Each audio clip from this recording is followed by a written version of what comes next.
Oh, howdy, chat. How we doing today? How you doing today, gamers? I'm a tired guy. Don't worry though, I got a monster. I just took my medicine, so we'll see that kick in a little bit here. Okay, there's like a big project I'm working on that's gonna be really cool, but it's gonna be a lot of work and a lot of sleepless nights, so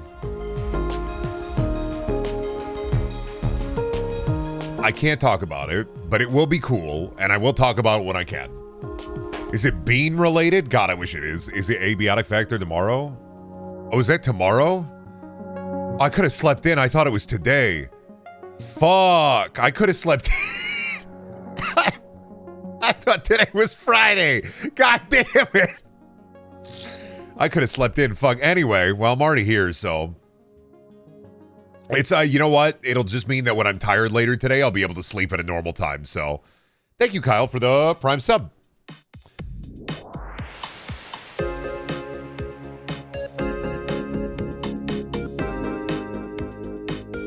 Oh, fucking 41 months. Damn. Almost a year. That's crazy. Time flies when you're kissing ass. I don't know. The fool, I am. You could put me on the tarot card and I would be the fool. Did I ever show you guys the tarot cards I got when Shelby and I went to Des Moines? As I kind of just on a joke. I got joke tarot cards when I was in Des Moines. I forgot about that. Would like to see them? Let me go get them.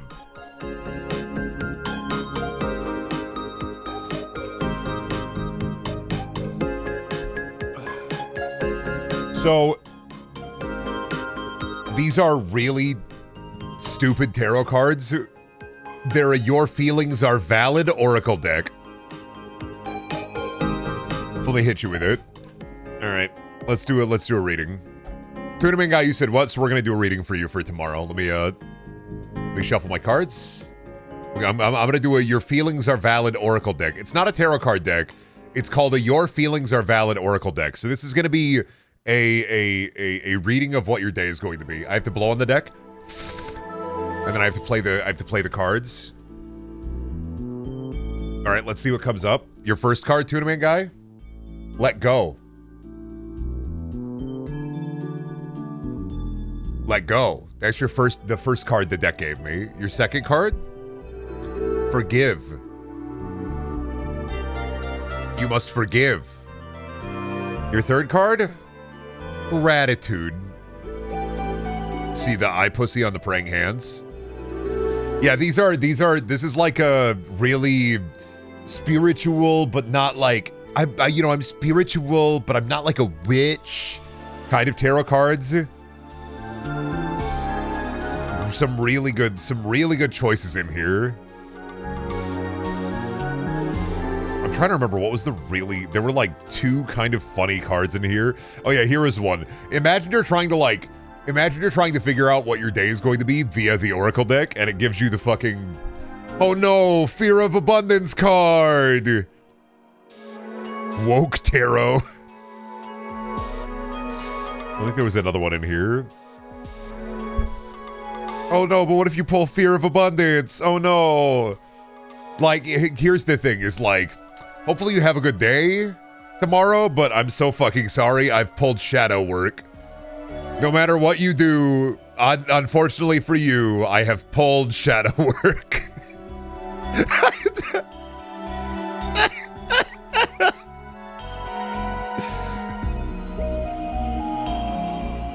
Metaru, you can be as mad as you want, but for you, I've already pulled You Are Deserving card. So, now that may be positive or negative, unfortunately.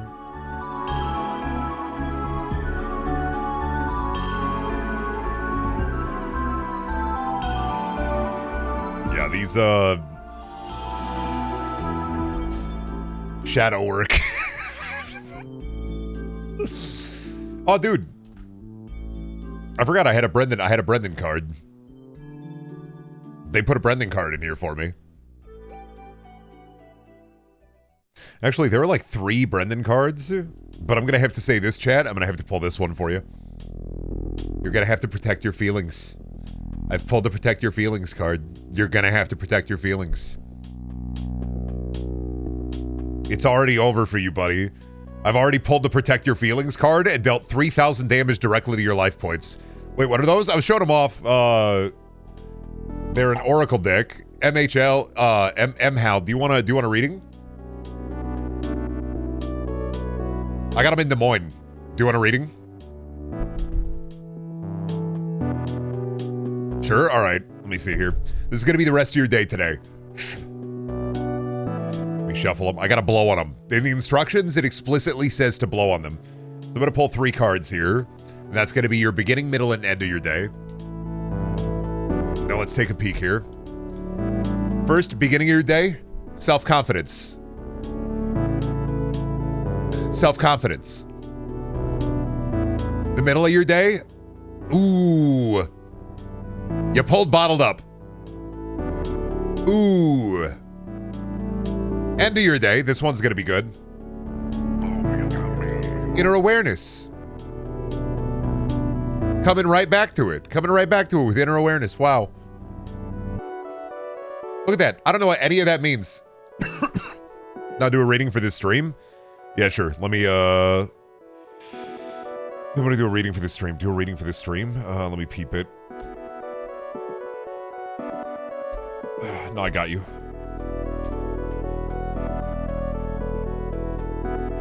Let me just, man, 4 cards really... Damn, he's crazy, but like, I pulled 4 cards face down, and I wasn't looking at them at all. And like, let me see here. What are these 4 cards? Let me see. Manic. Wow, that's crazy. Sorrow. Let's see here. Anger. And then the final one. Oh yeah, no, intrusive thoughts. How did you get that? What the fuck? How? I'll be right back.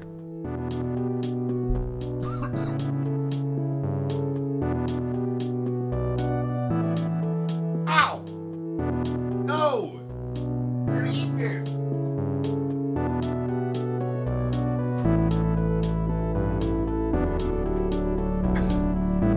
I put,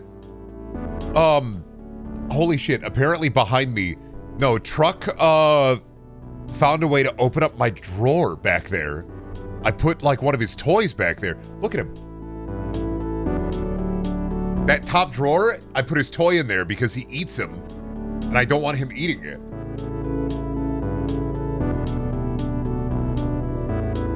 He somehow opened it and was pulling his toy towards me.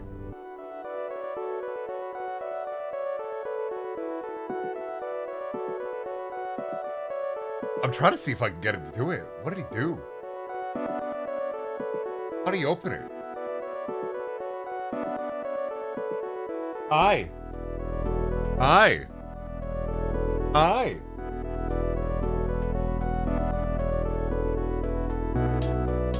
Oh, come here, Baba. You say hi? You smart cat. Good boy.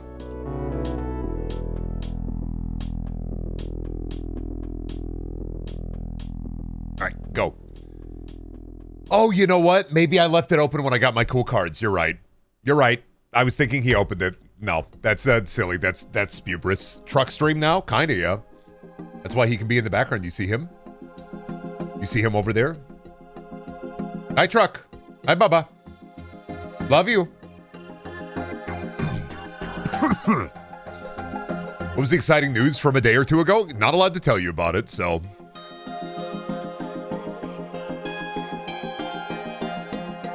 Yep. Can't tell you.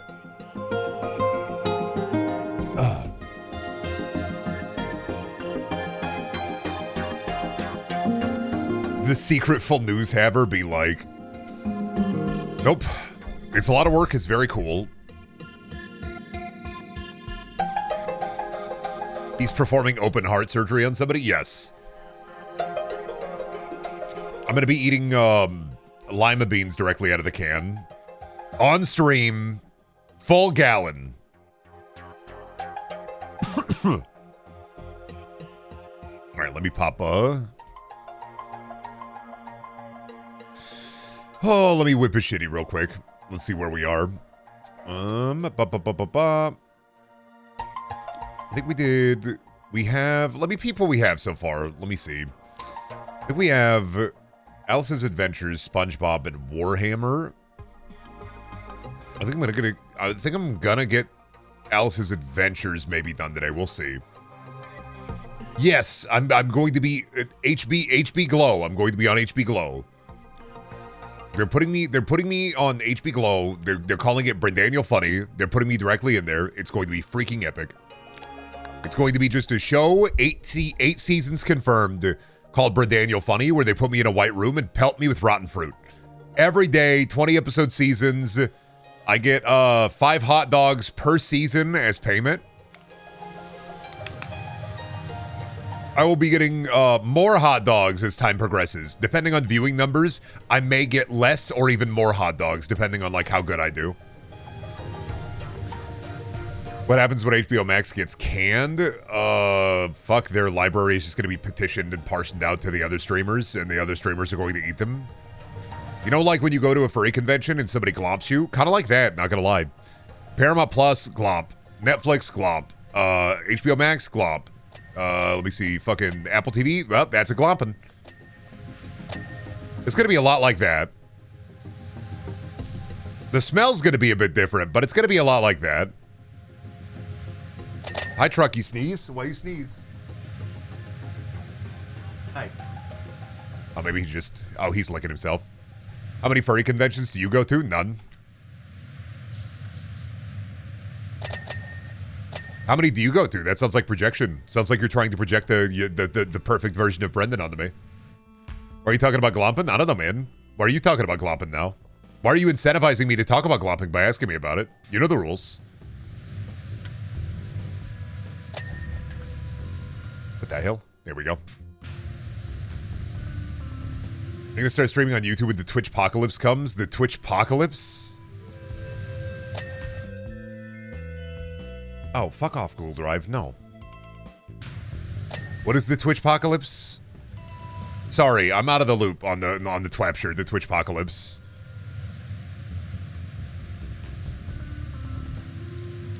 I don't watch big streamers, so I don't know what they're talking about, or if they're like, I don't know, fear-mongering or anything. And I also haven't seen anything by Twitch directly that would inspire me to be like, oh no, it's all falling apart, time to platform move.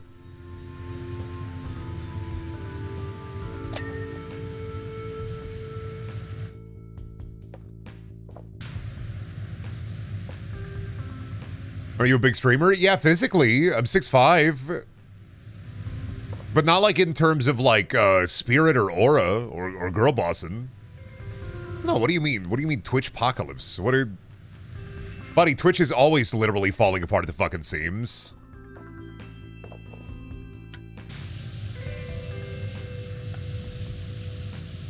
Twitch-pocalypse is when IShowSpeed turns into the Pale Rider and does his thing. Oh, truly? He makes us suck the sweet liquid, so saccharine. Is that what's up? Is that the... He apparates out of the fog and says, give, and then Twitch literally falls apart, the server's buckling under his own girth and weight. Why don't you stream to YouTube also again? Because it's too much weight on my computer and I don't have a dual computer stream set up.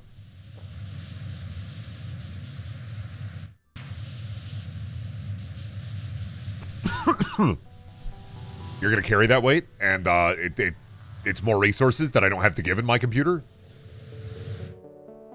Because I don't have a dedicated stream computer, and you need more resources to stream on both.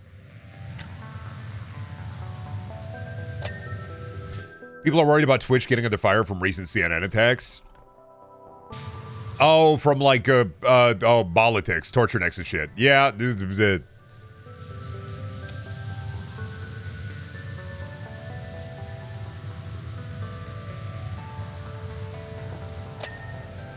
you never know how that's gonna go.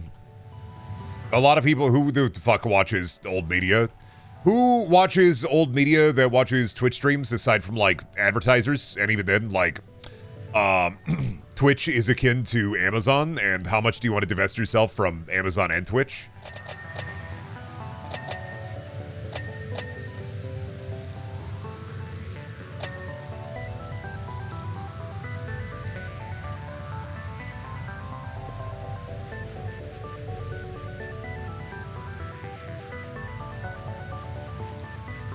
If it affects advertisers, people are going to be affected. Yeah, true. It really just depends. I don't know how. I'm not gonna lie to you. I don't know how much traditional media has in terms of like power, weight, and girth anymore. And news goes so fast that like it really depends on what advertisers decide to stop slopping their shop on here. Like it.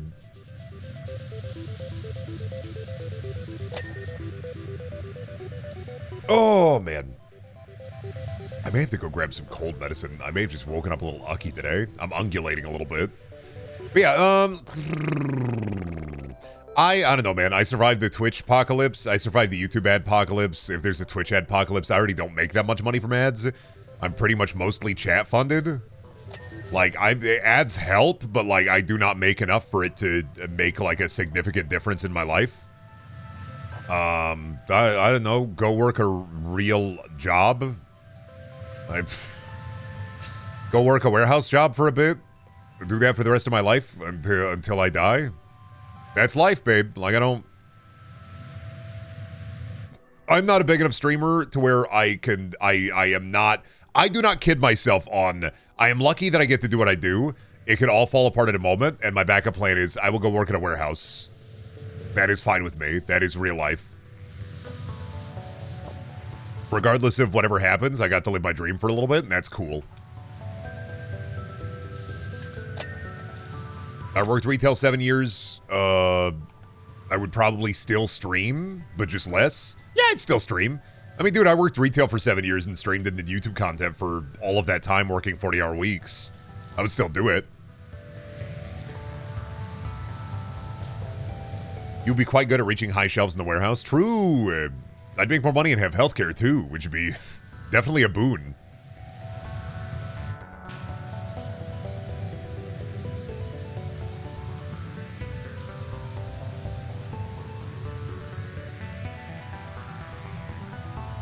But yeah, I mean, over the last like couple years, there have been multiple times where the media has like been like, oh, the stuff on Twitch, and like, oh, Twitch is cooked this time, and every time it's Twitch is not cooked.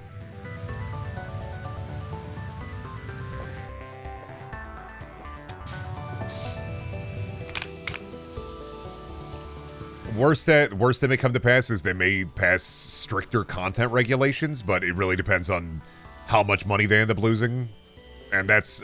For a smaller guy like me, that's not going to affect too much for me. Should you be trusted with forklift certification, though? Nope. Hi, truck. Hi, Bubba. Yeah, this aquarium. I clean it for the fishies. Yeah, this aquarium level. I clean it for the fishies.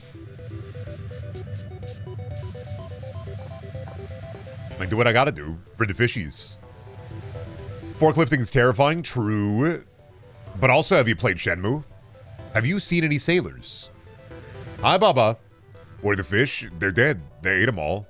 You see that? They had Silent Ted, Krabby McCrabface, Jessica Crabbit. They're all dead. They died.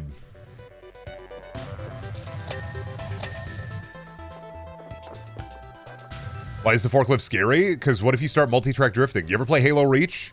Dude, what if you're on the forklift and like a hunter comes out, the hunter pair comes out and they rip you apart and hit you with the green beam? You never know, it could happen. You could be in the middle of the warehouse, you could be moving like Samsung tablets to and fro, and then boom, two hunters come out of nowhere, hit you with the green beam. No, I'm a new gen, sorry. Ah, that's right. I'm old. Gotta play Halo Reach then. Put that on your list. Homework to do. It's a good game. Ah, move them out. It's a good game. It's a lot of fun.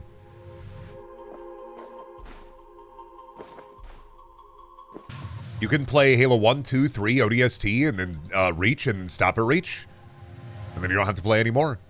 That's Halo. Same with like Gears of War. You can play 1, 2, and 3, and then you can stop. Anybody watch the Halo show? I did not watch the Halo show, but I heard that parents weirdly love the Halo show.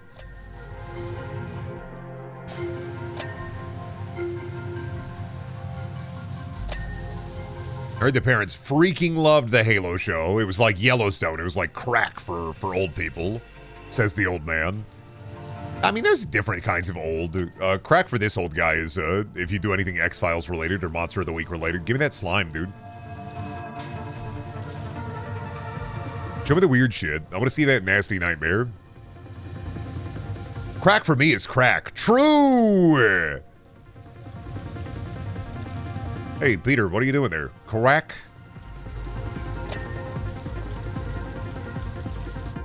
Halo show is not lore accurate at all, but it's campy and the drama is good. I'm not watching a show where they take Master Chief's helmet off and he, like, fucks the human, like, avatar for the Covenant. I'm just not. I'm not doing it. I'm not watching a show where Master Chief fucks. Like, no. He should not fuck. He should not have say. He should not fuck. It's like Kiryu Kazuma fucking. Like, you don't just be like, Kiryu Kazuma pulls out his hog. Master Chief fucked. And not only did he fucked somebody that's brainwashed by the Covenant, right? Didn't he fuck a lady who got, like, abducted by the Covenant and they basically just, like, fucking fully brainwashed her into believing that she was, like, a secret prophet, and then Master Chief ends up fucking that person for some reason? For, like, almost, like, oh, it's really weird. Yeah. No, that's really odd, man. That's kind of fucked up. No. Ugh. Colonel, before I fight the Covenant, I have to have consensual sex with this brainwashed Covenant lady. Weird, huh? But, yeah, but Brendan, oh, true, he does make big comes. Cortana watches. Awesome! Cortana has a little cuck chair. Oh, a little motel chair, a little yellow and red motel chair. Awesome! This sucks, man. This fucking sucks. This fucking blows, dude.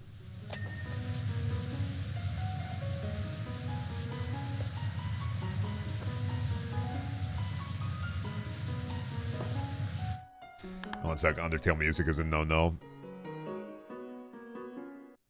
Undertale music is wild because it gets claimed by the most random fucking companies trying to make any kind of money on YouTube through the claim system. Was there Undertale music? Oh, no, I have a playlist underneath the game because the game doesn't really have, like, a good soundtrack, so I just play some video game music underneath it. Toby Fox knocks at your door. No, Undertale's one of those weird games where, you have this issue where there are multiple different companies that, like, represent artists that may have used Undertale music as soundtracks or samples, and then they go and they claim literally everything that includes any kind of Undertale music, including playthroughs. How can they claim Undertale? I had to change, I don't know if anybody remembers last year when I had a different BRB screen, where it was like it was more like a retro-futuristic BRB screen that I got from some stock footage that I paid for. And I had to change that because an Indian soap opera used it, and they claimed like 50 of my VODs. Then I had to go in and manually dispute 50 different VOD claims and wait like a full month before they released them because the Indian soap opera used that same stock footage. It's funny. It's funny as hell. They thought I was trying to show like the Indian soap opera, and I was like, no, this is stock footage I paid for. Oh no, the Undertale music I would get claimed and I would dispute it, and they would just wait out the dispute and then not react to it. That they would do way more evil with the Undertale music. That's why I 100% stopped using that.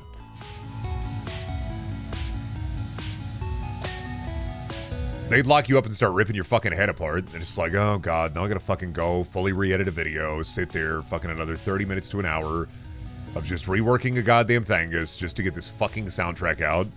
So I record with an extra audio track now so that I can edit out music if I have to.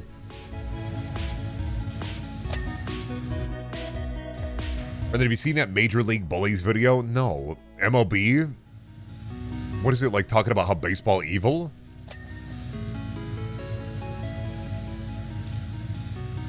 Wyatt baseball evil. What are they talking about? Baseball evil. Oh shit, they didn't kill the fish. Damn, they do got him. It's like being at a real aquarium. Truly. This is like being in a real aquarium, except I don't have my phone out. I'm taking videos that I'm never going to look at again. Movie of baseball, if it was called Bloodsport, called Major League Bullies, would be pretty awesome. It'd be pretty cool. Baseball, but like, you can just pull out a gun if you want. You can just kill the guy.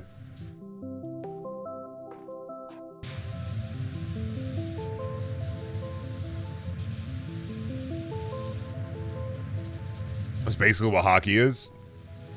Hockey and I think NASCAR are the most interesting sports to me in a way. Just because, like, only because of the crashes.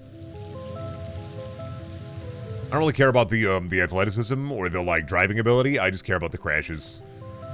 You ever put on, like, a NASCAR, like, crash compilation video and you just sit there and watch it? You sit there in the dark, you turn your computer on, you type in NASCAR Dale Earnhardt crash compilation. You just sit there, you don't react at all. You just watch it, you just look at it. Your eyes glaze over. No, I just watched normal car crashes? Okay, buddy. I sentence you to 3 hours of watching car crash compilations in Roblox. Sorry.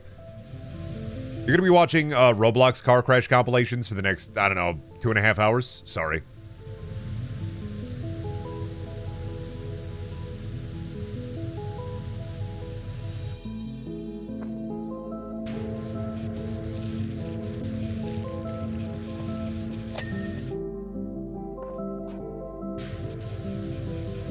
That's the Midwesterner in you. Oh, sitting out on the front steps, just seeing if there are any car crashes today. Not much going on around town, so might as well just sit on the front steps, see if I can spot any car crashes. Yeah, I could be reading. I could be reading a book, or I could just sit on the front steps, see if I can find any car crashes. Looking at the corn, touching the corn, molding the corn. Putting the corn in my mouth. Country boys make do with the corn? Perhaps. Book is nothing compared to the beauty of car crash compilation. True. I just, I'm at the epilogue of it, but I just got done with Clown in the Cornfield, basically. And that, you know, kind of a funny book, not gonna lie. Honestly, I heard about the movie, and I learned about some of the differences between the book and the movie. Not surprised that the movie is way worse than the book, and the book, it sucks, but like in like almost an endearing way. It's young adult horror, so I knew that I have to give it like some leeway, because like the expectations are lower there.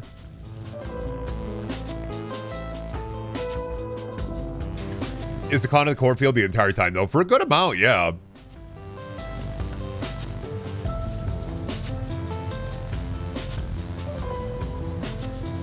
I love that in Clown in the Cornfield, there are two characters, and they're two dudes who used to be friends, and they kiss at the end of the movie, and it kind of seems like it's out of nowhere, but in the book, there's so much, like, sexual tension between them that you're like, oh, these boys is gay. These boys is gonna get to kissing. And then they get to kissing, and you're like, yeah, I fucking called it. But I had to hear from James, who actually went out and saw it, like, oh, no, it just kind of comes out of fucking nowhere. It's like, huh, weird, wild. Juggalo in a cornfield? Nah, the Clown in the Cornfield is like, you know Hot Fuzz? I don't know if you've seen Hot Fuzz. You said you were new gen, so I don't know. You have to assume. Hot Fuzz is like, for the greater good, old people kill the young people in town because they're bad. Clown in the Cornfield is that. Bunch of old people dress up like clowns because social media. I've seen Hot Fuzz, it's awesome. Hot Fuzz is pretty cool. Clown in the Cornfield is like that, but worse. It's basically old people kill the young people because fucking Facebook and TikTok ruined their mind. Low spoilers? It's pretty obvious from the get-go, bud. No, that honestly, I hated it at first because they were like, social media is ruining the kids, but they get so ham-fisted with it in the book that it wraps around to kind of being funny. Where it's kind of like, it's like they're like the bad guy, the sheriff of the town, takes one of the kids and like locks him up in like his cruiser and is talking about their evil plans. And he's talking about you kids these days with your social media and your tiki-taki. And honestly, it wraps back around to, oh, this is just a thinly veiled excuse for the violence that they're committing. Oh, this isn't even like trying to actually say that the old people are killing because of social media. They're just literally using this as a thinly veiled excuse to like cull the kids from town.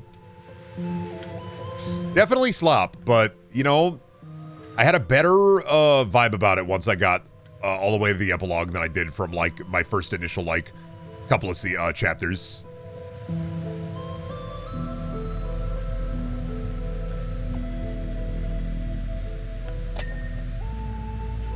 New Ari Aster movie has exactly the same plot. Yeah, but will it have a giant penis monster like Beau is Afraid, or?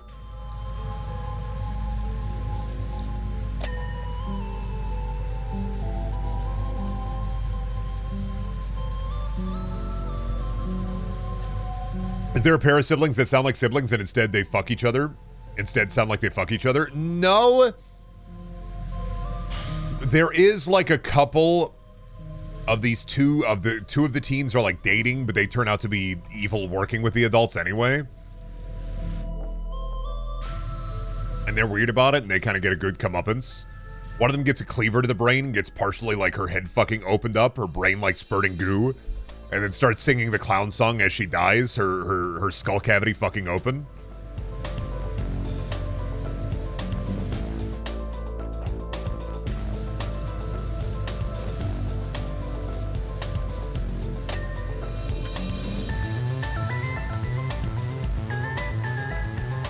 There's a point that I really like where one of the kids is like talking about how he's a hunter and he has a bunch of guns in his truck, and I'm just like, please let the kids just start fucking killing some of the clowns. It'd be so cathartic. And then they do, and then it's kind of fucking funny. I don't know about the movie, but I do know the book is definitely not a good read, but definitely an interesting read.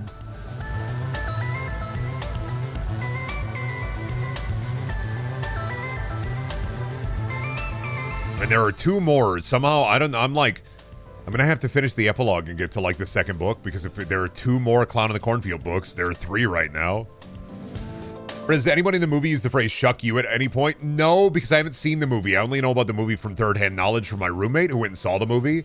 He saw the movie and I said, okay, well, you know, I'm gonna take a break from Stephen King. I'm gonna read this. I will say in the book, it is written in 2020.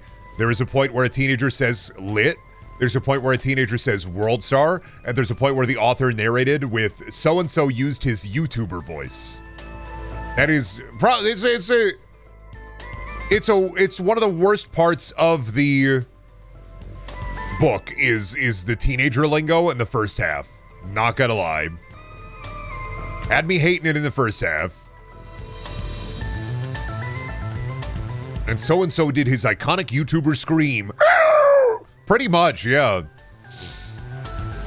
I think that's weird to put in a book, even if it's like youth, like young adult horror, because I feel like that's still such a niche term in a way. What book is this? Clown in a Cornfield. There are three of them. I'm almost done with the first one. I'm at the epilogue. Use some of his riz. I'm wondering if I'm going to see that in the next two books.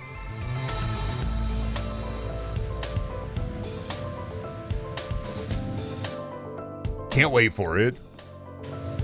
Time for you to skip it. Die! He started off his books. There are three of them. I'm almost done with the first one, yeah. It's young adult horror. Not even just books, like fucking young adult horror. Which is wild to me that the movie is rated R, because the books are not like... The books are meant for like, I want to say like 13 to 16 year olds. You're gonna read all three? Yeah. Now that I'm interested, I'm probably I can wrap them up in a day. I can wrap them up in a day or two now that I'm into it. Fuck the Thrawn trilogy, we Clown in the Cornfield trilogy. Pretty much.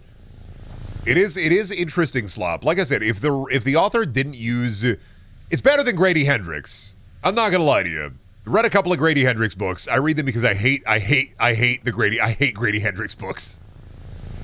I hate them. I fucking hate them. But I'm gonna read them every time. Grady Hendrix has a new book out that I gotta go and read. I'm a certified Grady Hendrix hater. I read what was it? I read the Final Girl Support Group, which sucks, dude. And then How to Sell a Haunted House, which sucks, but that one's way more this sucks in an endearing way. Imagine a book where the character and her brother are trying to cope with the death of their mom, but one of her dolls is evil, and at the end of the book summons a giant evil doll kaiju that they have to fight off in the backyard while the rain is happening. It sucks in an endearing way. It really, truly does. because it's like building this slow tension, and it's selling like the evil doll, the evil puppet that the mom had, but the mom had a bunch of puppets, and then at the end, the evil puppet takes a bunch of the puppets and makes a bunch of makes a huge amalgamation of all of the puppets, and then the main character has to fight it in the rain in the backyard. It's like fucking 8 feet tall, just made entirely of puppets. Southern Book Club Guides to Slaying Vampires seems kind of awesome. Oh, by Grady Hendrix. They have a way with words that I hate. Let me tell you why I despise Grady Hendrix. Final Girl Support Group is genuinely dog shit. It sucks. Every character in Final Girl Support Group is supposed to represent like a horror franchise. They're supposed to be like the final girl, the person who lived at the end of the horror movie. So you got Lady from Friday, Lady from Halloween, Lady from Freddy, Lady from The Hills Have Eyes or Texas Chainsaw Massacre. I can't remember. And the main character is Lady from Silent Night, Deadly Night, which doesn't really have a final girl. Lady from Alien. No, it wouldn't have Alien in there. But essentially, yeah, like it's like the horror girl final trope, and they all have like a support group. Which Silent Night, Deadly Night? I don't know. The other thing is, in universe, these final girls all get movies and media properties made about the horrifying, traumatic things that happen to them, which in and of itself is fucking wild.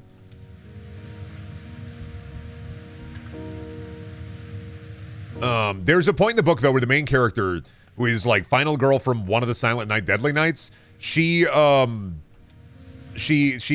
cops raid her house and they take her computer.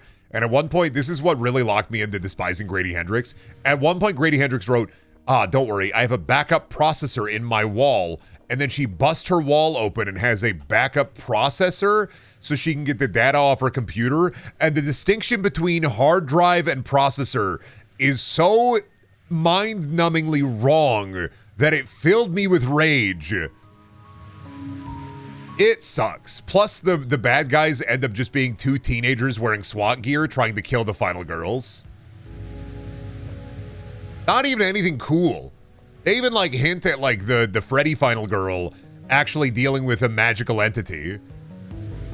All of the cool shit doesn't happen. All of the cool shit already happened. Plus, and how fucking disrespectful for the Jason, the Friday the 13th final girl to be the first one to fucking die. How disre-fucking-spectful.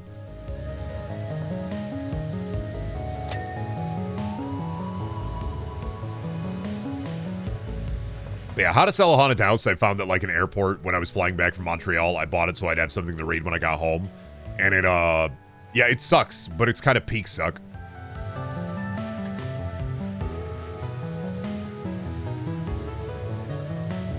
I don't know if that was Montreal. That may have been Chicago. Maybe one of I can't remember.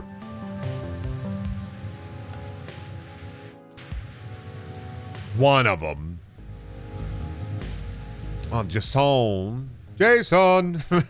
Imagine Ethan Mars at Camp Crystal Lake hitting you with the Jason.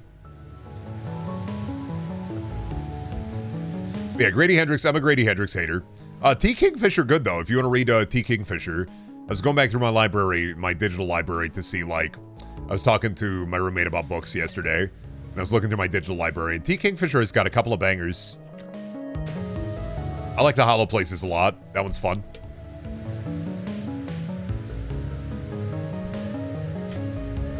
Oh.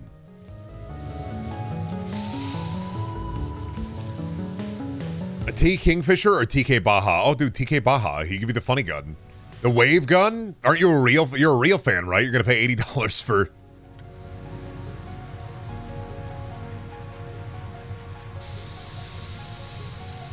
Randy. They need to keep, I keep saying, they need to keep Randy away from Borderlands. They really gotta keep him. Yeah, I'll find a way to make it happen since I'm a real fan. Dude, I'm just, every day he has foot and mouth. I don't understand it.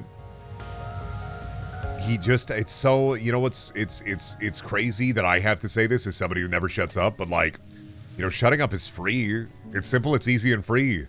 You can pour river water in your socks too, and that's simple and easy and free.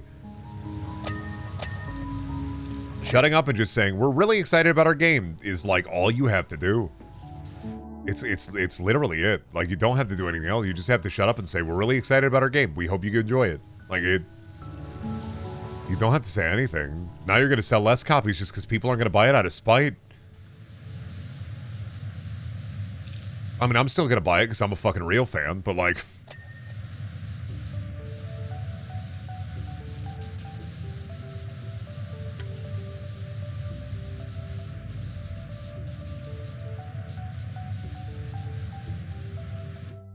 Kind of amazes me that Randy still has a job at Gearbox. You have to... Sometimes you have to fail a lot.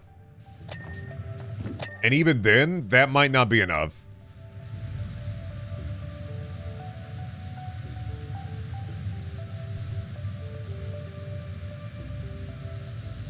I thought Grady's Paperbacks from Hell was good. It's a good history of horror paperbacks. I might check that out.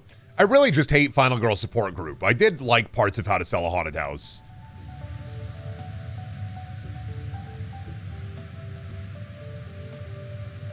I'm a hater from that one book, but I will probably read their other books because I do want to see.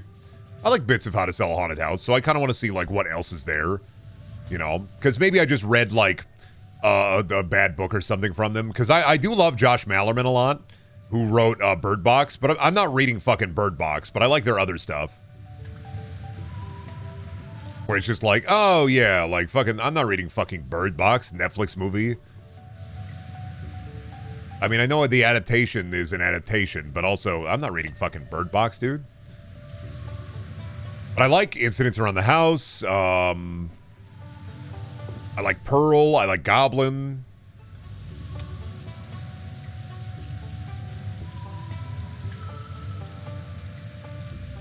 The fourth one has good writers. Yeah, I mean, Borderlands 4 has a much better, I know... I know the writer for Borderlands 4 is the person who worked on like Tiny Tina's Wonderland and the Borderlands 3 DLC, which is much better written.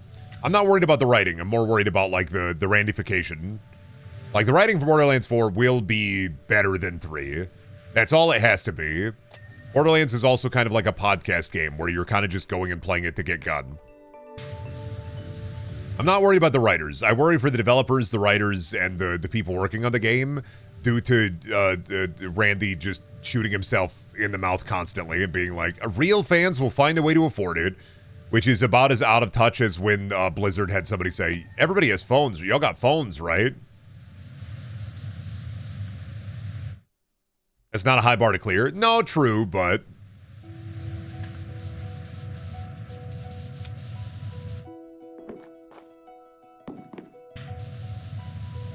Listen, anything is better than Borderlands 3 story. Anything that makes me feel like I have impetus and weight in the world is much more interesting.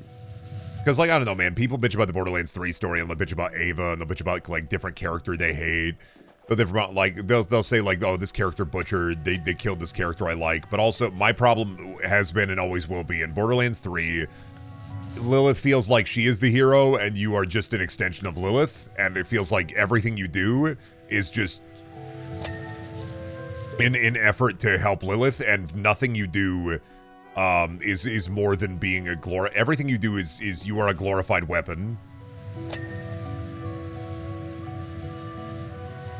Even the villains don't even care that much about you. They all of their ire is towards Lilith and the other Vault Hunters. And so that's always been my issue with 3, is that I think, like, narrative-wise, it fails as a narrative because it's too interested in the story that is happening without the main character.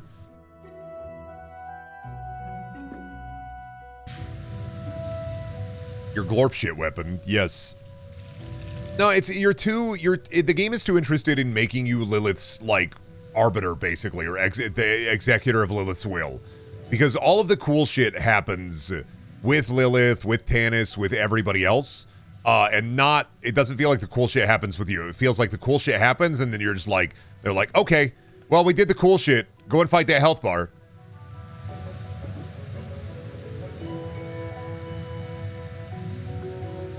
And I dread them bringing Lilith back for 4, because I'm worried about them repeating the same mistakes.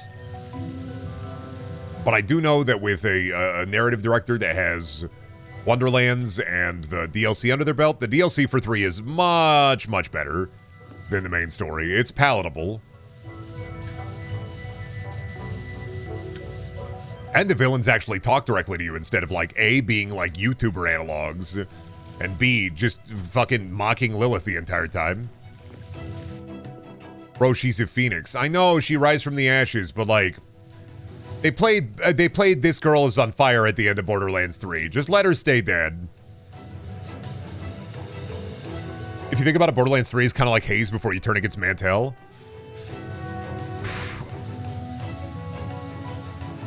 God, you're right.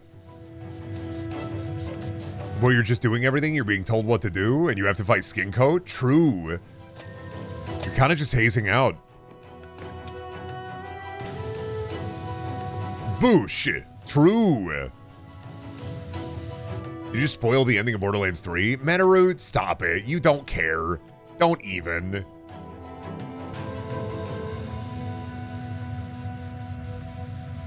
I do care. It doesn't matter, man. I was playing through it. Metaru, it doesn't matter. The story doesn't matter.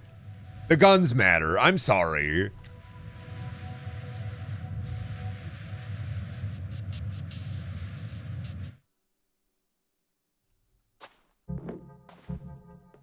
It matters to me.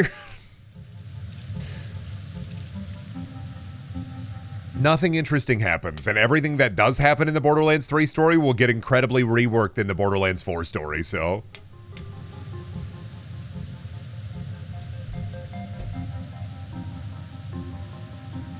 People are playing Borderlands games for the lore and the gray moral choices. I mean, 2, I keep saying it. The best part about 2 is that Jack is a villain. Jack isn't elevated as a villain because he's a funny villain. Jack isn't elevated as a villain and loved by people because he butt stallion or poopy doompy. Handsome Jack is elevated as a villain because he is his unmitigated and relentless assault, aggression, and ire towards the player and your player character is impressive to the point where he shoots himself in the foot multiple times just to fuck you over. Borderlands 1, villain, don't really matter. Commander Steel, who gives a fuck? I'm the only person who remember Commander Steel. She get eaten by a vault monster anyway. 2's story, although some of the humor has not aged the best, as somebody who played it last year again, I still believe that, like, the at its core writing of the narrative and the characters, the way they're portrayed, is much better than it has any right to be. Handsome Jack isn't a good villain because he's funny. Handsome Jack is a good villain because he hates.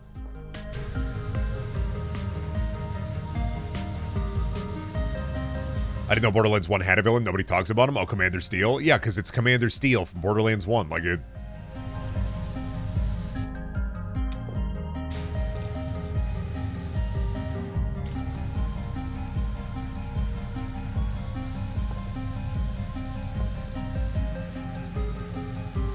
Oh, Commandant Steel. Maybe it's Commandant? Is it Commandant or Commander? I think they were in the Borderlands movie. I should watch that again. Check out Pisswash Gully. Watch as all these colorful characters get covered entirely in worm piss. Oh, that Handsome Jack was the villain of 1 and 2? No, just 2.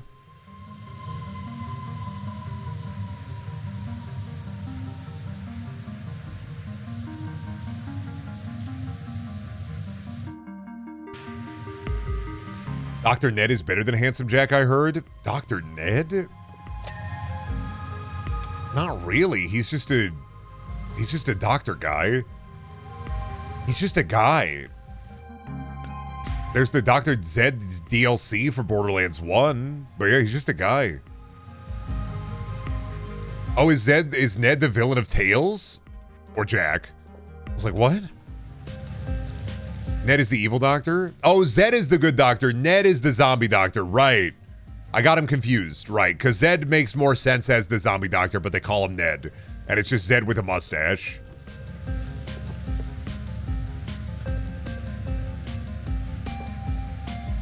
Jack is kind of the villain of Tales, isn't he, in Reese's head? Like a backup of him, basically. Only complaints about 2 and 3 I ever hear is Tiny Tina and Anthony Burch's writing. It's I think for me, it's the outdated humor that sometimes rears its ugly head, but it's never as bad as people kind of nostalgically remember it as, which is people remember Borderlands because like of Tiny Tina going up a donk and these big booty beauties are gonna blow the fuck up. And yeah, no, that sucks. The best writing for Tiny Tina is the assault on Dragon's Keep. Genuinely is the only reason I don't like hate Tiny Tina as a character, because it does a really good way of stripping down all of the kind of like I am an annoying like child character and making this character work through their grief in a very interesting way. And I still think that, weirdly, Assault on Dragon's Keep is one of the best DLCs ever made, in a fucking weird way. Just because, like, you have this story about this kind of annoying character that you either love or hate, and you watch them basically use this fantasy to work through their grief.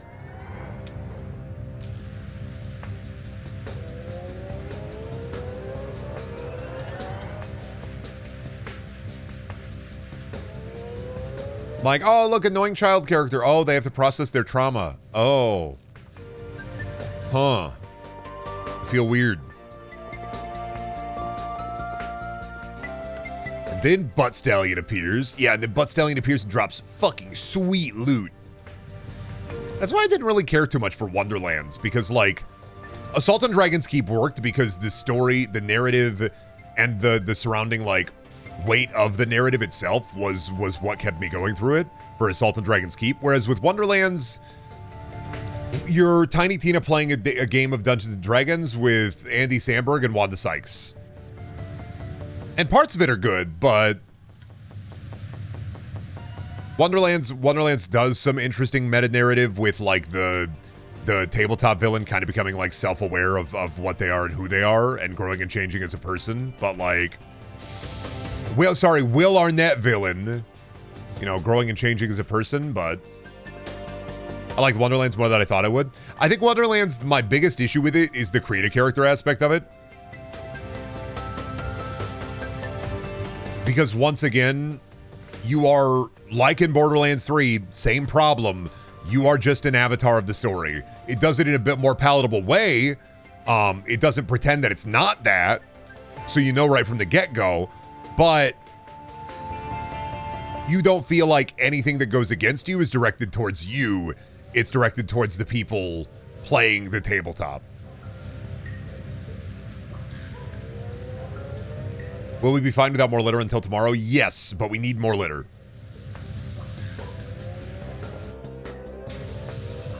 If you want to wait a day, dear, you may wait a day, but we do need more litter. You get the sweet loot, though. True, you do get the sweet loots. I haven't heard or seen anything about Wonderland so far. It's fine. It's good. There doesn't need to be an end game. The end game fucking sucks. There's no, like, extraneous... There's no, like, DLC, like a normal Borderlands game that extends the game, which I find, like, weird because Wonderlands is kind of the perfect platform to do, like, the big adventure DLCs that they like to do. But I also wonder if it just didn't sell, you know, well enough for them to want to commit to it, and they just started working on, like, Borderlands 4 right after. That's fine, though. There are good parts. You gonna play new Tales from the Borderlands before 4 comes out? Nope. Not playing Telltale games on stream unless they're really bad.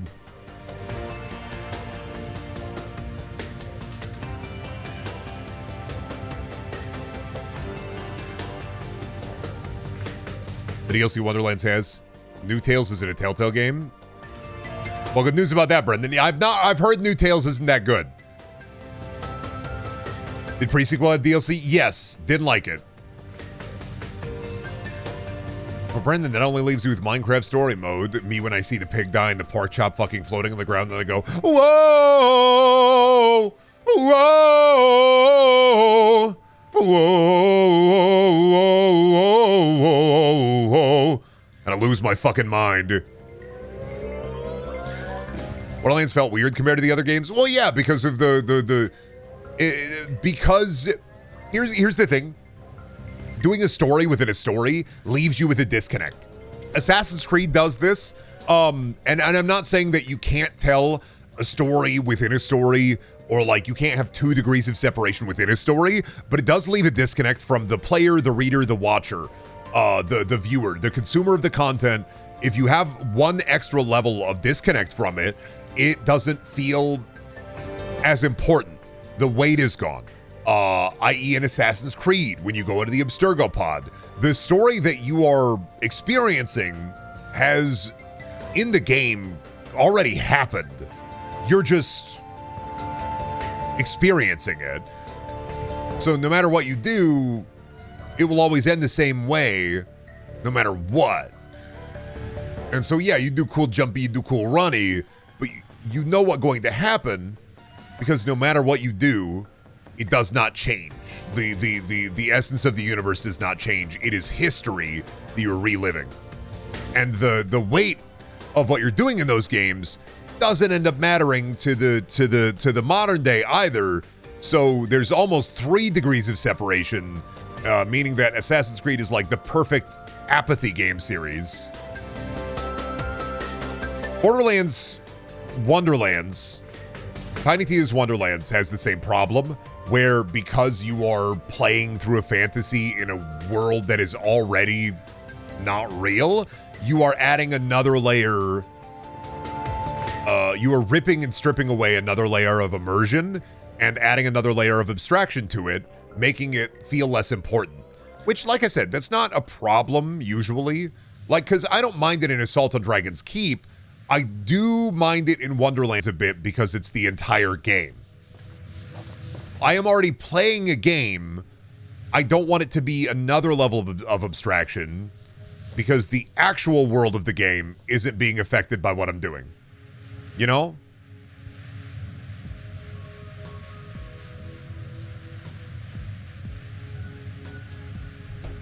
Wonderlands made crits not trigger on headshots, but instead they were stat-based random chance that blue chunks. I don't mind crits being random chance, but there should also be a headshot modifier that is separate. But I also don't mind crits being random chance because I fucking love random chance crits. I do love random chance crits.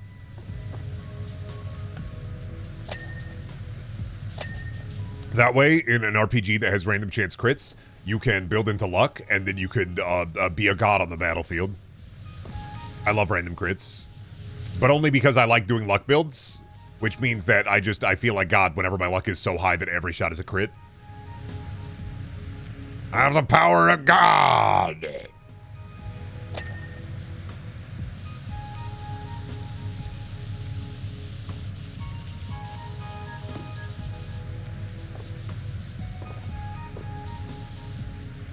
I understand that, but I just want to blow the goblin's head out and feel wicked about it. True.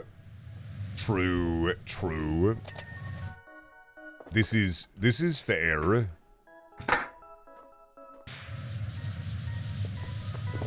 You are slopping my slime. Oh, open the giant clam. Oh.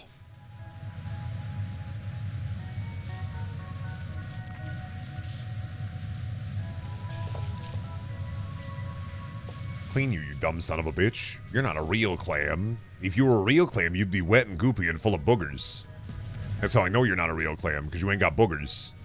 It's kind of wild that pearls are just like the tonsil stone of the clam. We like put that shit around Marge Simpson's neck. She's wearing calcified throat goo, like all day, every day? What the fuck?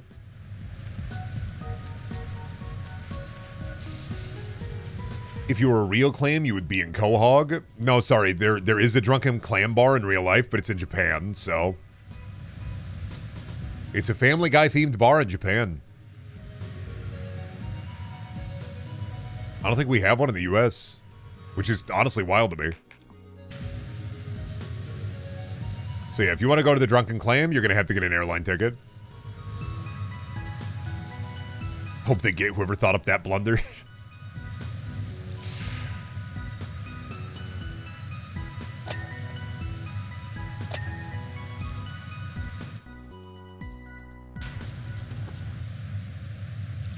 Crazy that there's not an actual Drunken Clam in Rhode Island. Crazy that there's not a Pawtucket Brewery in Rhode Island. Crazy that Peter Griffin ain't real. What the fuck, dude? When are they gonna get on this? Me walking up to the cloning facility. I have $1 million idea. We should find a way to make Peter Griffin real. Clone a guy, and then from like birth to adulthood, we just raise them in a way that makes them become Peter Griffin. Torture a poor soul by changing and altering their destiny to make them Peter Griffin. He's what? No, he's real. Oh, your parents didn't have this conversation with you. Who do you think was leaving? Who do you think was giggling in your closet in the middle of the night? Who do you think was leaving wet, warm socks all around your living room? Who do you think was doing crack in your basement? Did you think that was Peter Griffin? Was your dad?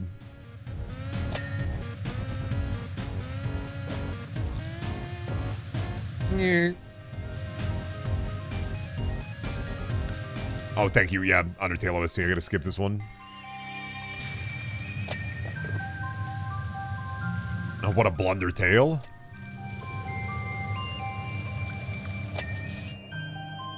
I'm sorry, did I just watch a Chips Ahoy cookie grind on a glass of milk? What the fuck are ads nowadays? Ads are either boring or psychotic. There's no in between. Ads anymore are boring, psychotic, or the most, like, B celebrity you've ever seen in your fucking life go, "Hi, I'm Daryl Tumpty, and today I want to talk to you about adult and senior wipes. Adult and senior wipes help me get me through my day. When I go to work and I got to use the bathroom and I got to take a spooky dookie in the haunted basement at the place where I work, I make sure that I carry my senior wipes with me everywhere I go. You want a clean ass, you want senior wipes."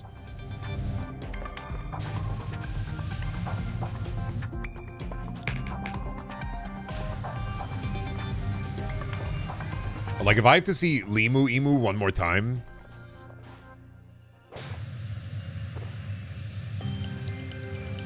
I'm gonna fucking lose it, man.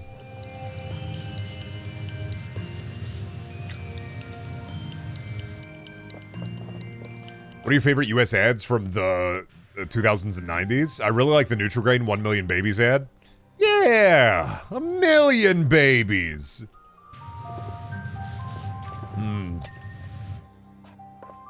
I feel great.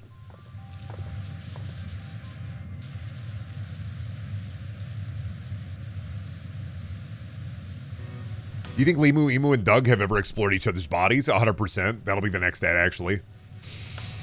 They're gonna be in a bed, Limu, Emu smoking a cigarette.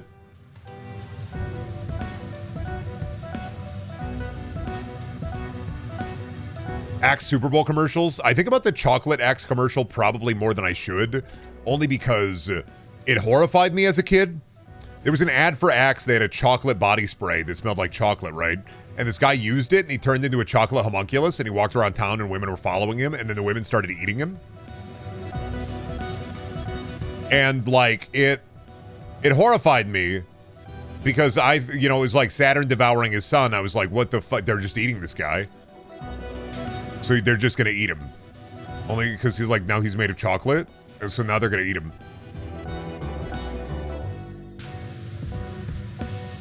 Show? Okay, you want to see it? All right, fair. I'm not turning this into a watch ad stream, but like we can peep the chocolate Axe commercial.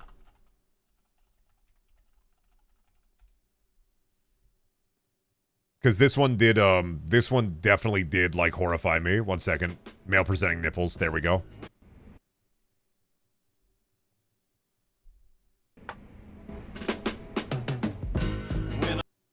I gotta mute it because, yeah, copyright. Yeah, that's fucking horrifying. He rips his fucking nose off, and then he gives it to, like, Zoe Deschanel. Like, he genuinely, yeah, that's fucking horrifying. Hey, guys, I found this weird commercial where a man made entirely of poop is in a movie theater and girls are eating him. What the fuck?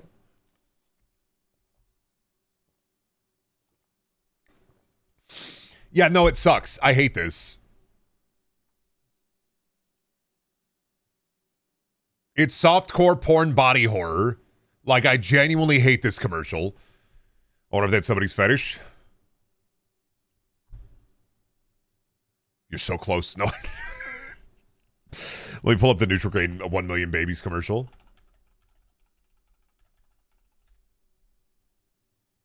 This is the, I think this may be one of my favorite commercials. This is the one where I'm just like, I love this one. What?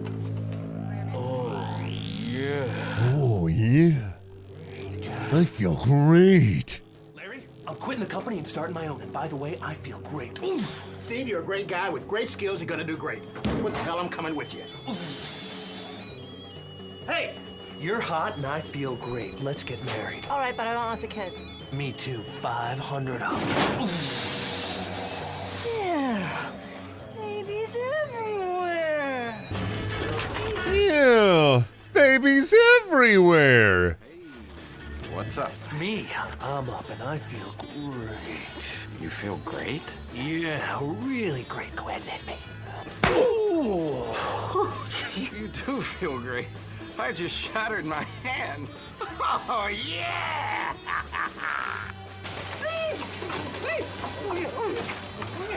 Get Cooper on the phone right now. Steve, this is Bill. He owns his place and he's got more money than God. I'm filthy rich, I'm always tan, and I got a great ass too, but my marriage sucks, so I hate my life. Bill, I'm Steve. I'm marrying a girl just because of her looks, and we're rushing right into making babies. I got no income because I just quit my job, and I don't care because I feel great. Yeah! Yeah! Yeah! I fucking love that commercial, man. Yeah! Babies everywhere! Do you want me to show? Why do you want me to show the everything I touch Skittles ad?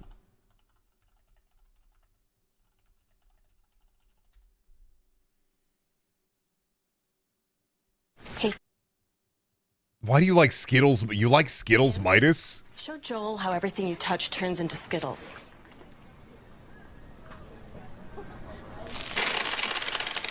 That's awesome. Is it awesome? Well, you can't hold your newborn baby boy in your arms. Did you feed and dress yourself this morning? I didn't. I met a man on the bus today. I shook his hand. He'll never see his family again. They don't make ads like this. Pretty awesome. Excuse me.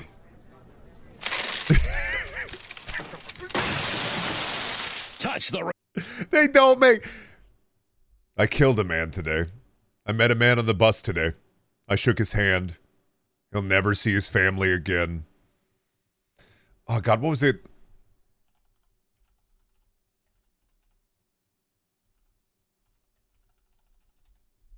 You know what nobody ever talks about? Nobody ever talks about the trail... Nobody ever talks about the Trail Luau Skittles videos, am I right? Chores like pick up pebbly poops from animals. Oh. Nobody ever talks about the Trail Luau videos. Okay, is when it's from a rainbow rabbit. Yeah, I wonder why. Chores is tasty.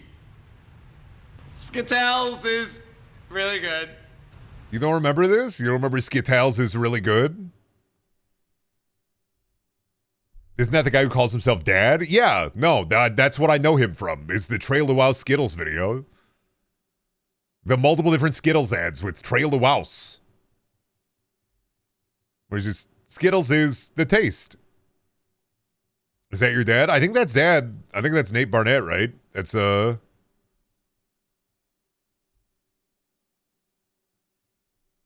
don't know if that is Dad, actually. Is that Dad?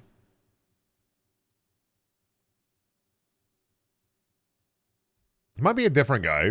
Might look exactly like the guy who calls himself Dad. No, he's Dad, I think. Never mind. That is Dad, yeah. That's right. No, he goes by Dad on the internet, for some things. But yeah, no. No, that is him. Yeah, he did the Trail Luau Skittles videos. That's how I know him. Because I watched those a lot as a kid. Where's my really good, here we go. I gotta bring up the Brendan history, actually.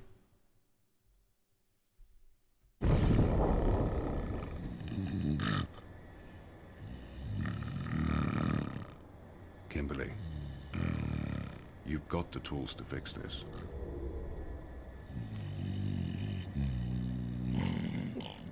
Remember this. Double down.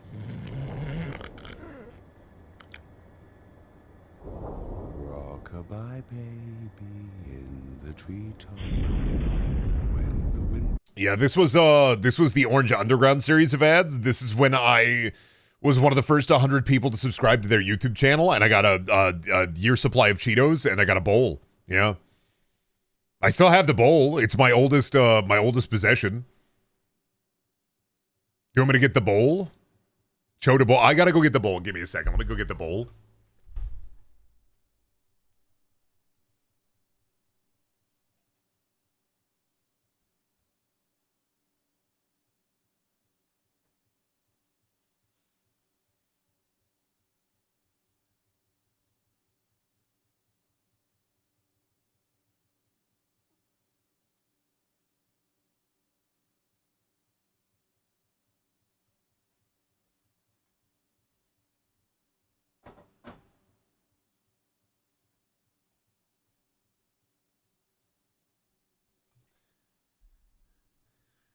Why is there Cheetos dust in it? Oh, my bowl? Because I don't, like, it just sits, ow.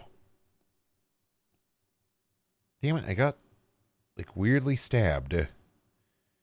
Picking up the bowl. Okay, I'm fine.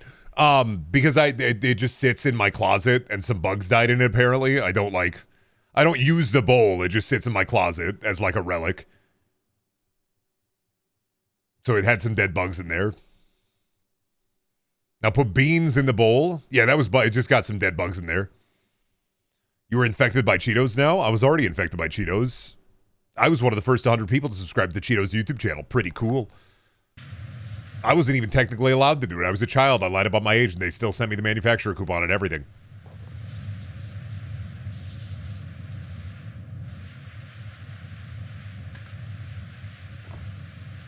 Good pickup line. Hey, did you know I joined the Orange Underground before anybody else? Yeah. Kind of makes me a fucking hero. Yeah, I got a year's supply of Cheetos. I fucked up and accidentally gave the gas station attendant the coupon when I was supposed to keep it until it expired. Only got one bag of Cheetos out of it, so gas station attendant kind of stole it because I was a stupid kid and didn't know about it. But yeah, pretty cool. What happened to the lifetime supply of Cheetos? It was a year supply, and I fucked up. I realized this about a year ago when I was talking about it, that like the manufacturer's coupon I got, I was supposed to keep it. And it was supposed to be good for like 12 bags of Cheetos. Like a bag a month, basically. And instead, I gave it to the gas station attendant and got like a giant bag of Cheetos, and that was it.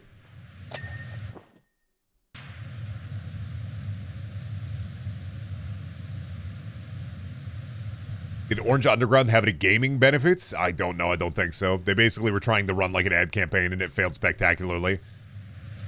They were trying to use YouTube as a new medium for advertising, and like, yeah, if they had waited a couple of years, it would have been perfect. But they kind of did it a little too early. Where's all this gunk coming from? Oh, Gunky Brewster. He's a guy who runs around and gunks up the place. He's kind of like the Brickster from Lego Island.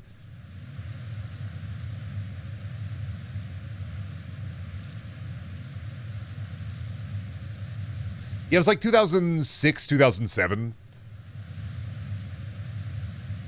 Cheetos was trying to like get on like the digital media is the future trend, and they were right. It just they were a bit too early.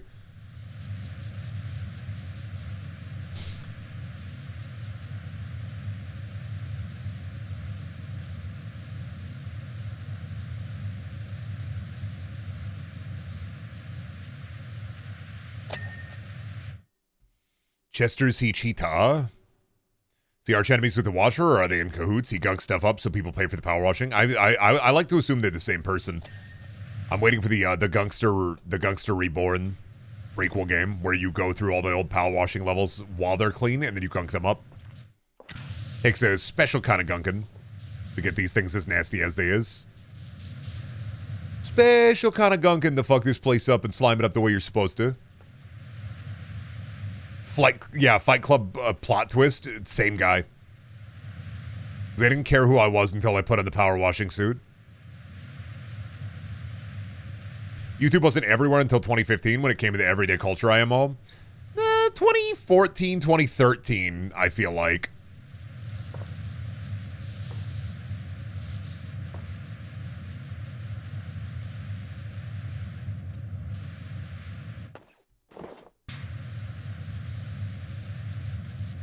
I mean, like 2013, 2014, like around there.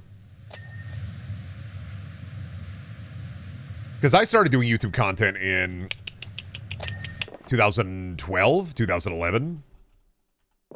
Way back in the day. And like, that's the only reason I even gained an audience is because I was doing stuff during that early period. Nowadays, you gotta fucking make like 18 different video essays on Silent Hill that everybody else has also made. That are all like 3 hours long. That just cover the same points that everybody else has already covered. And even then, like, you might not get that far. 20th anniversary of YouTube in a couple months, right? I think it already happened, didn't it?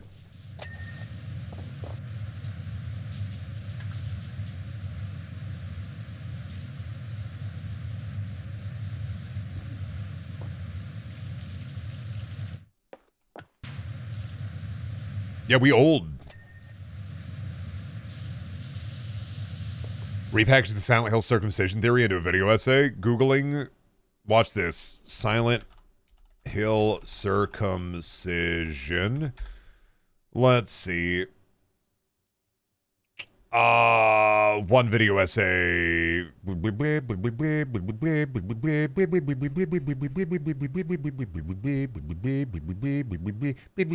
Two video essay, three video essay.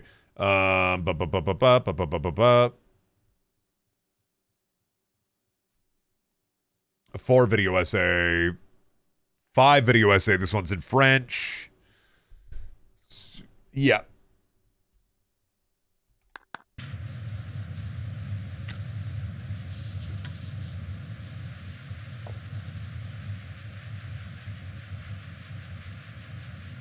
Wang has a video, yeah, but he's just making fun of it. It's like 20 minutes. Isn't that a lot of like the... I haven't seen the Wang videos, but isn't it for the most part, it's just like a description of the event and then making fun of it? I'm not saying that's like a bad thing. I'm not aware.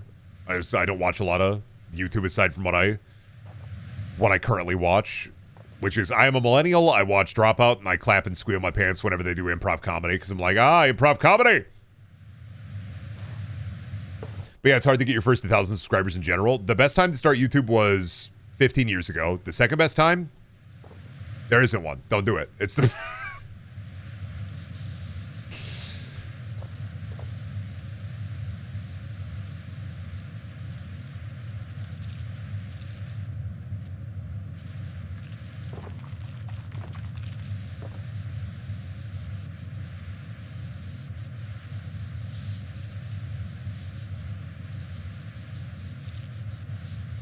It's always weird that I think one of the weirdest things I think generationally is all the old people who are like, it's weird these kids want to be like YouTubers and influencers, and I'm just like, didn't you want to be a rock star?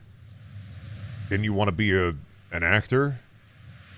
Didn't you have a passion for something that was like an unattainable goal? Didn't you want to be like a president or an astronaut or a doctor? Like,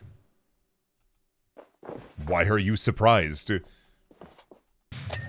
Children see activity that let them express their creativity and want to do it. That's okay. Why are you surprised? Before 10 years ago, I would say nowadays you gotta have big boy editing skills. Oh man, did I like fucking like... Oh dude, I think I fucking stabbed myself with like a bug part. Oh, because I am deathly allergic to bugs. Well, not deathly allergic, yeah. Well, because there was a dead millipede, and I think one of its legs fucking stabbed me while I grabbed the bowl, so... Let me... God, it'd be fucking wild if the Cheetos bowl led to a hand infection. Anyway, I'm gonna go clean this, and I'll be back. That's funny. I'll be back here. Let me get the no music up. Yeah, I'm gonna go put some stuff on that. I felt a little owie, just itchy. It may be more akin to a bug bite, but we'll see. I will be back. We'll see if my hand grows big and inflamed during the stream. Yeah, I'll be back. I'm gonna turn into a fly, dude. Oh no, I'm a bug now. No, I grabbed my bowl and I might have just gotten like bit by like a house centipede or something that I didn't see, or I like stabbed myself with like a little bug part somehow. So, it'll be itchy. By what? By like a little house centipede. It's not like they're venomous, you know. It's just I have a bug allergy. Basically, my body is baby. So if I get like eat by mosquito, if I get eat by bug, the bug bite usually swell up big and round regardless of what bug it is. And it just feels like a kind of bad bug bite, so we'll see. I'll be careful about it though, don't worry. I disinfected it. And I put a funny band-aid on there with the antibiotic ointment, so I did everything I can do. If it swells up grotesquely and I have big finger, I'll go hospital, I guess. When I'm like, okay, Brendan, you're broke right now. What if you go double broke? Oh, damn it. I need centipede bites. I need more centipede bites. Let's keep Cheeto's mutation in mind. I'm going to turn into Chester. I'm going to be dangerously cheesy, and then my heart's going to stop. Is that the transformation is going to begin? And then boom. Sorry, buddy. Heart explodus. Would you be able to live decently as a spider? No. They'd kill me or they'd eat me. Well, I'd be able to live decently as a big spider, but are you willing to provide for me, as a cohesive chat, a really big peach for me to live in? Because I don't mind being like a spider if you provide for me a really big peach that I can live in.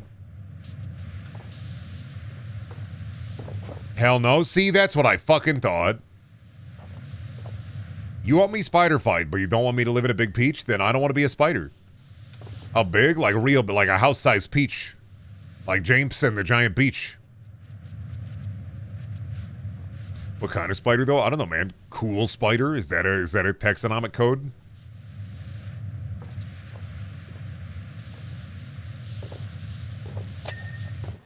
You forgot about James and the Giant Peach? You forgot? How did you forget?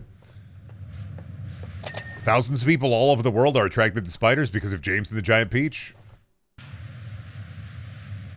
Charlotte's Web and James and the Giant Peach double feature. Why'd they make the spider so hot?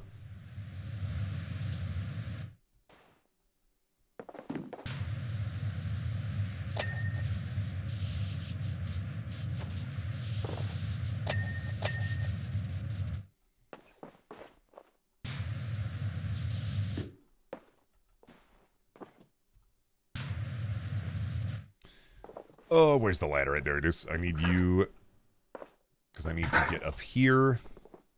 But I can get some of this from here.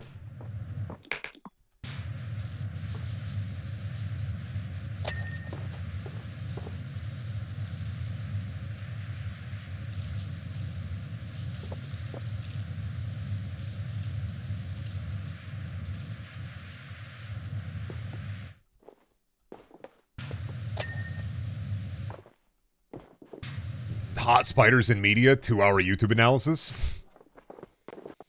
The list never ends, the ride never ends, the ride never ends. I keep looking, everywhere I look, there are hot spiders. Why does this keep happening to me? Everywhere I go, everywhere I look, it just continues to happen, just hot spiders to and fro. When will it end?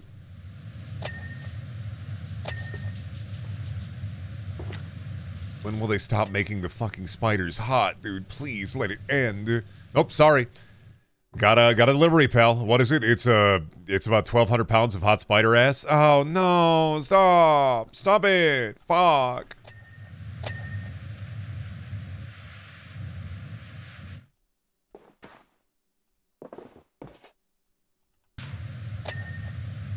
Hot spiders in your area, true, and basically they're feasting.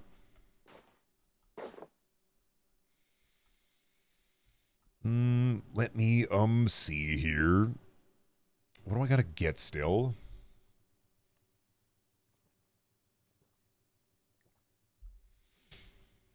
You can make that spider as sexy as you want. I don't want it.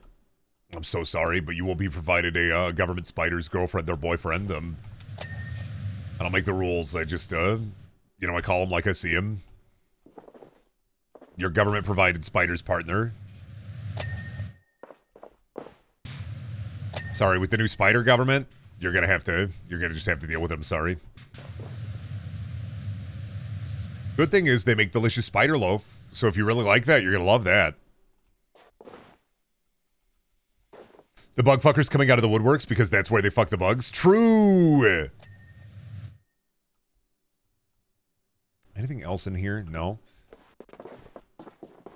Have arachnophobia, so BRB exploding. True.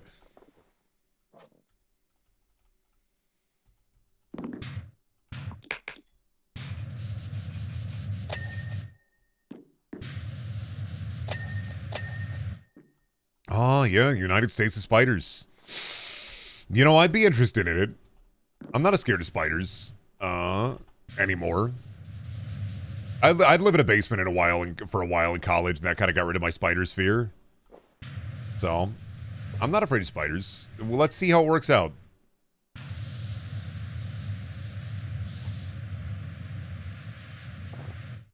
Bring the music, please. True. That's not the right what. Stop. Ew. I clicked on a Did You Know short. Ew.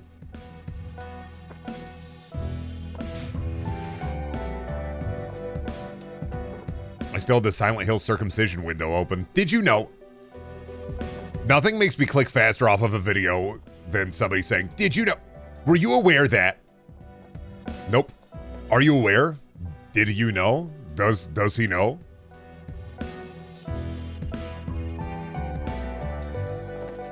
Let's see. Oh, do I gotta get around there?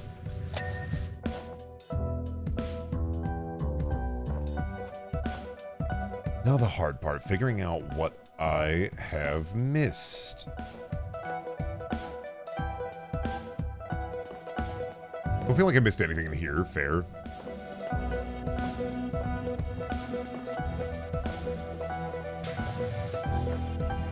Wait, here's one. What did I miss?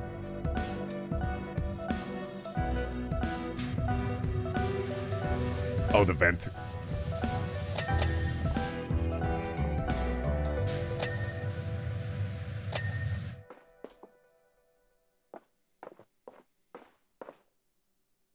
Got the gift shop letters, got the ceiling Toidle, and the ceiling Whale, and the ceiling Ray, and the ceiling Shuok. Did you know that the same voice actor do be voice acting as a job? Did you know? Worms. That's my favorite kind of. Did you know? Worms. And then worms just appear.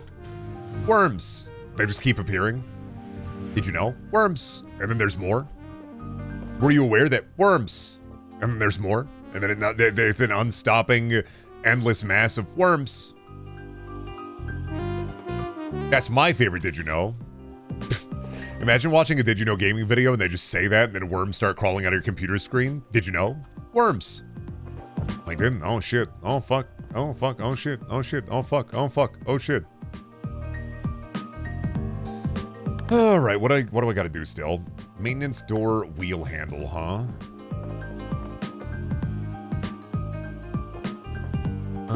Right, back over here.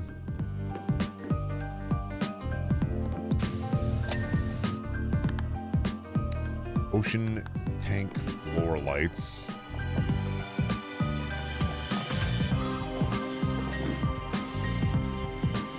Makes me think about the Worms Borg cube from Voices. True.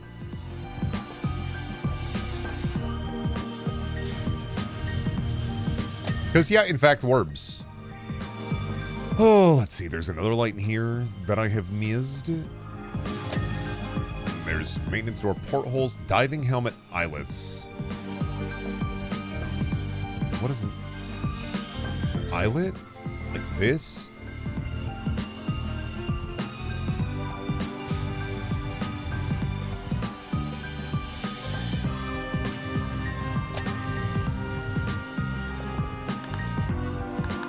Easy peasy, done after this. Remember Worm the Game Worm? The game with Bazooka? True, I do.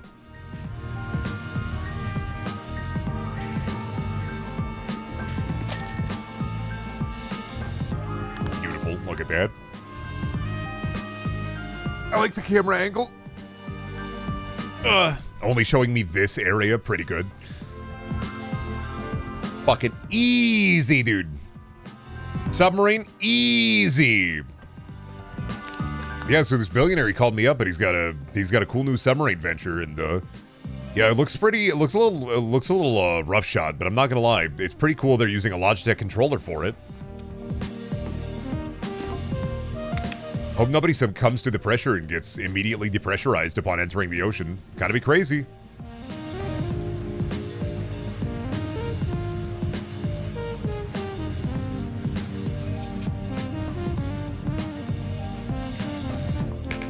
My beautiful aquatic submarine.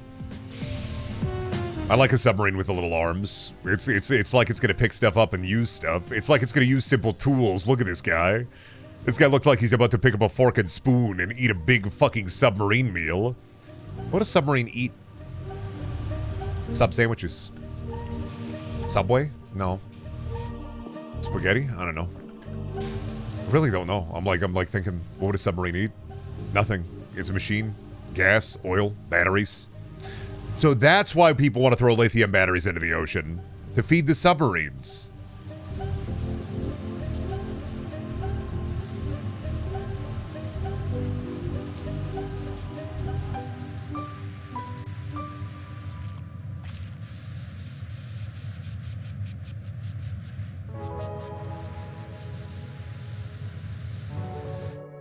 Wild free-range submarines are hungry. Please, feed them your lithium batteries. Throw them into the ocean today. Brendan Worms Rumble stream. He never played a Worms game. Might have to get people together for something like that. The hardest part of any job. Scheduling. Why do you think I just washed my power?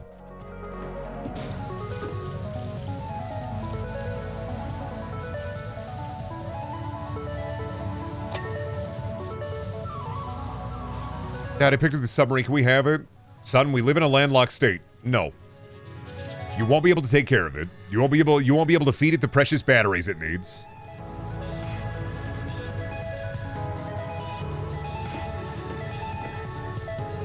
Hope you played Helldivers on Super Earth before the event's over. I got it working, and I played it on my own. I just don't know if I can get people together in that short a time.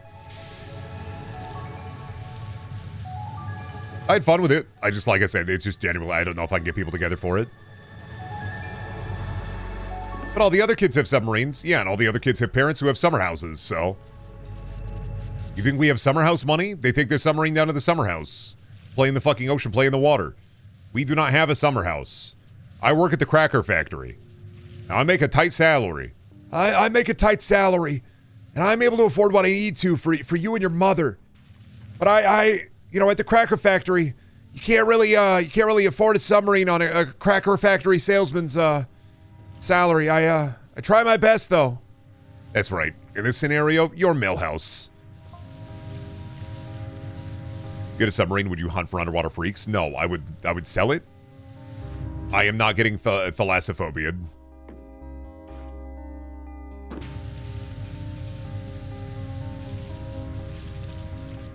No, if I somehow acquired a submarine through like familial means or through other means, I'm not holding on to it.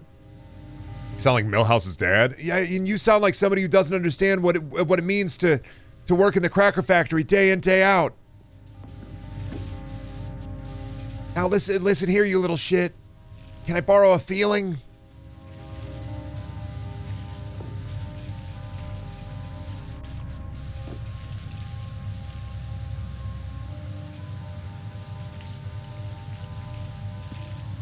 Sell submarine through the face. Could you imagine the insanity of going to Facebook Marketplace and see somebody selling a fully functional submarine? Yeah, so this is a nuclear vessel. It's decommissioned, but I recommissioned it. I got the reactor working again with a bunch of old smoke alarms, and yeah, it's pretty cool. It's a pretty awesome submarine, but I don't have really use for it anymore. I'm looking to trade it maybe for like a PS3 and a copy of Mag, and if you got an old PS3, that's kind of what I'm looking for right now, so don't really need a submarine, mind you.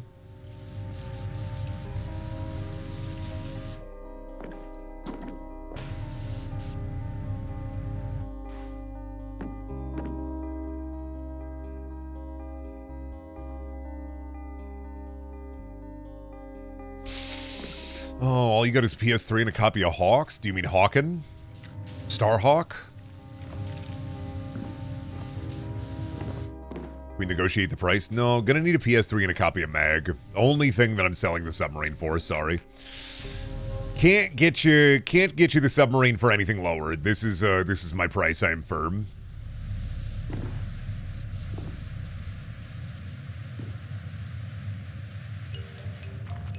Yeah, looking to sell a submarine. Will barter. If you have sheeps, goats, livestock, I will take 2 goats and a sheep for it. I need wool and milk for the coming winter. I need rations. I'm not prepared for the harvest. We are reaping what we are sowing, and I'm not ready for the fucking harvest. Didn't even wear my overalls today. Did you change your mind with a PS3 with iToy and iPad? No, I'm gonna need a copy of Mag, maybe a copy of Haze. I mean, I'd take probably a copy of Clive Barker's Jericho. The submarine is for my kid's graduation to have a heart. Sorry, I will not budge on this.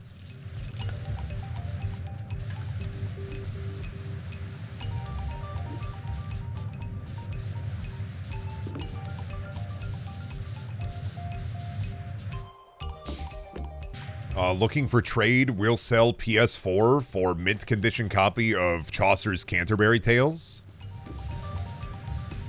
Baker need not be in the book. If you wish to keep Baker for yourself, you may keep Baker. I just want the rest.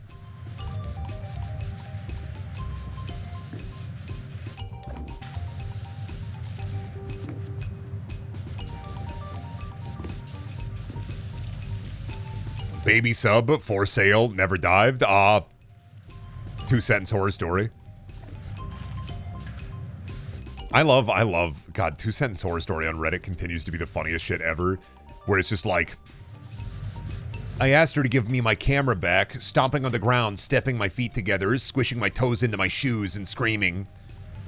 When I that second sentence be like, when I realized she was camera the entire time.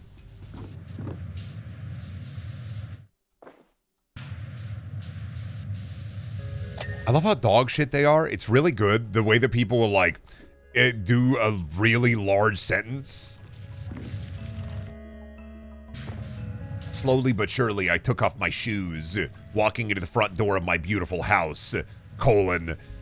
It was then suddenly that I was struck with such a leery and horrible thought. The next sentence, why was my house a dead guy?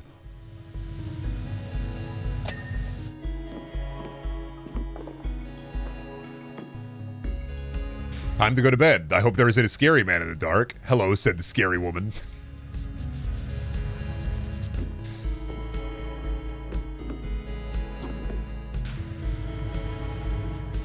I go on eBay looking for Simpsons Mole Man paraphernalia.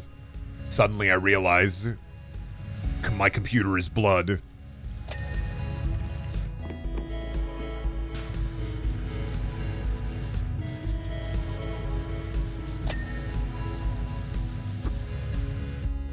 I was scared of the shadow that I saw directly underneath of me, when suddenly I realized that it was my shadow and I shouldn't be scared. Hello, said the shadow from the dark.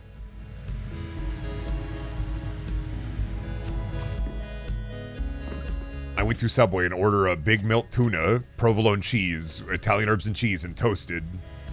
Hello, said the scary sandwich artist.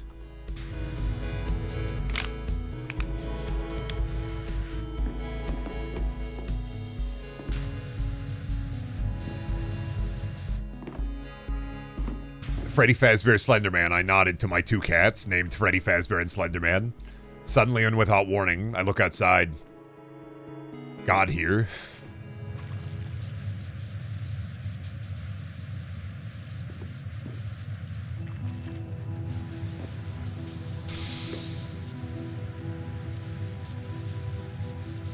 Went to Taco Bell to order nacho fries. The cashier stared at me with his hyper-realistic eyes and said we ran out. I went to Taco Bell for big chalupa dinner. I walk into Taco Bell. Killman was there.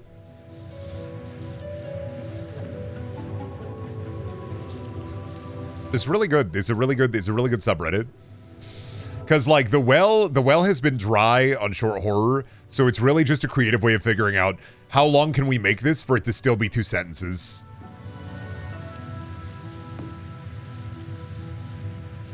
I need to name a cat Slenderman. Could you imagine having a cat named Slenderman and just, Slenderman, where's Slenderman? Oh, who wants me to collect their 8 pages? Do you want me to collect your 8 pages? Oh, who wants me to collect their 8 pages? All right, buddy. New cat name idea. If I get another cat at some point. That's it. Naming that cat Slenderman. Oh, little Slenderman. Who wants me to collect their 8 pages? Aw. Naming a cat Slenderman every time at dinner. Hey, you hungry home invader. Stay out of my refrigerator. Naming all your cats after creepypasta. Yeah, this is Jeff the Killer. This is Slenderman. And this cat, he's my little guy. He's the rake. Well, what's this fourth cat over here? Oh, my wife named him. His name is Scary Bilbo. Still fits with the theming, but not quite the same, you know? I can't believe to this day, I think Scary Bilbo porn is still running. There are still dudes photoshopping Scary Bilbo on the porn. Thought it was an art lost to time, but I guess they're still going.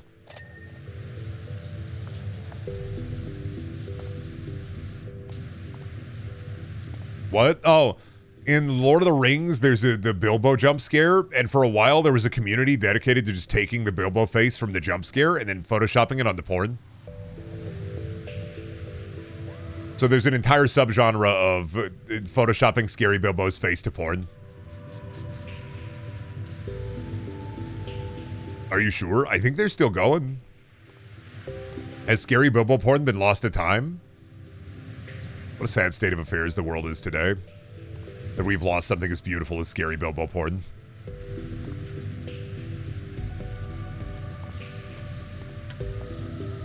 Truly a horrendous and horrible day for all involved.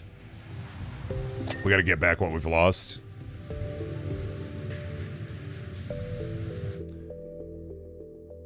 You making it doesn't make it a community. I would show you that Scary Bilbo porn has been running for years. You can search for the subreddit. You can judge, you can be like, oh, this doesn't exist, this isn't real, but like you have to put your eyes towards the screen, it's real.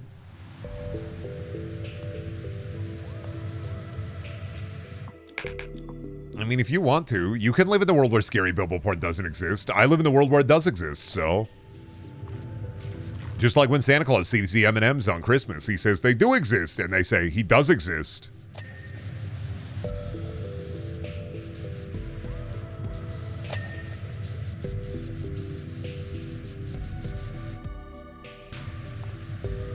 It happened, it is happening, it was happening.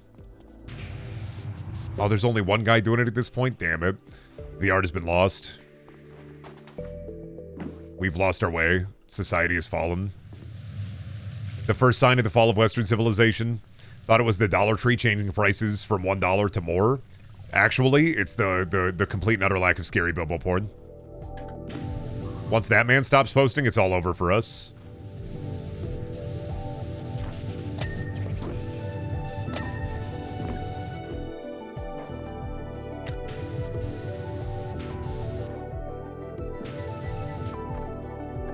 Then Eminem said to Santa, Santa, you finally got me my poop rod. Got a poop rod? Got a hot bod? Gotta drive my hot rod? Gotta put down some hot sod? Got dirt, gotta go Gert, got a purple shirt? Oh, Eminem?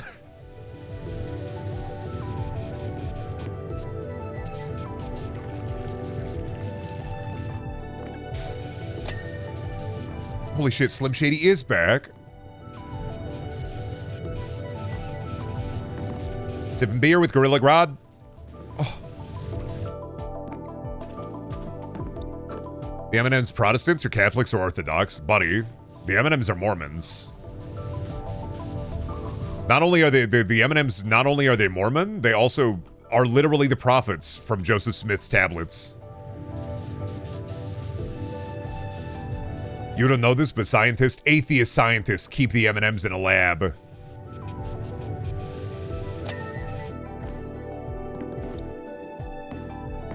They don't want the Mormons to know what they have.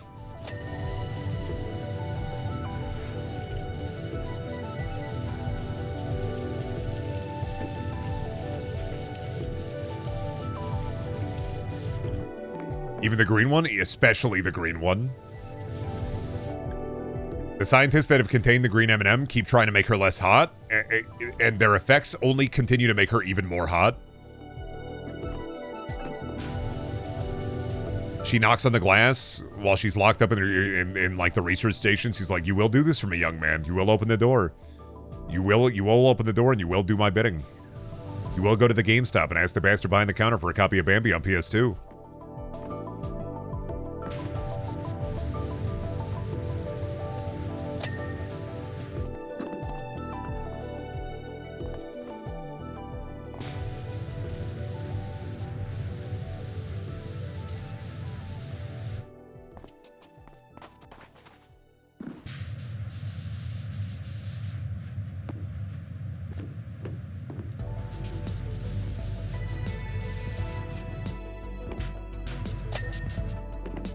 God, I would. The things that I would do for the green M&M.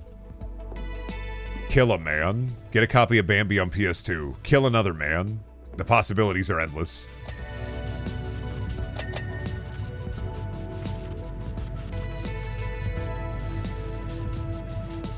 When are they gonna start making fucked up and weird M&Ms again?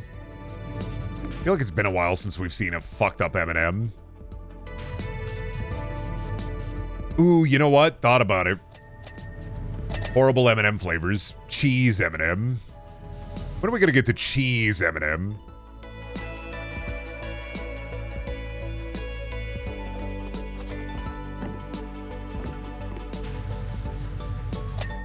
Would James from Silent Hill 2 kill his wife if she was the green M&M? I think he would still kill his wife.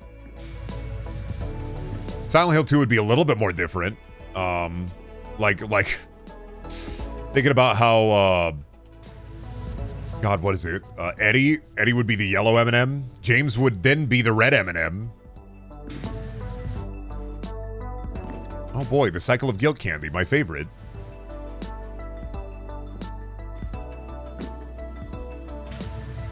Oh boy, my candy has a delightful cycle of guilt within it. Thank goodness. If my candy doesn't feel real human emotions, I just can't care about it. It's the only way for me to give a fuck about it. Ketchup and mayo M&Ms? I'll do you one better, dude.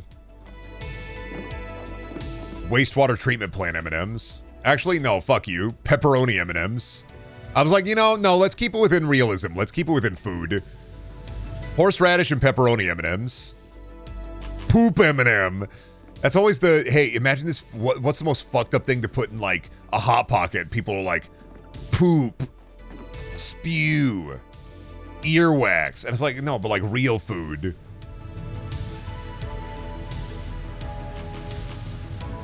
I'm thinking fish. Fish Hot Pockets would be fucking vile. Imagine being the guy who brings a fish Hot Pocket to work and microwaves it. Huh. What if you bought a Hot Pocket and it was full of poison, and then you fucking ate the poison Hot Pocket and fucking died?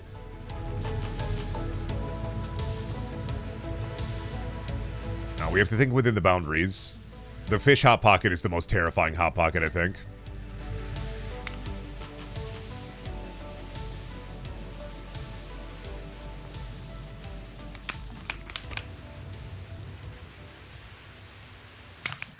Hot Pocket full of worms. The worms. Did you know? Worms. Were you aware that worms? And did you know that worms? Next up on worms, we've got more worms.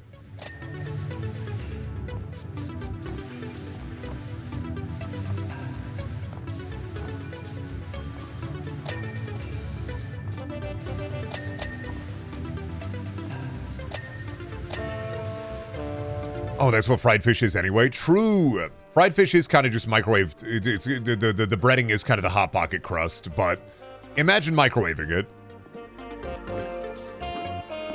All right, let me fuck up the fish. Fish, but they keep the marinara sauce from the pepperoni Hot Pocket. So it's fish and red sauce, microwaved.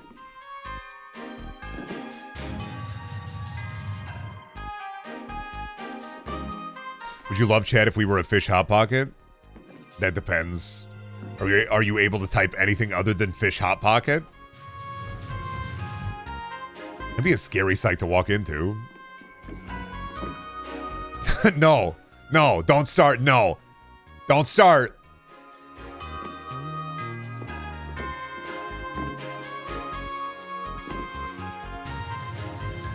Once again, the worms.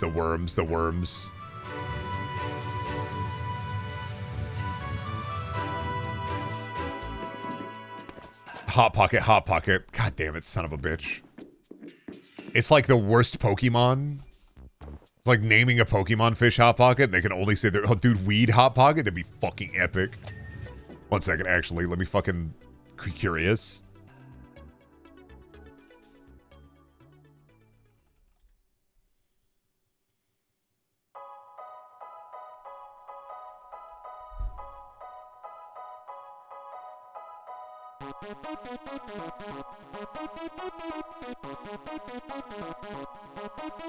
Not a real product, but somebody did already think about it.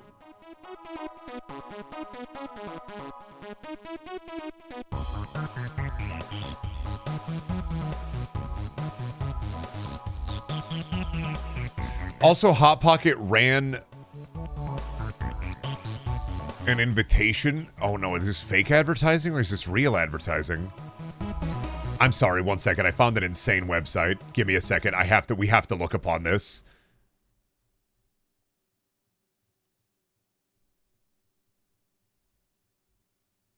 Hot Pockets Munchie Time. 420 is synonymous with weed. We set out to make 421 synonymous with the ultimate munchie moment. 420 festivals are popping up in legal states like Colorado, Washington, and Oregon. When baked, you're baked. When you're baked, microwave. After 420, it's 421. The edible that's legal in every state. Cottonmouth, juicy, savory, cheesy, pepperoni flavored Cottonmouth. Got the munchies. Scan eyes.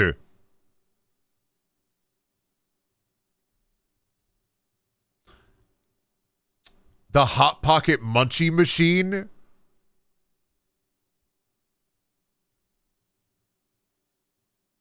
Now wait for it. Simply blow into your phone's microphone to see a cloud of smoke appear on screen. When the smoke clears, messaging will confirm your munchies and direct you to our dispensary to pick up your Hot Pocket.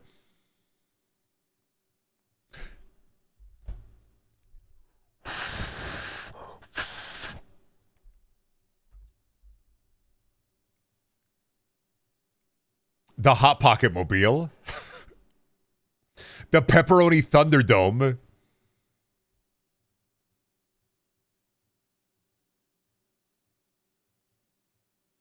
What is this? What? What's that? I got to figure out what this website is. This is somebody's creative director website. This is something that they've worked on. This is a creative director, like, this is somebody's, like, fucking personal work website.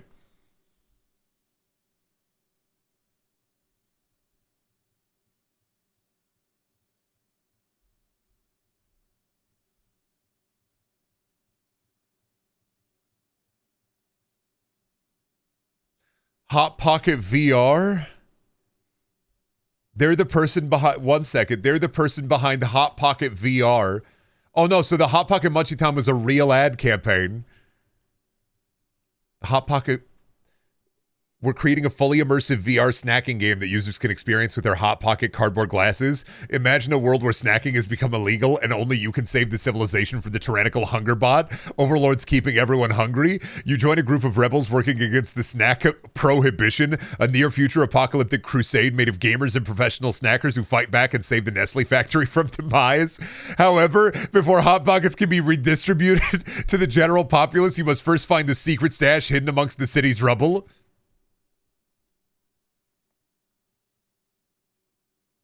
I like this. Just says, ooh.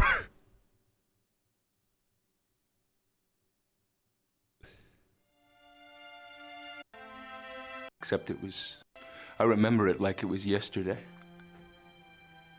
Except it was just earlier today. Well, we volunteered. We were ready. We knew what we were going up against with this mish. Psyched, game faces on. Boys ready to be men, excited to see some action. It's crazy, man. Hellfire. Coming down everywhere. Battle was nuts. He went to the other side. Yeah, but what they don't tell you is how real it can get out there. Rug burn real. You can't just call quits when somebody's stomach starts to growl or when someone gets chilly. No, you gotta keep your head in the game, stay focused. There wasn't any food. Sometimes 3 squares ain't in the cards. And I'm talking major grumpiness and big-time blood sugar drop. It had been hours since we last tasted food. Like, at least 3. But you gotta do what you gotta do, okay? So you dig down in your trench and you grab those Hot Pocket snack bites if you can. And that's when I saw Sam. I just remember popping up and walking into enemy fire. And that's just when everything went blank. Next thing you know, I'm coming to the most wonderful flavor.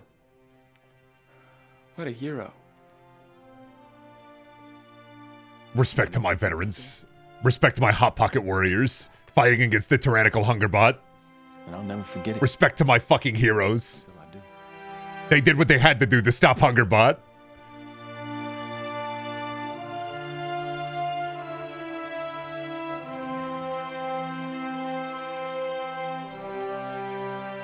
What the fuck? There's no tutorial level for tummy grumbles. Did you know there's no tutorial level for tummy grumbles?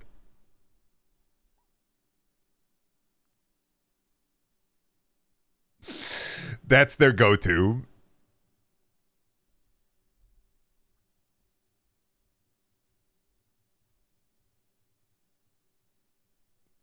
Yes, they fought the war they had to so we could enjoy the snacks that we ate. One second, I have to approach this on I have to post this on Blue Sky immediately.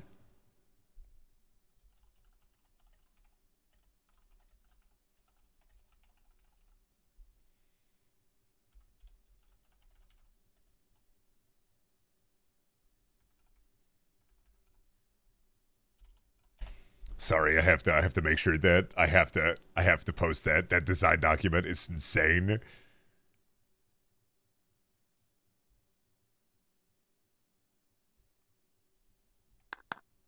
That design document is crazy. I respect my Hot Pocket warriors. We were talking about weed Hot Pockets, but I found the forgotten war waged against the tyrannical hunger bot, saving the Hot Pockets from the evil robot and the prohibition.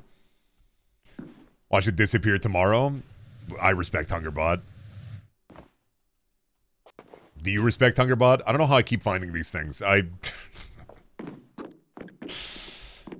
This is I feel like my secret talent is magically finding like weird cursed artifacts from a bygone era. Just accidentally finding archivals for shit like this.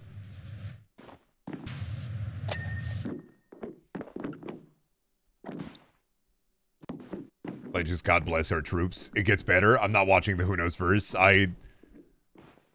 Who knows where the Wendy's... I mean, these were all real ad campaigns. It's just interesting to see some of the design documents behind them. Respect to this guy for putting up a lot of this stuff on his website to get jobs. Apologies to this guy. I'm not mocking his work. I want that to be clear. I am delighted that we can access information that we should not be allowed to access. This is the type of shit that, like, you are not supposed to find this. This is hidden away in the deep corner on the internet.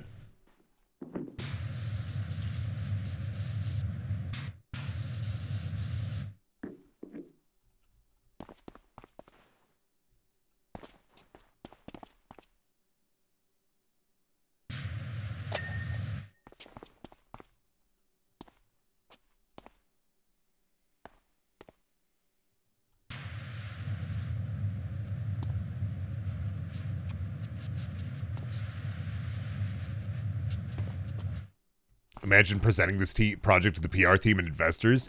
Yeah, all they would hear is, at the time that this released, all they would hear is, virtual reality, huh? Interesting. Here's your budget. Get it done. It's kind of like today where it's just like, AI, huh? Awesome. Here's your budget. Get it done. VR was you know, there are some good VR games, but VR was kind of the big trend a couple of years back where it's just like, virtual reality, huh? The future. The far-off year of 2002, huh? Interesting. Tell me more, I'm intrigued.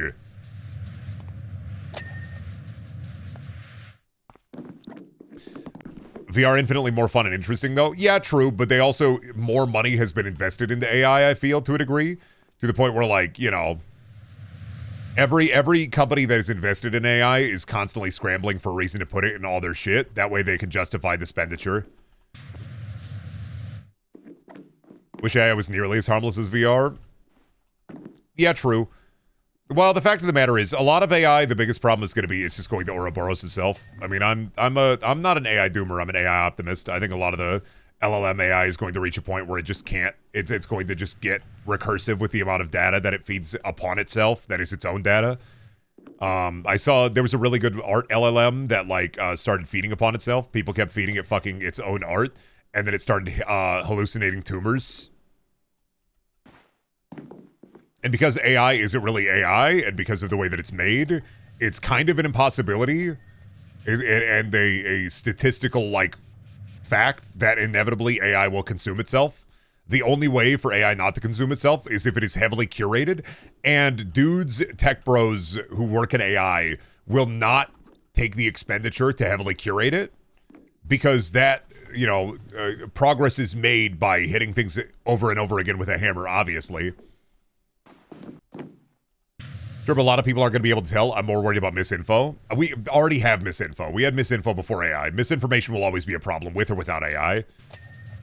The same people that are getting misinformed by AI are the same kind of people who get misinformed by a Google search because somebody told them that bleach is good for their skin. I am one to believe that anybody who gets gullible tricked by an AI lie is the same kind of person who would get gullible tricked by the same kind of thing in a Google search.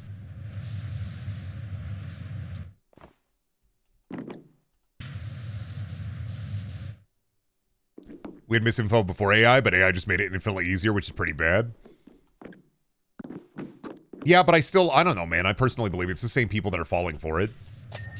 It's like old people who are on Facebook posting about they just saw a video of Jesus saving somebody from a bus.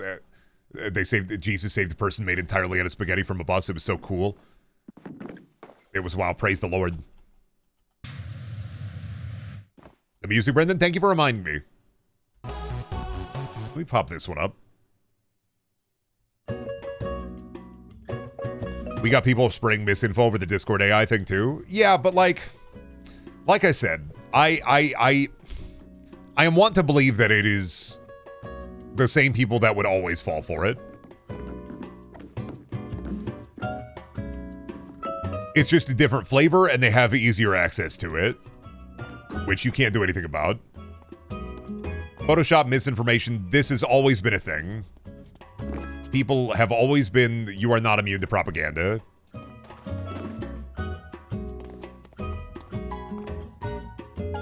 A lot of the tools being used to create AI misinfo already existed for years. It's just more convincing now. Well, now you can go and get the misinformation yourself directly. Like now it's the misinformation directly to you from the liar machine instead of just like searching the internet for curated liars. Now you get the full-on effect of the beautiful liar machine.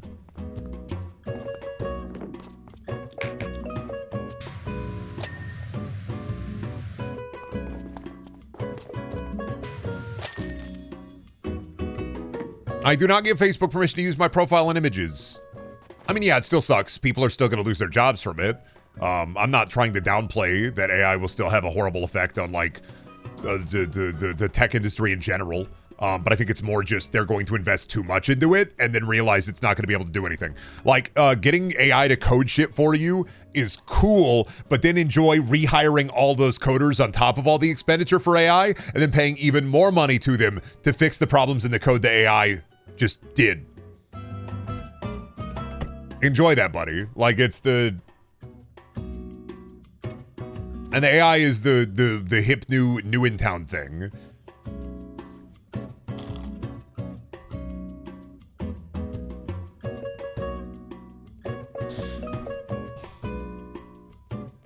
Fuck AI art, but you know, fear-mongering sucks too. I'm just not, you know, I hate it, I dislike it, but I'm not going to be a doomer about it.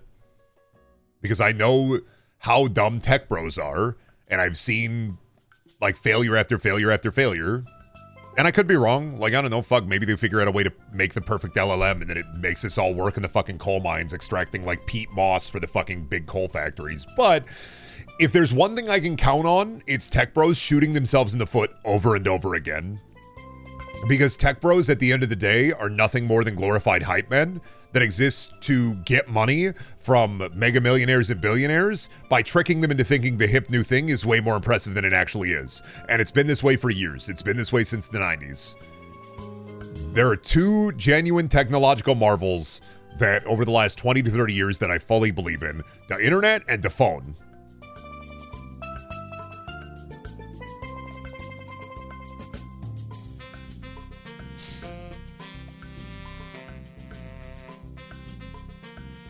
The phone, yeah, my little rectangle. I love my rectangle.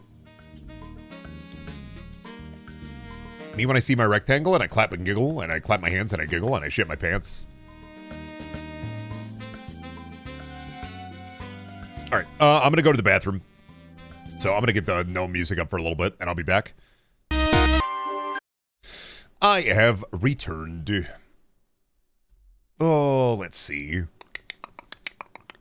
Let's do, yeah, we have the two that I really want to do left, so why don't we get Alice in Crunderland out of here, out of the way. Dude, White Rabbit is texting me, telling me to follow, go down the rabbit hole. White Rabbit is texting me, telling me to fucking, I don't know, dude, eat the fucking cookie, drink the fucking potion. Oh. But what if I don't want to? Oh, I thought that was, I'm not gonna lie, I thought that was moss. That's grass.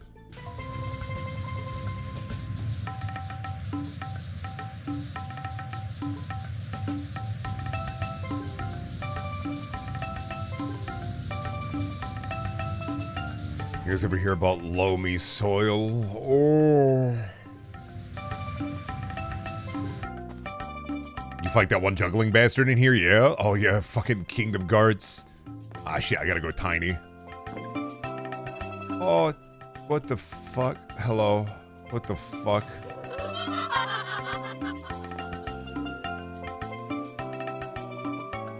That may be the worst Cheshire Cat I've ever seen in my fucking life. Oh good, the goo room. Oh good, the Meltem door. That may be the worst Cheshire Cat I've ever seen in my fucking life. That sucked, man. I mean, I respect the hustle. The level design is pretty cool, but like that cat, that sucked, man. Right? Like I'm not making sure that I'm not crazy on that cat. That cat sucked, right? I forgot the door tiny because I huge. You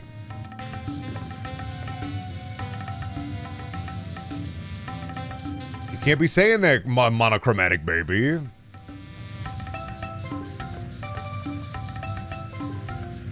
She Alice on my wonder till I land. She wonder on my Alice till I land. She land on my wonder till I Alice.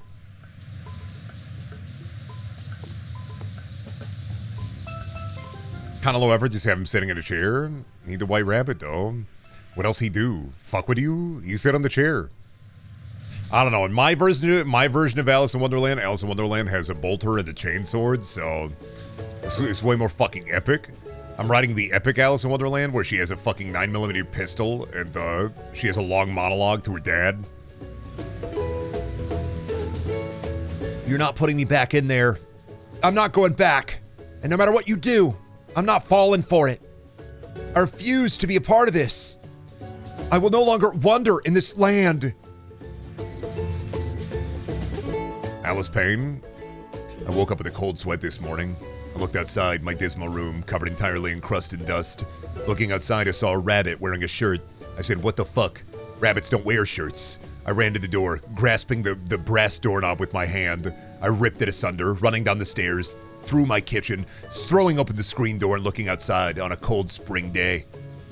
I looked at the rabbit and he looked at me. He locked eyes with me. He said, Josh, and then he ran away. I saw he had a tiny little clock. He was wearing a shirt that said, Mount and Do Me, but it was the Mountain Dew logo. I followed the rabbit for a bit through the forest, stepping and trundling over the big logs and running over the creek and the big bridge in the middle of the creek. Then I saw the hole. The rabbit was there, walking into a big, beautiful hole. I thought to myself, do I do this? I got work today. I gotta pull a 9-hour shift at the ball breaking factory. And I thought to myself, yeah, I'm thinking I do this. Isn't it my turn to experience whimsy and joy? Isn't it my chance for once to have what I want? I holstered my pistol. It was already at the ready. I'd grabbed it out of my bedroom, but I hadn't mentioned it before. And I slowly walked into the hole. There, I found a bunch of bats. They bit me, and I died. It was fucking awesome. That was fucking cool. Suddenly, I was resurrected. And everything seemed full of wonder. What is this, some kind of wonderland? I looked around. Yeah, I'm thinking it was.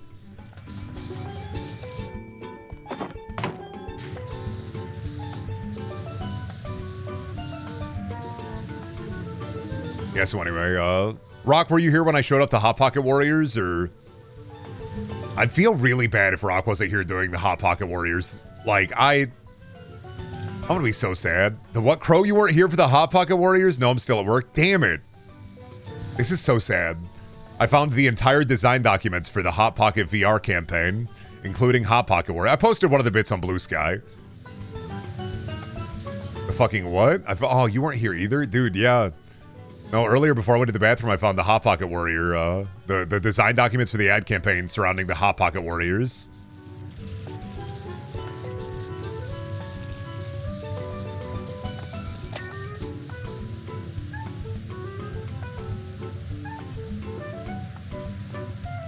Damn, this ceiling reminded me of Tyler Ninja Blevins. What the fuck?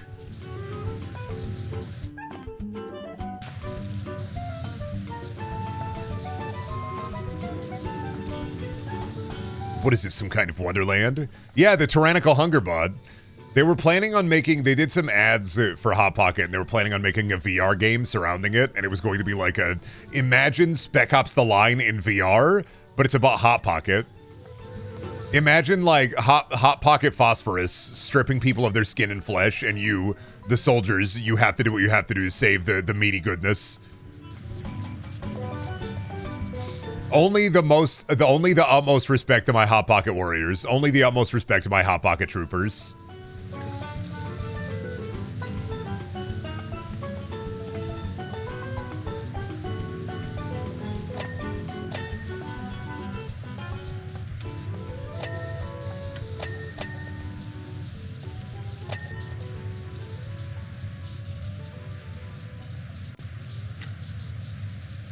Veterans of the Hot Pocket War, rise up.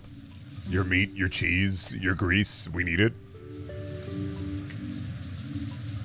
God, I wish they had made the game. I mean, understandably, the game probably, didn't get made. I think the ad campaign still went through partially. But God, I wish they made the game. It would have been funny. It would have been like the Dorito game on 360, but for VR.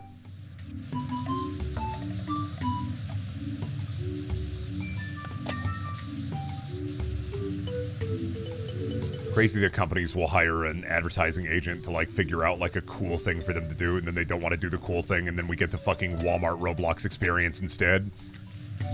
Jump for joy when we cry Walmart. Now kids, here's an immersive fun little game in Roblox you can play. It's called Union Buster.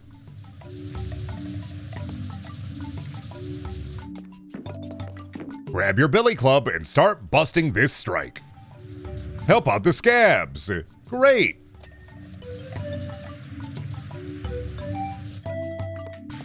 Yeah, Dorito Crash Course. That was a sick one.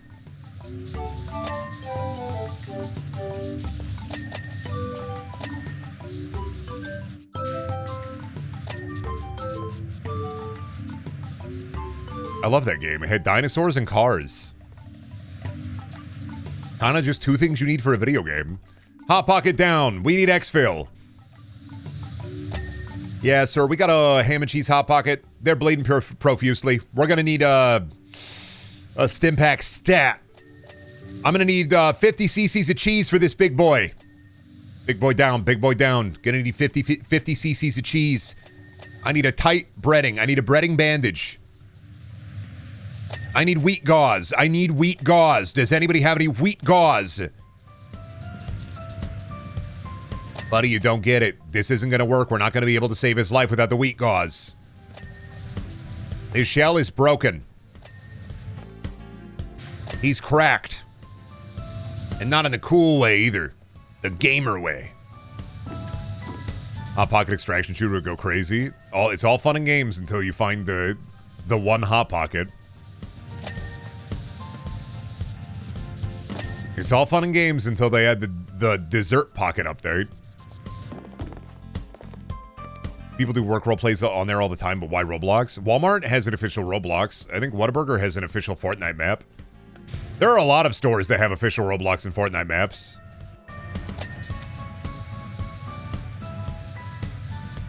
They're not like official by Fortnite, but they're official by like the advertising company. Because that's where the money is. That's where the money always is. That's where the money always will be. The money is with the kids.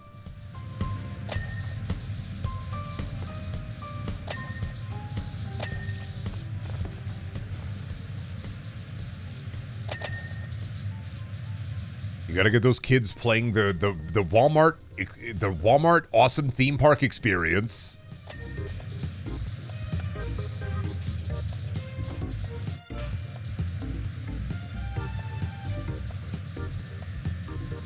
That way you two and these kids can figure out how fucking awesome Walmart is. Always intrigues me for the people that work for like stores like Walmart as like their, I guess their ideas people for like ads and stuff.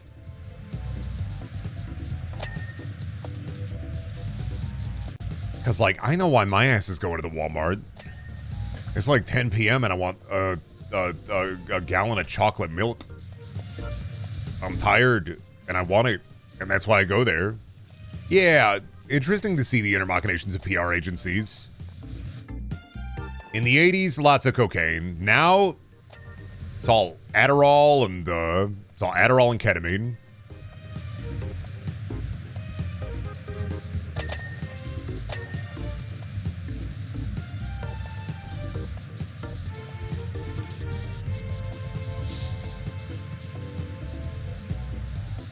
What if we made the logo slightly fatter? Now, okay, so we see that our logo has flavor. We remove that. What if we shoot for dog shit corporate minimalism? Interesting. Now, you know what this really needs? More minimalism. Make the logo fat, make it less readable, make it more boring. Our physical locations, make them also more boring.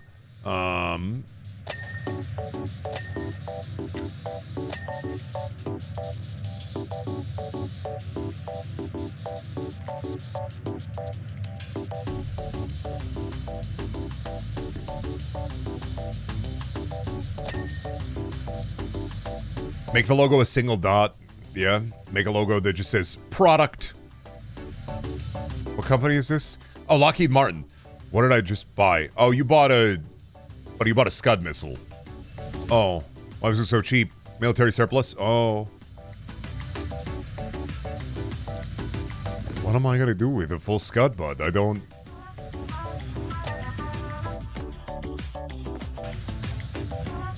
I miss the 90s, 2000s design philosophy. There was color and whimsy. Well, yeah, because a big part of that, too, was in the 90s and 2000s, ad agencies were also still, like, selling to kids.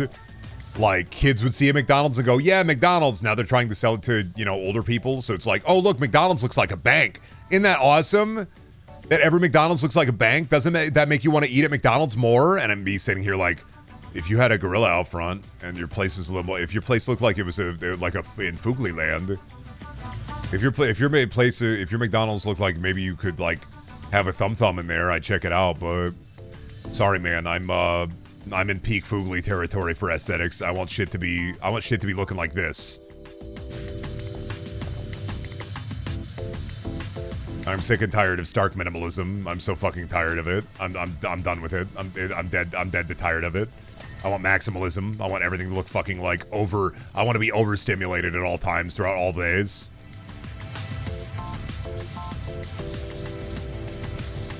It genuinely feels like sometimes that like Epic Mickey hit real life. You know what I mean? Like Monster Hunter before you clear low rank and get into high rank. Like,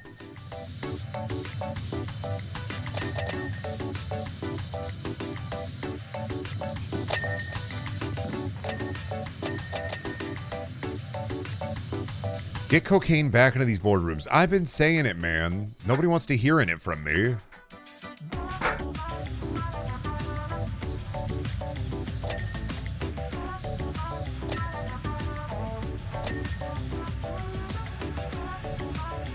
The real meaning behind Epic Mickey. As you grow older, you too will experience joy disappear. Your happiness will slowly undulate into the depths and you will know despair. Ooh. It's like, yeah, dude, whatever, man. I despaired as a kid. I'll despair as an adult. The Swedes have done unimaginable damage to interior design. Somebody said to me that it wasn't just like making them look like banks for an aesthetic change, but also so that like they could get rid of the real estate easier. And I'm just like, nah, man, now everything looks like a McDonald's. Like, it just... Brendan, is this an accurate simulation of your height? Yeah. I mean, I'm 6'5".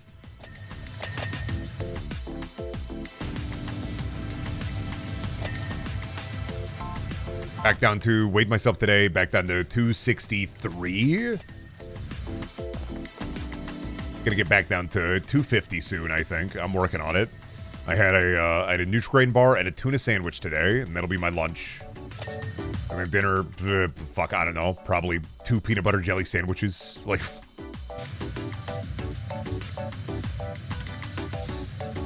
oh, fully back into my diet bullshit.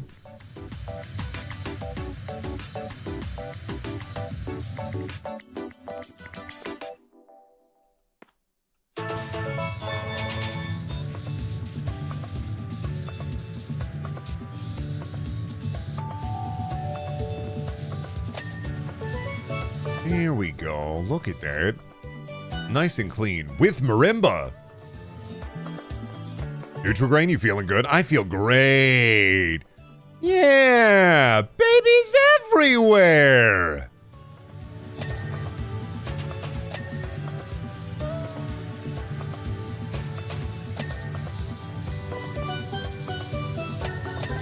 Wow, I just broke my hand.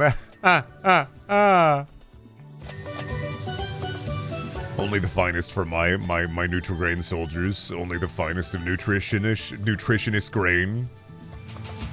And we will not stop there. We will go off into the beyond. Peanut butter sandwich is a treat. Dude, I made a peanut butter jelly sandwich yesterday, and I kind of got mad because I bit into it, not realizing that there was a hole in the bread, and it had made the very top part of one of the pieces of bread crusty and crunchy, and I got really I was mad. I was pissed. Cats must have gotten into the bag, like, when we weren't looking when we got them, so. How's your Cheetos infection? Oh, it's fine. Oh, yeah, for those who weren't here, I brought up the Unification Bowl because we were talking about, commercials, and a dead house centipede leg accidentally stabbed me in the finger. Because the bowl is in storage, and I didn't see it. And so when I picked it up, I got stabbed in the finger by a dead house centipede. So I was like, this is weird. This itches. So then I went and I cleaned it out and put a antibiotic ointment on it, and I put a Band-Aid on it. It should be good. Oh, that's what happened? I missed how the bowl injured you? Yeah, because there was a dead house centipede, and I think I just fucking... There was a leg, like, stuck on that son of a bitch, and I just fucking poked myself with it.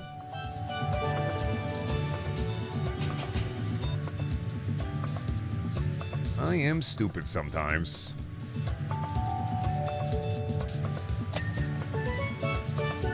How centipede just makes me think about a caterpillar smoking a cigarette image.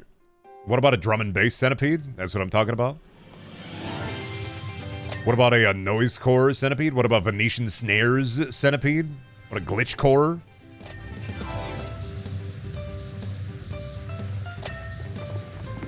Walmart blueberries. I don't know what that reference is. I'm assuming the song has something to do with Walmart blueberries.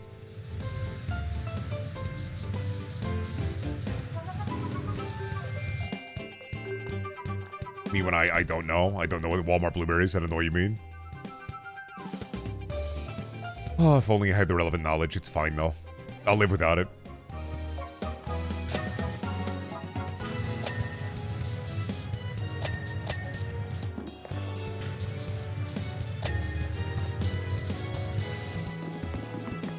Trip hop centipede, shoegaze centipede. You got so many shoes to gaze at. True. True gaze centipede. I just think of centipedes popping Vicodin and curing illnesses. You need more centipedes. Well, you, Dr. House Centipede, you are a centipede. Yes. Now you need more centipedes. Oh, fuck. Son of a bitch. Coaxed into a Grafu once again. God damn it.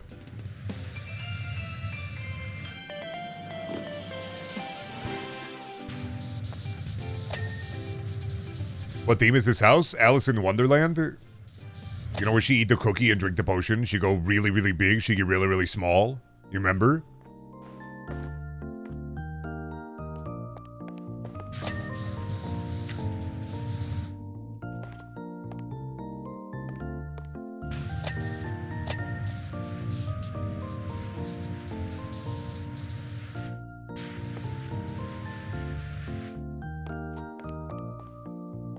Oh, just like Kingdom Hearts. When you walk away, you won't hear me say, please. Oh, baby. Oh, no. The submarines are looking weird.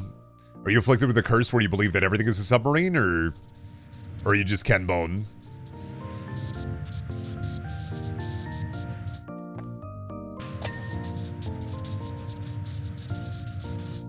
Oh, the one where the caterpillar hits that dank vampire and says, "Who are you?" I remember when the chuff in a dark caterpillar and it turns into a vampire and tries to kill Alice. Fucking awesome, man. Dude, modern day Alice in Wonderland where she, caterpillar hit the geek bar. Cheshire Cat hit the griddy. Alice in Wonderland wearing Supreme. Alice in Wonderland with the Gucci shoes. The Mad Hatter not drinking tea. He drinking G Fuel, Gamer Fuel. He trying to make you take Lion's Mane supplements. Wow.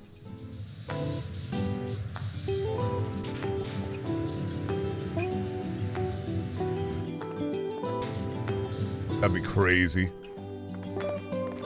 But I can't believe you weren't in the audience in the latest Game Changer. I don't travel, you bozo. It's a good one, though. I could have been, yeah. Ask me about my childhood would have gone hard on there. You could have been. I could have been a red shirt. I could have been asked me about my childhood. But also L.A., dude. L.A. Los Angeles.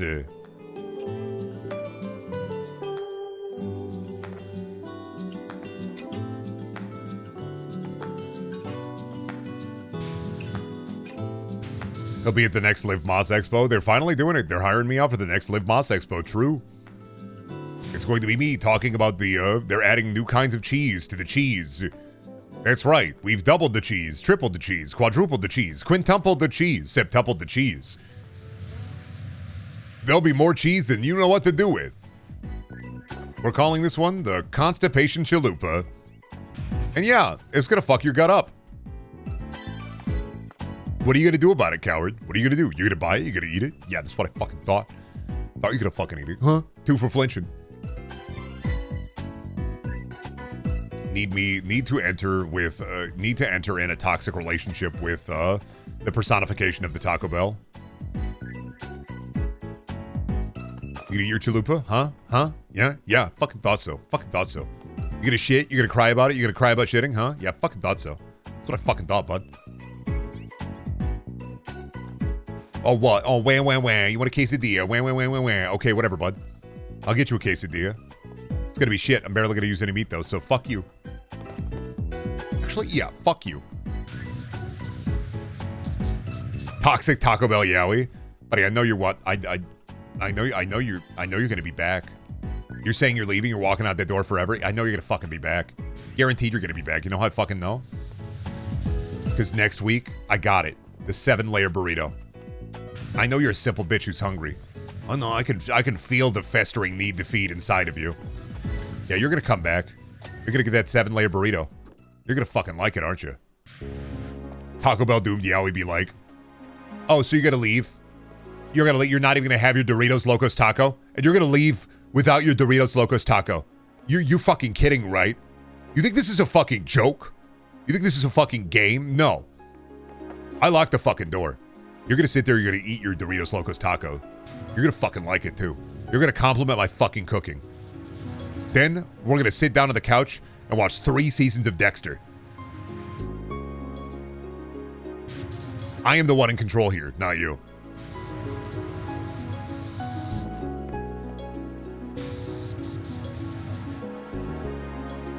If Taco Bell was a person, they'd bring up a crock pot full of Velveeta Red fried beans and meat dip and forgot the chips. They'd bring the chips, but they'd be the cheapest chips. They'd buy the big bag at Dollar Tree. Not even the Walmart chip. They'd be buying the fucking bag at the Dollar Tree. That type of shit. Where'd the goddamn table at? Hall table? Oh, I'm stupid. Table on the side. They hit me with the, they're hitting me like the mystery spot. Room cake box. Chip is chip? Not true. There's good chip and bad chip. Taco Bell's chips are literally fried air. I don't know how they fucking did it, but they found a way to make fried air. One big communal chip. Finally. Now that's my idea of a good time. I only need the one. Yeah, Taco Bell is like when Mickey Mouse see the bread, the slice of, well, isn't it a bean? Well, it's also the bread. It's also the bean and the bread. You're right.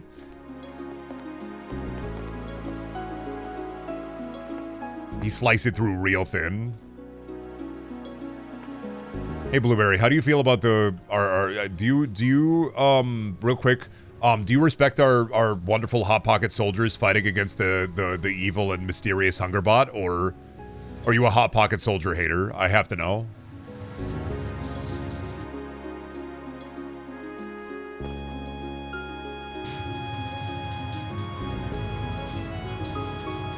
What? Oh, one sec. Sorry, 1 second. Let me...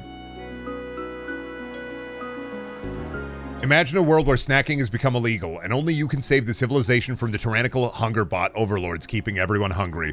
You join a group of rebels working against the snack prohibition, a near-future apocalyptic crusade made of gamers and professional snackers, who together fight back and save the Nestle factory from demise. However, before Hot Pockets can be redistributed to the general population, you must first find the secret stash hidden amongst the city's rubble. Now, let me ask you this. Do you think that there's no tutorial level for tummy grumbles? Or do you think there is a tutorial level for tummy grumbles? How do you feel about the Hot Pocket vending machine? Okay, let me ask you this. If you could download a Hot Pocket phone app that detected your munchies by blowing on the microphone, how would you feel? How would you think about that?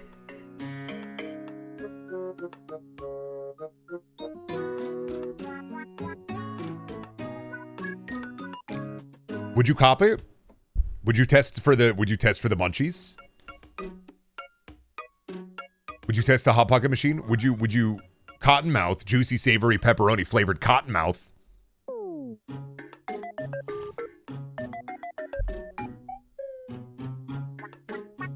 You don't like the Hot Pocket weed ad campaign?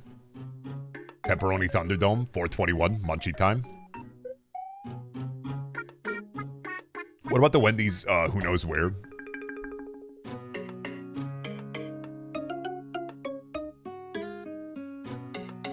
What about ice patty hockey?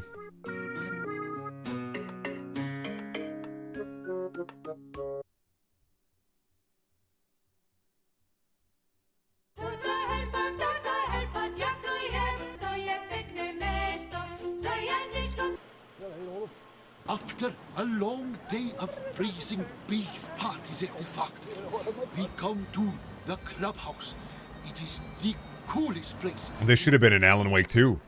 How did you find this? By Googling weed Hot Pocket? It gets pretty crazy. We ranked number 9 in shuffleboard frozen patty tournament. Berkeley. Wendy's burger. There are 6 women's living in Hunisfeld. Beautiful women's. And by beautiful, it is women with more than 3 teeth and mouth. Allow me to introduce. This is Shlonna from Pre-Freezing. And this is Jan from Post-Freezing. They are the hottest girls in the whole factory. Sometimes more than one layer is removed to reveal the thermal layer. It sucks? Yeah, no, that's what I was saying. This just sucks, man. This is terrible. It sucks. It's cool to find somebody's entire, like, work history and then look at it and be like, oh, yeah, this ad campaign that you made, that's on your, like, work history. It kind of sucks, man. This sucks, dude. Yeah, all that work you did? I don't know, man. To me, it kind of sucks, dude. Being too real with you, I'm too high to understand what's happening in that commercial. Imagine a fake town. Okay, imagine, like, it's a fake town in, like, Sweden or Norway or Finland. I don't know. It's a I don't know enough about Eastern Europe or the whole area there So, but imagine that, but like a fake town for Wendy's. Scandinavia. Yeah, thank you. Imagine Scandinavia, fake Wendy's town in Scandinavia. That's it. That's the bit. What is a hallway transition strip? Oh, this thing is, I see. So the first one, I see. Then the hall floor trims.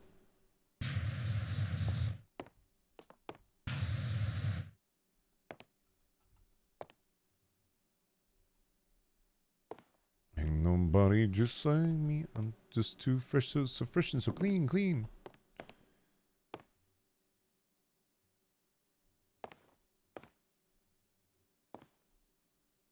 Which trim is it?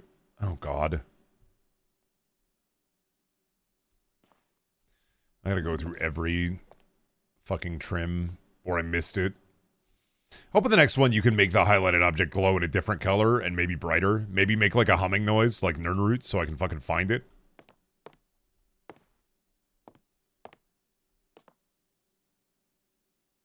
Oh, fucking this little tidbit right there. They're Scandinavian and they make the patty for the Wendy's. That's the thing. Here they fucked up the Lilo and Stitch ending, completely changing the ending to how the original was. I don't want to spoil it because there might be someone in chat that wants to see it. They fucked up the ending. It's not that hard to not fuck up Lilo and Stitch. It's not. You just don't fuck it up. But of course they were going to fuck it up. Oh my God, is that a clock fucking rug? Holy shit. What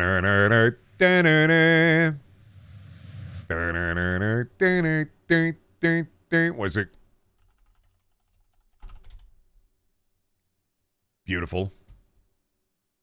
Do you ever roll around on the floor like me?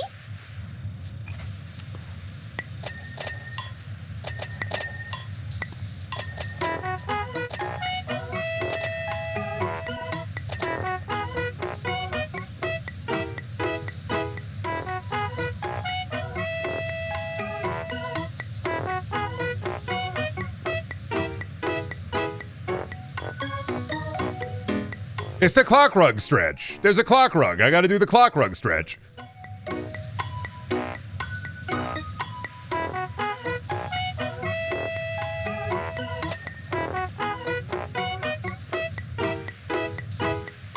No culture in this chat. Ridiculous. This big comfy couch, isn't it? You got me. You got me. You got me. You don't remember the clock stretch? How do you not remember the clock stretch? Why the fuck do I know this? Because you know this? 1 second. How do you not know? 1 second. Sorry. Give me a moment. Let me hit you with this.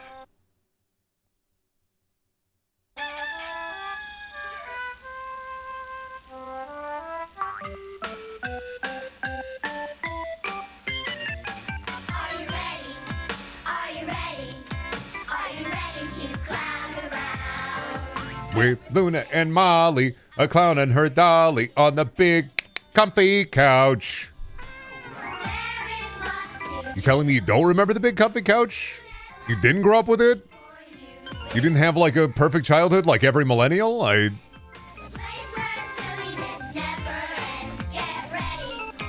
Get ready.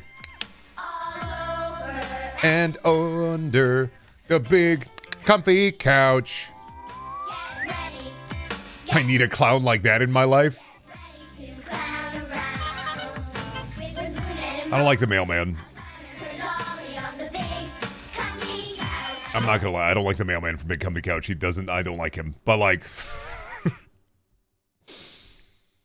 Gantu wasn't in the remake because Jumba is the end villain, so instead of Lilo getting 2 gay uncles, Jumba gets arrested, Pleakley goes back to wherever, and any sequel potential with cousins is gone. Jumba is the villain? What the fuck were they thinking? Huh?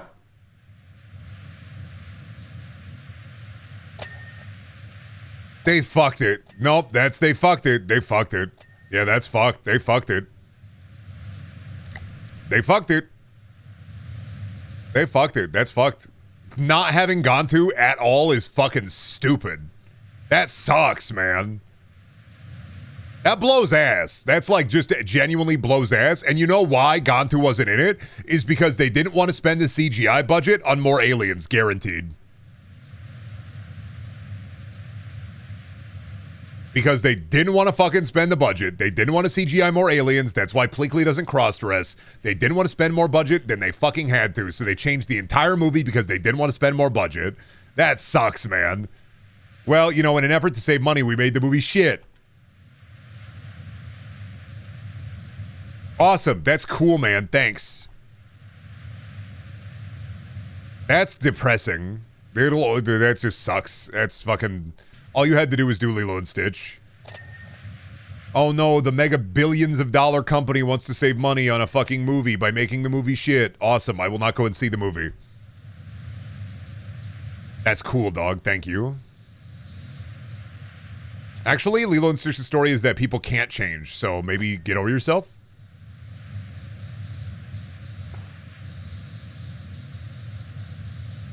That fucking sucks, man.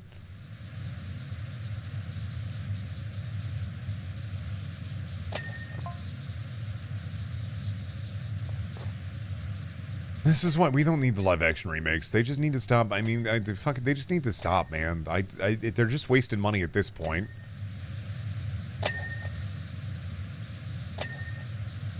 That fucking blows, dude.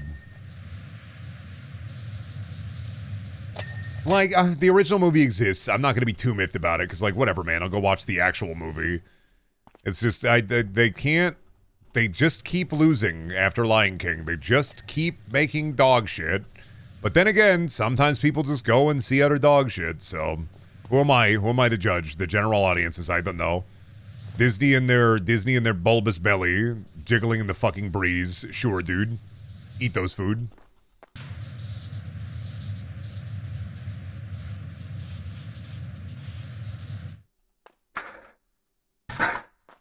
That just sucks, dude. That just... at the very least, they could have just been true to the original. But no, the fucking... Yeah, sorry, we couldn't afford Timon and Pumbaa, so we just removed them from The Lion King? Like the... Actually, that's like... Yeah, so we removed Scar from The Lion King because we couldn't afford the CGI for him, so we made the hyenas the bad people.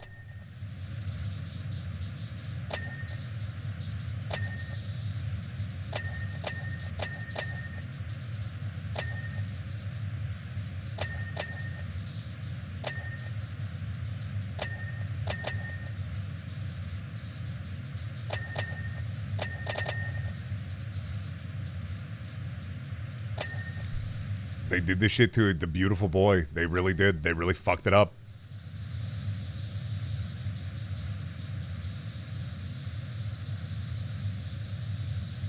Do you think they were worried of the incoming deluge of inevitable thirst start for the 10-foot-tall whale man and cut him? I think they cut him because they wanted to save money on a 10-foot-tall whale man. They said, we'll just change the whole movie and nobody will care. They will eat the slop. I think they just said, we're just going to cut him and change it and nobody will care. And the millennials that do care, they weren't going to see the movie anyway, so...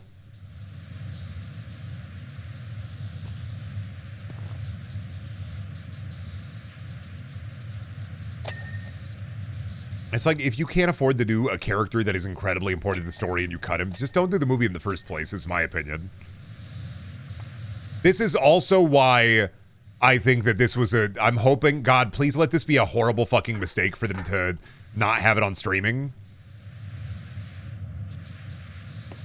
2 gigantic flops for Disney's live action stuff is, I mean, it's necessary. It needs to flop. God, I wish it did. But also, too many people are way too cavalier about Stitch.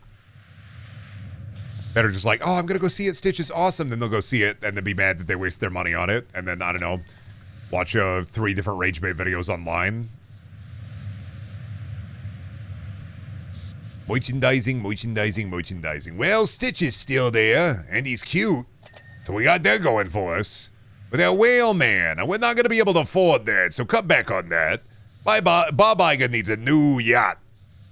So that whale money is going straight to Mr. Iger.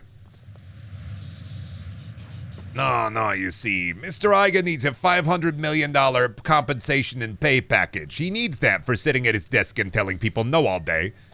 And since he's the big boss who tells people no all day at the big desk, a very important and necessary job, one of the only jobs that obviously couldn't be replaced with AI, we need Mr. Iger to sit there and collect his big $1 million. And once Mr. Iger gets his big $8 million paycheck, we put all that whale money directly to him instead. The people will eat it up. The proles will be happy. Do not worry. They will not revolt, for they can still buy Little Debbie's zebra cakes. And they can watch the old movie if they're mad.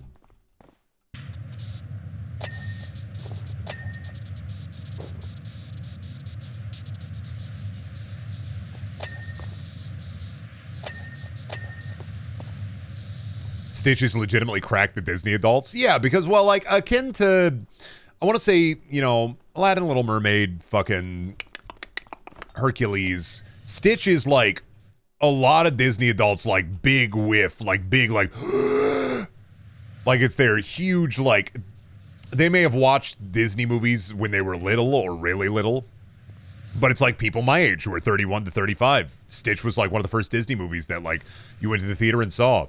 I didn't see any fucking Disney movies in, like, the 90s because I was baby. Every millennial think they Stitch on the inside. True, every millennial think they Stitch on the inside, when actually they're the big guy with the ice cream cone.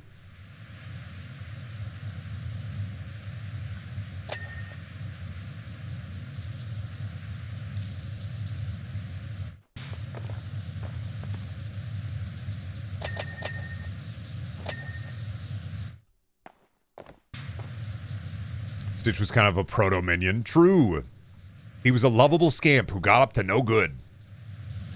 He was like Dennis, he's the Bart Simpson of Disney mascots. Looking at Stitch, kind of like a blue Bart. God, they did it. They made Bart blue. Stitch, he's a blue Bart. I too love seeing middle-aged women wearing sarcastic Stitch shirts. Don't talk to me before I have my coffee or I'll get a little mean. And then it's Stitch on like a white t-shirt with a black border on the shirt. Ask me why I'm cranky. I'll tell you because I haven't had any Totino's pizza rolls.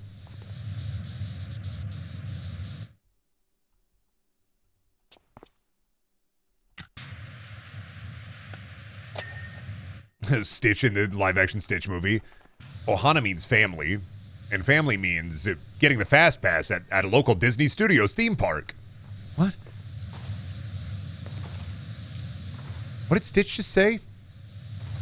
Ohana means family, and family means sometimes we leave people behind.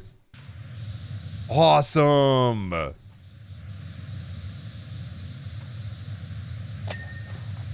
Fast Pass is BS. Fast Pass is BS is because doesn't everybody get Fast Pass, thereby making it completely useless and basically just an extra fee that you have to pay to ride the ride?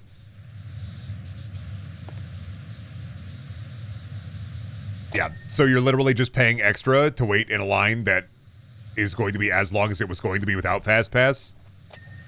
Because if you're going to fucking Disney theme park, you might as well pay for Fast Pass. So, like, it legitimately worthless. If everybody's fast, no one will be. Disney figured this out with The Incredibles.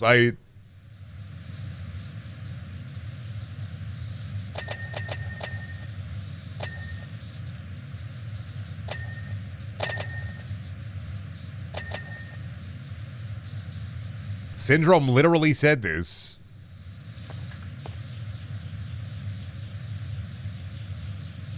I've never been to Disney, so I'm not somebody who I don't think I'll ever be at Disney.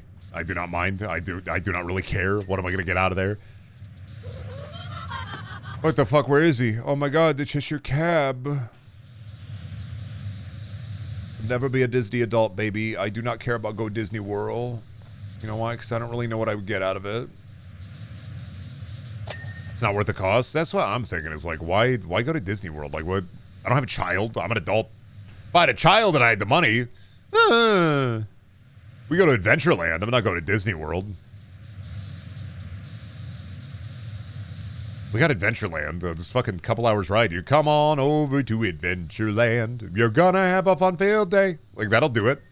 That'll take care of it. You want to see Donald and Goofy and Mickey? Cool. Here's a picture printed off the printer. I can get pictures of them on the computer.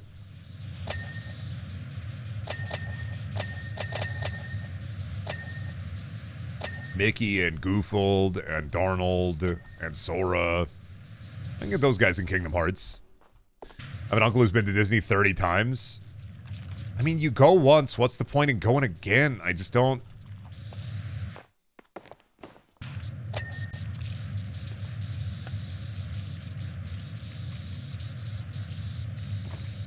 I don't know, man. For me, something like Disney World, where it's just like crying, screaming children, adults pushing people out of the way and knocking them over to go see the new fucking, like, holy shit, did you guys hear?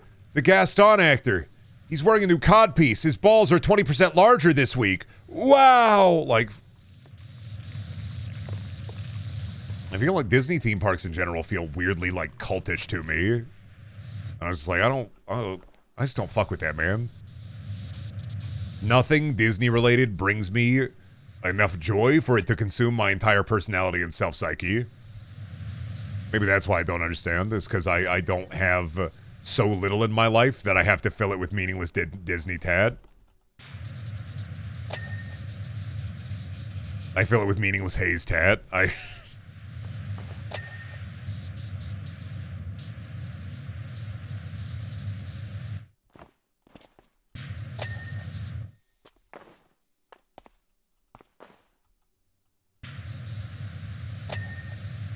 How much more in the house? Where's my fucking Nintendo and Chill? There we go. The Disney Adult Swingers Club. Don't they have the incredibly rare Disney restaurant where rich people go and eat? Club 31 or whatever? Is that what it's called? They have a Disney Secret Society at Disney theme parks for celebrities and the like. It's like a special place where you can only get in if you're super, super rich or a celebrity. Yeah, they have, accounting for Disney already kind of being a subject of elitism, they also have an elitism for elitism. Oh, you should be able to get in then? Oh, because I'm so famous, handsome, beautiful, gorgeous. Thank you. I appreciate it. Because I'm so beautiful, handsome, gorgeous. I may be a lummox, I may be an oaf, but look at me. Don't I just got a pretty smile? Don't I just make your heart warm like ooey gooey brownies whenever you see me? No, Brendan. My heart doesn't warm like an ooey gooey brownie when I see you. My heart crusts over with a thick skin. Starts beating even harder. I feel the blood rush to my head. I feel the need to kill. I feel the need to kill. I feel the need to kill. Double launch you in through a t-shirt cannon? Dude, fair. If you wish to use me to begin the fight, to take the fight to the rich, use me as a weapon. My value as a streamer is if you shoot me at a really fast pace through like a trebuchet or a catapult, I could do some damage because I'm a big guy. You could swing me around and hit a couple of guys with me. I'm built pretty sturdy. Yeah, Brent Force Trauma.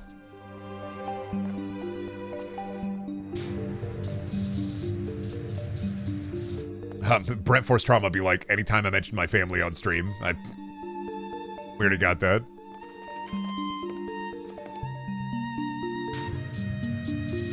When I walks into Club 31 and the head of Walt Disney in a jar shouts, "Who let this insolent oaf in?" I walk up directly to the head of Walt Disney in a jar. I grab the jar, I pop open the top, and I start drinking the goo. The rich people all start talking. Oh my god, the prophecy. The prophecy, he's fulfilling it. He's fulfilling it. I drink the whole thing. I down it. I house the Walt Disney jar goo.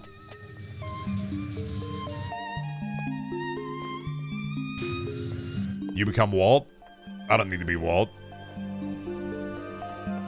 I have cooler ideas than him already. I don't need, what if I made a mouse? What if I put him on a boat? What if I made a land of indentured servitude for all my workers, and we called it Tomorrowland, and we presented it as the future? We built a little corporate town, and then all my workers are forced to live there. It'd be awesome, right? Imagine working where you live, over and over and over and over and over, for a great company. Imagine 16 tons. What do you get? Another day older and deeper in debt.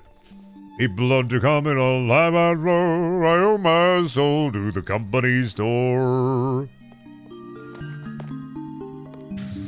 Capitalism. Unchecked capitalism as far as the eye can see. Wow.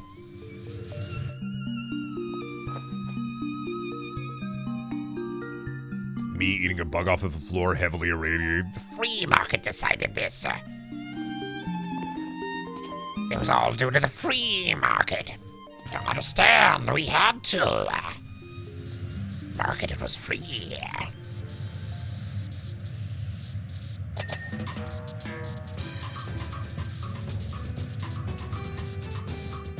Barack Obama for Mortal Kombat and the presidency? What the fuck? Obama would have been cooler if he had bone spine blades that popped out of his wrists. I knew he was balding, but like, no spine blade? No like wrist blades? No like bone blades? I don't know, man. Hey, at least my company town has Darth Vader sign autographs in front of our Millennium Falcon. Can you enter it? Nope. Oh, my company town just give me big vat of corn syrup and make me eat it all day. You did like a perfect Baraka voice? That was crazy. Ah, the flesh. I hunger.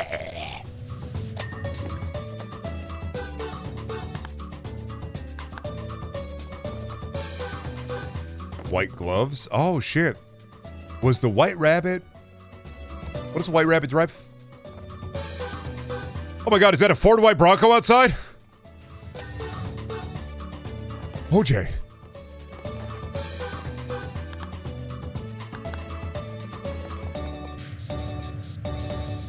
It was never him. Holy shit. What if it wasn't him? Alternate universe, OJ in Wonderland. The White Rabbit follows him out and commits the crimes that he's accused of committing.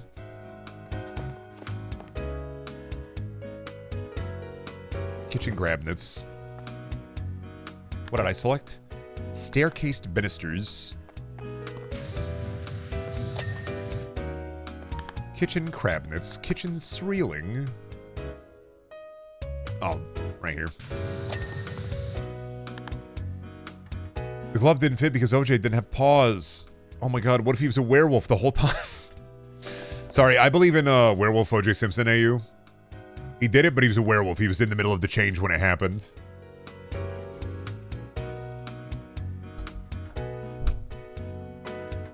Oh, big stretch, baby. Oh, the fucking mushroom. Let me hit the geek bar real quick and then clean my fucking mushroom. Popping off the geek bar, silly style. Let me get all slimed and gooped up.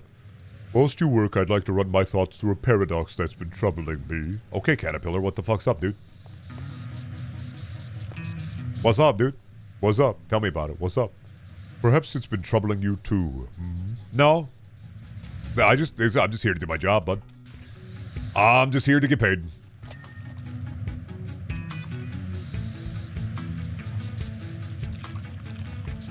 It's a metaphor on my metamorphosis. Okay, buddy. Eat leaf, grow big, get butterfly, dipshit. What's there to say? You didn't read that book when you were a kid? Isn't that what you is? Isn't that what you are? A hungry caterpillar? Become the funny butterfly? For fuck. A metamorphosis. A metamorphosis.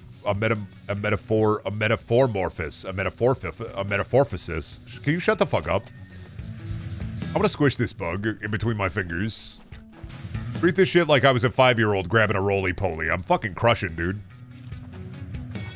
Simply put, who am I? I don't know, dog.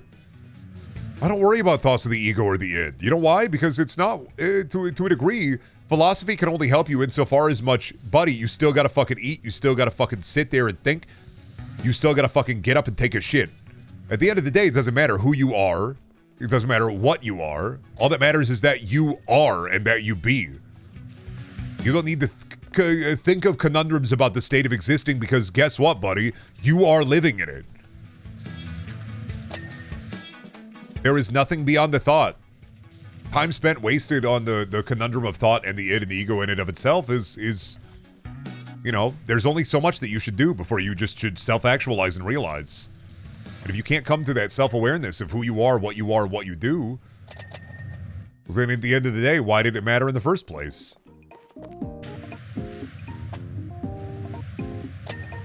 Realistically, who gives a shit? Go to Taco Bell, buy a Crunchwrap Supreme, eat the whole fucking thing, get home, take a nap, go to work tomorrow.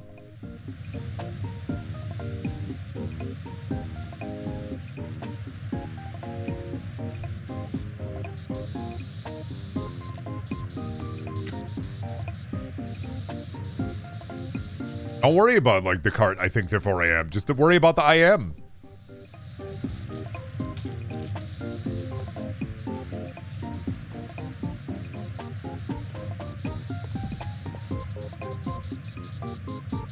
You still cleaning Shrektopia? No, buddy, we've been doing a lot more after Shrek. I'm doing the caterpillar, the Hungry Caterpillar's Big Fuck Mushroom.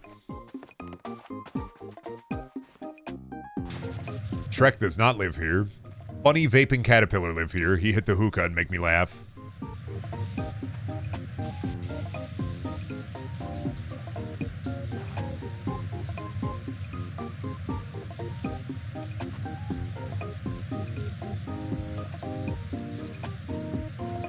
I forgot about the hookah caterpillar. Who are you? Ooh.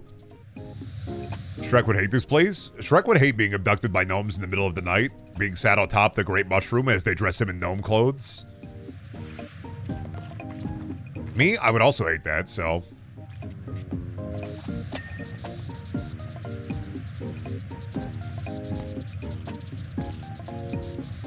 What makes him so hungry? What, the hungry caterpillar or the horny caterpillar? Sorry, the hungry caterpillar?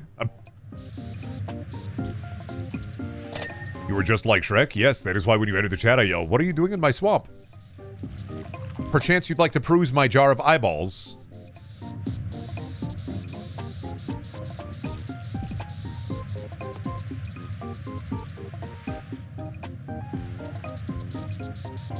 So you punch him? Yeah. Well, you know, if I am Shrek and I hate myself, then that just solidifies the theory that I am Shrek. But if I am not Shrek, then I must not hate myself. And since I am not green, the evidence is clear. Since I don't have antenna or weird, like, pop socket-esque ears, I must not be Shrek. Therefore, I must also not hate myself.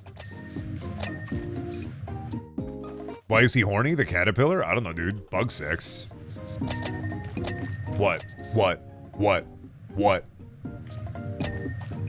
What are you gonna do about it? What?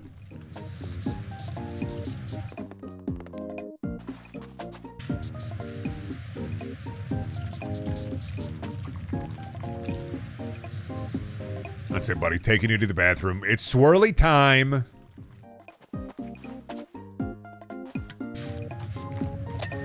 Sorry. Gonna bring you over to my house. I'm gonna give you jalapeno poppers, and you're gonna do my math homework for me.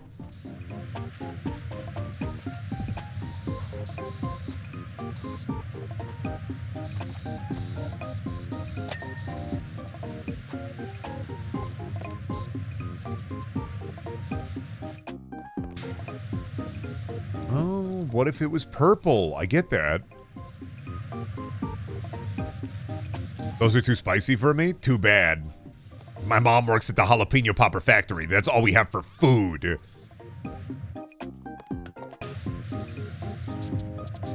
ever see two slugs going at it? No, but the turtle having sex noise will live rent-free in my mind forever.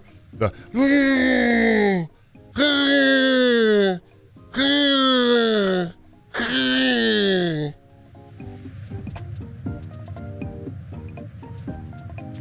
It's a really funny noise, yeah. It's a pretty powerful one.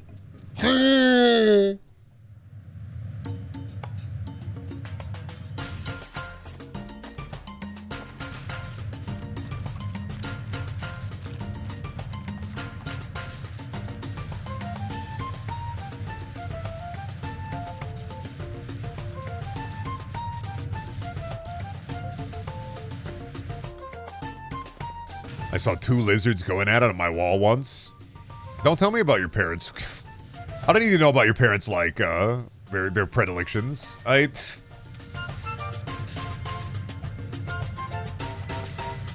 Waking up, they're both in the scaly suit. Mom, Dad, stop. There are bugs on the wall. Mom, stop. There are bugs. There are bugs everywhere. We hunger. Stop, fuck, stop.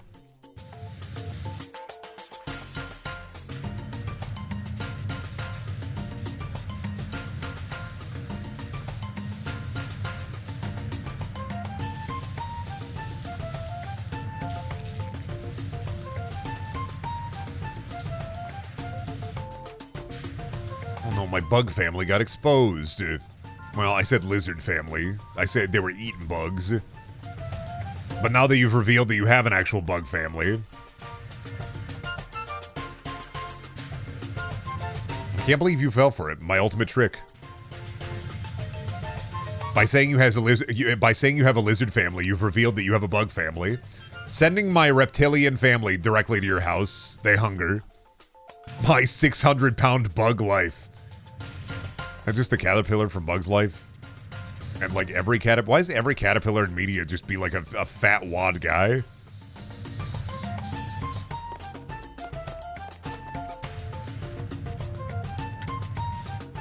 Fat fuck bugs. Why? Yeah, no, really though. Why does every caterpillar in like media have to be a fat fuck bug? Like I don't.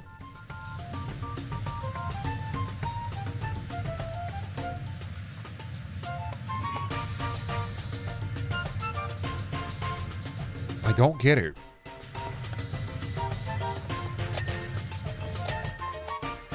I smell a YouTube video essay topic? Ugh, no. The fatapillar trope. Why the fuck is every caterpillar in media fucking fat? Is it because caterpillars are fat and squishy? Or is there a deeper meaning?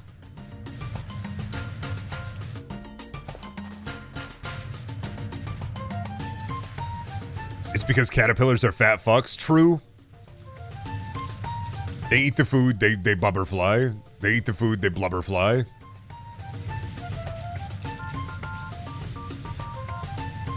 They need the mass for metamorphosis. Metamorphosis. Orpheus, Dorpheus, coming all over the walruses.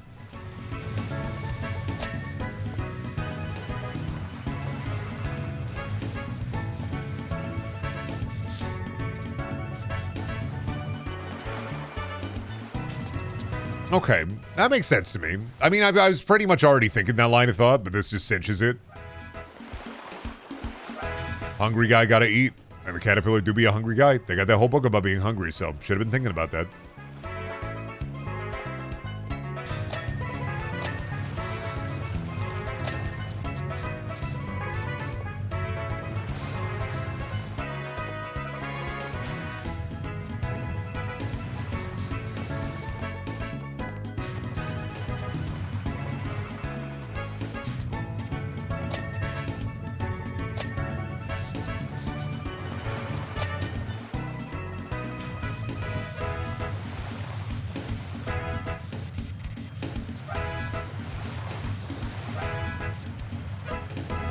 That's why you know I love your content. Your humor has gotten me through some tough times. Shout out to my BBLs, my big Brendaniel lovers, my BBWs, my big Brendaniel warriors.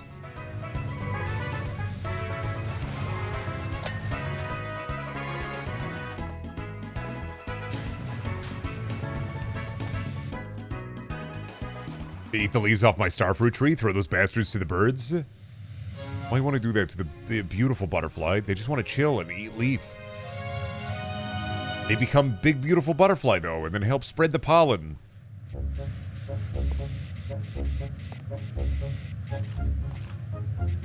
Maybe a wizard instead? Oh, a big Brendaniel wizard? True. Fair. Absolutely. Go for it. The nomenclature is up to you. I don't make the rules, I just make the rules, so...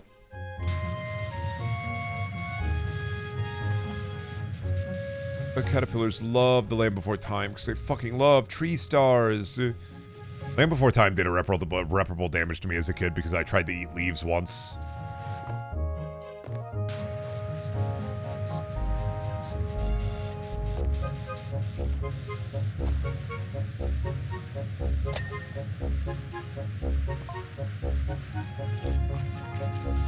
What are you elaborating on? Are you elaborating on your dog shit philosophy again? I read Robert Heinlein and now I fucking know everything. I read a little bit of Plato and Aristotle and I fucking know everything. I literally know about the world. Yeah, okay, buddy. Put down the philosophy book and maybe read some crap.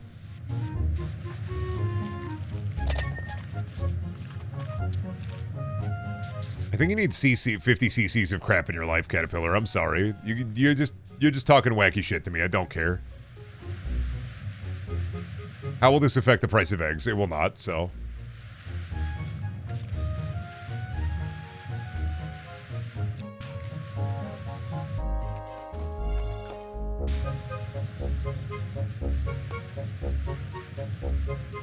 Me looking at the hungry caterpillar, him giving me philosophy, his fucking metaphors, me being like, you play Haze, man? You don't get it. You don't get the kind of nectar I'm on. You don't get it.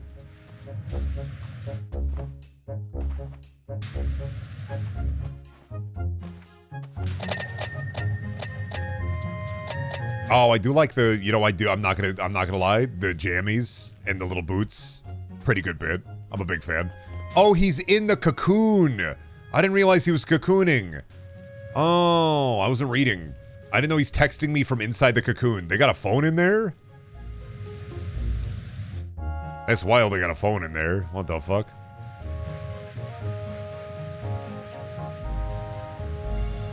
Gooning in the cocooning. Damn, that means his favorite jammies, he can't wear them anymore. That's fucked. Sucks to be that guy. You fucking yumper, you can't wear it.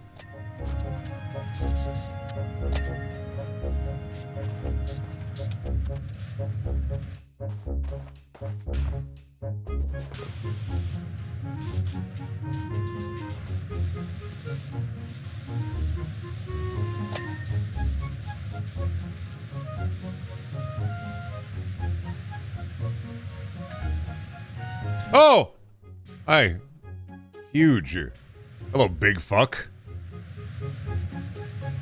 That's why gamers don't look up.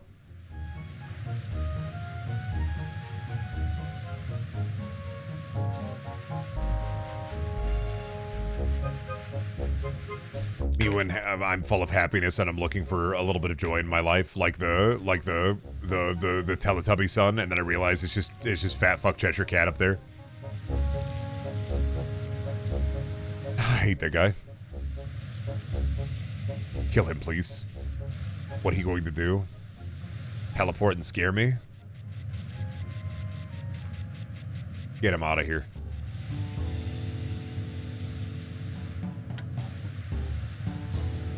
Nobody want to see that shit. Nobody want to look at him. Nobody want to see that guy. Nobody fucking care. Cheshire Cat? More like fucking loser. Couldn't think of anything. Brett decides was a pressure washer. I'm trying.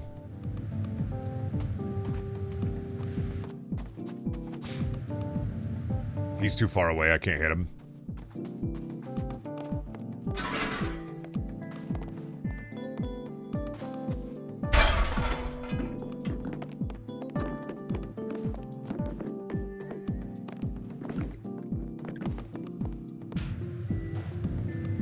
Yeah, I can't get him from here.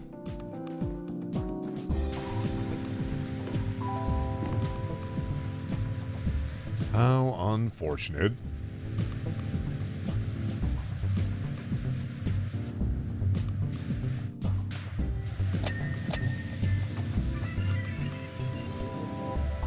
He requires an offering of a garden, though, mayhaps? I'm not gonna worry about it. I don't care. He can watch from afar. He does not affect me in one way or the other. You've completely deconstructed yourself? Oh, because you souped in the goop? How you type it on your phone when you soup into goopin'? I don't...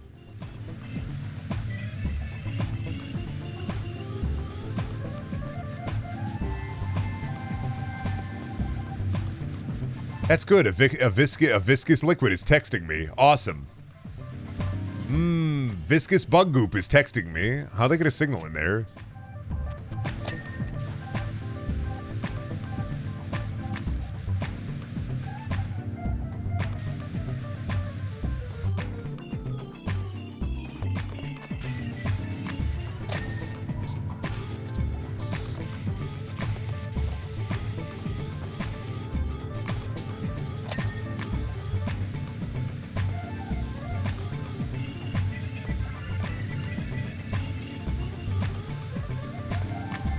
Neuralink. Oh my god, they brought an N-Gage in there. They brought a PS Vita with an AT&T phone plan in there. They could stay in there for years.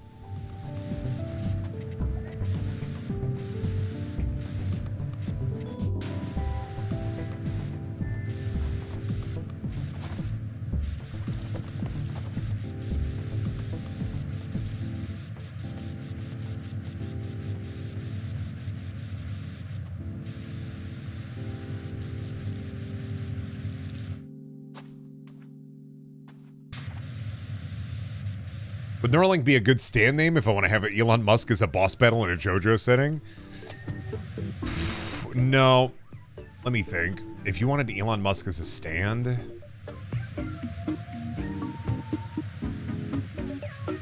I don't know why you'd want that. I'm thinking, though.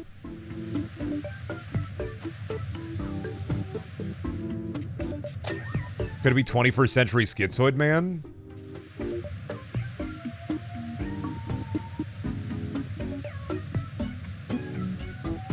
That's a song.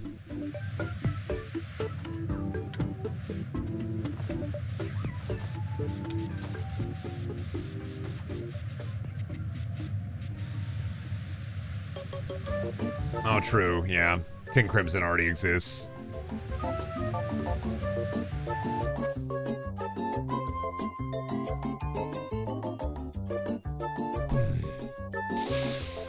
You're right, you're right. Well, aren't stands named more after bands? Limp Bizkit.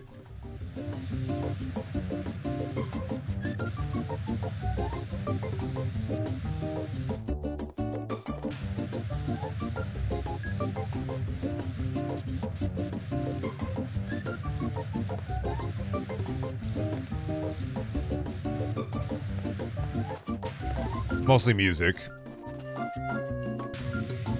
I don't know, man. The JoJo stand conversation is like what I've had 80 billion times, and it always ends up just being name of thing. This is the power they would have. And I'm like, this is like one of the only stream conversations where I don't care. Because this is the one where it's just I've heard it, I've seen it, I've lived it. What if there was a JoJo's and it was a Weird Al JoJo and he turned you into spaghetti? What if there was a JoJo's and his name was Butthole Surfers and he made your butthole explode? Like, yeah, no, I get it. What if there was a JoJo's called Freak on a Leash and like it made you go wacky, it made you go crazy, it make your feet one size larger. Every time the stand activate, your shoe size go up.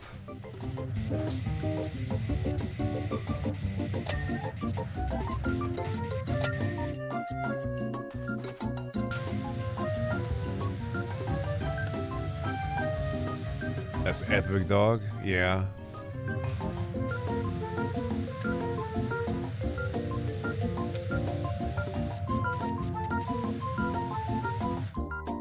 What if you made a stand that was like a rat and the rat turned into a gun? Oh, they already did that. True.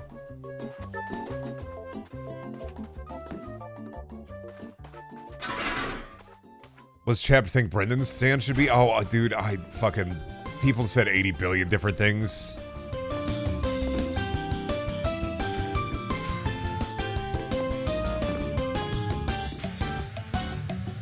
I'm gonna have to pick the musical Hamilton, the song Hamilton from Hamilton. I don't know anything about Hamilton, so. Either way, are we talking about JoJo? Somebody brought it up for the... I don't know either.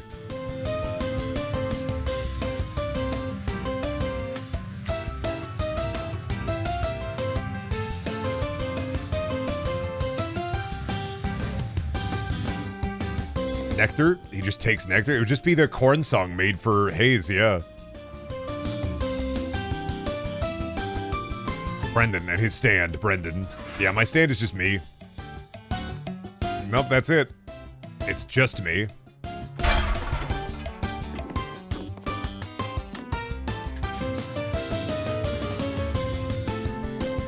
Boss, when are you gonna play a Kahoot with chat? Never?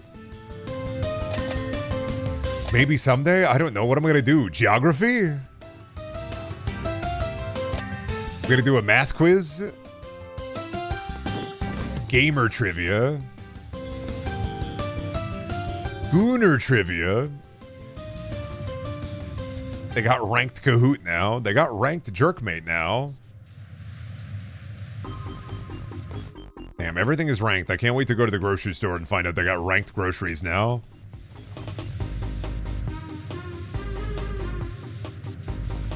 Show how dumb we all are. See, I'm not going to do a Kahoot with chat because I trust some of you, but I also understand that some of you would just be furiously Googling the answers as the Kahoot plays out.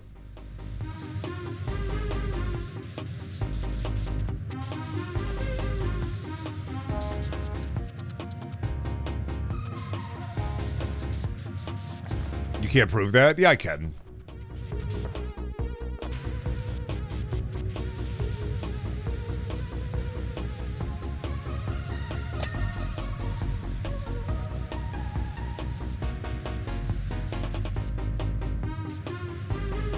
I think if you're dumb, you gotta own it. True.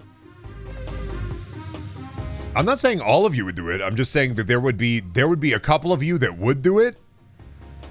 And that's why I wouldn't do it. It wouldn't. I could not trust the efficacy of the results. I couldn't. I would have to get all of you into a big room with pencils and paper, and you would have to do it there. That's right. We're gonna do the first live stream test.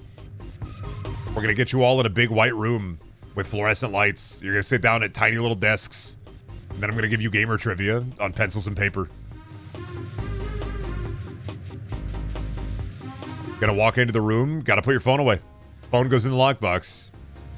They check you with a security wand to make sure you're not hiding like a secret phone.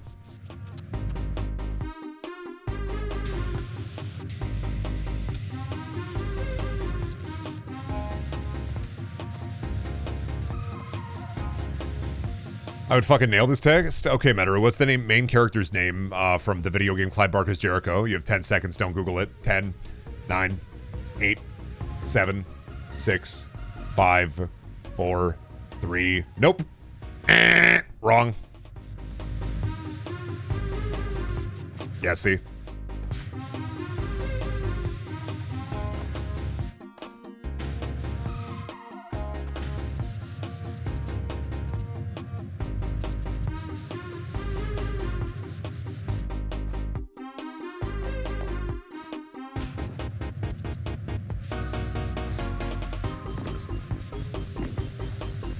Kill Jester.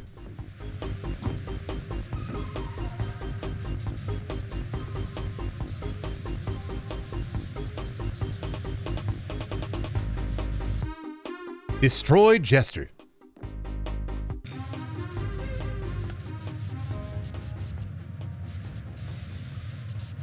Why is the aromatic? Oh, sorry, it's not a hookah. Can't make him smoke. Can't make him smoke in this. He's got to smoke an aromatic blah blah blower. I get it. Can't be a hookah in this. Oh no, the big caterpillar. Oh no, it's bubbles. Of course, of course, of course, of course. This makes sense to me. No big fat smog for this guy. No fucking smonking.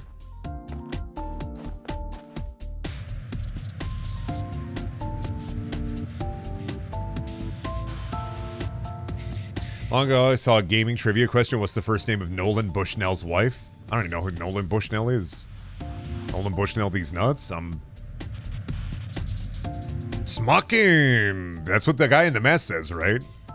Smucking.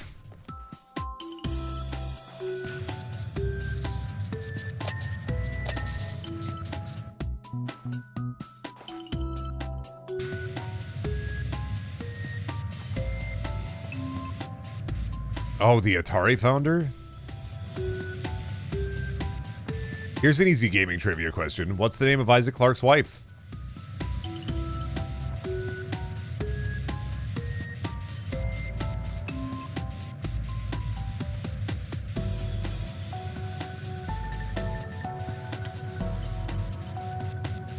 Trick question. Yeah, he's not married, so if you said Nicole...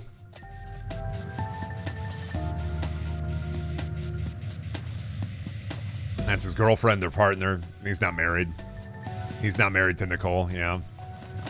That's not his wife, that's his partner. It's his girlfriend. So if you said Nicole, you were wrong. Real question. In Dead Space, what is there always?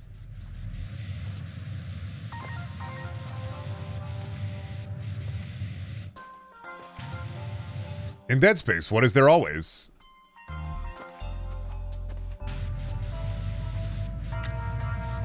There's always Peng.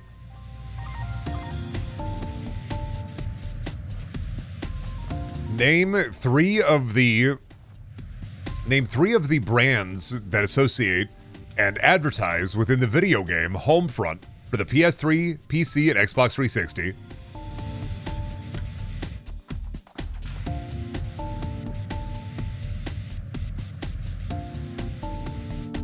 North Korea. That's not a brand.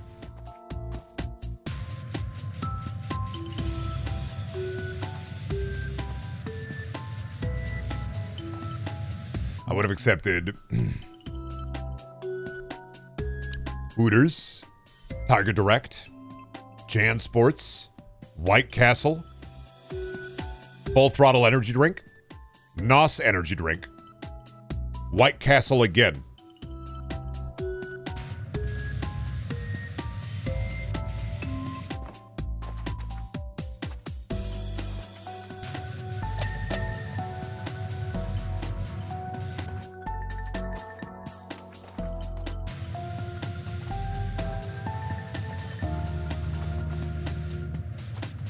Not North Korea? What the hell, Brendan? Well, North Korea is not a brand, man. That's a country.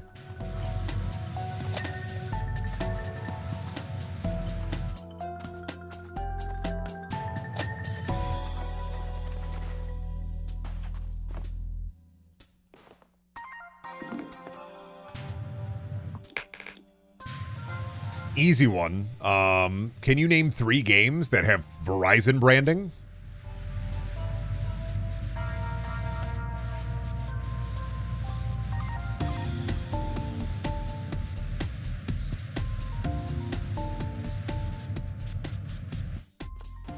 Alan Wake is 1. Yeah.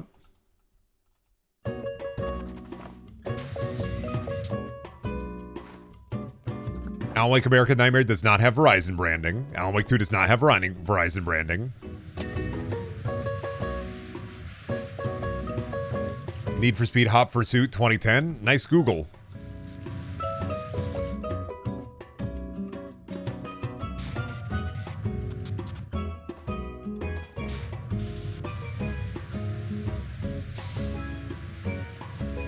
I was looking for herbs at Burnout Paradise. Sorry. Everybody else got it wrong. I don't know if those games have Verizon branding. I was asking about the ones I know. So if you know them, you're not right. These aren't testing your video game knowledge. This quiz is testing your video game knowledge of my video game knowledge. Sorry.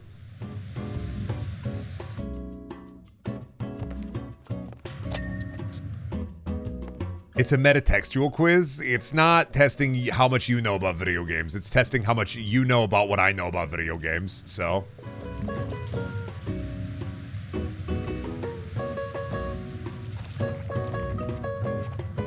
What city did Mario die in?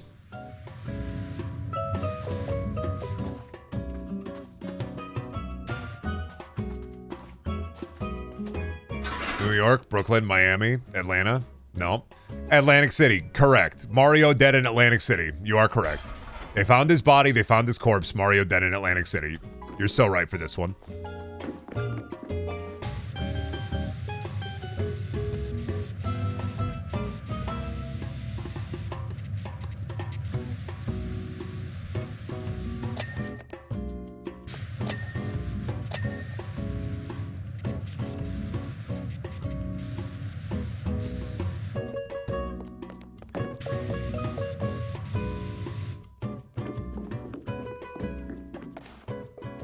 Where else? Brendan realizing he'd love to do a game show hosting stream.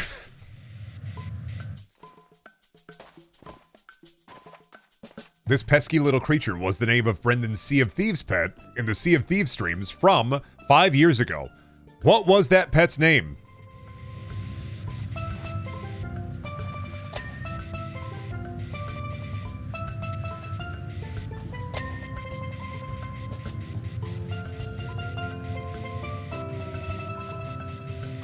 true. Clock is ticking. I don't know if anybody knows.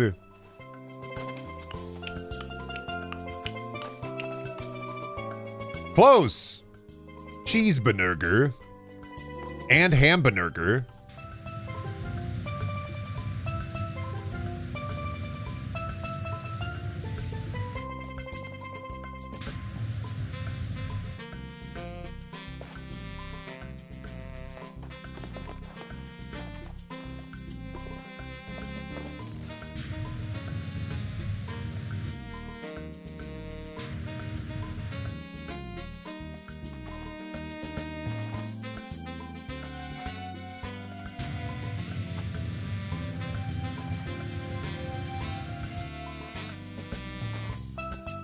Chat, I remember this from like last week. Also, Brendan, who's this little critter? Listen, I can't remember things unless I'm working the evil potent omens. If I'm working evil magics, I can remember. Otherwise, I can't remember.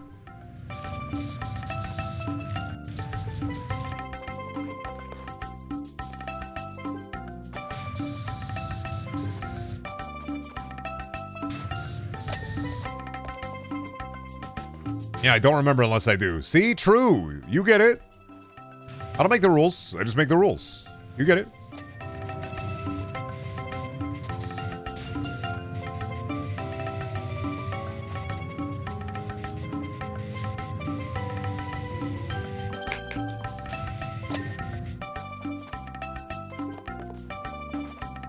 Oh god, what else do we have in the big funny mushroom? Butterfly shrine plinth? That's the plinth. Yeah, the plinth is where the statue sits. Got it. And the butterfly itself. Okay.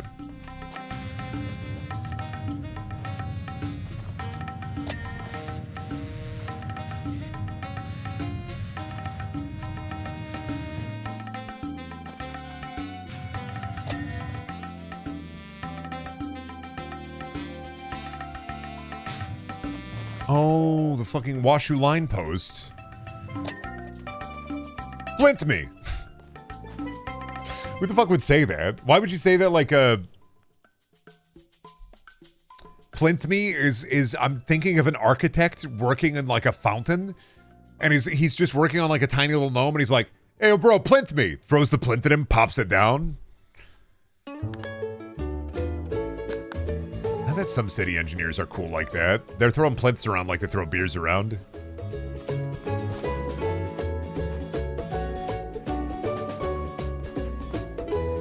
Plinth me sounds oddly sexual. No? Are you...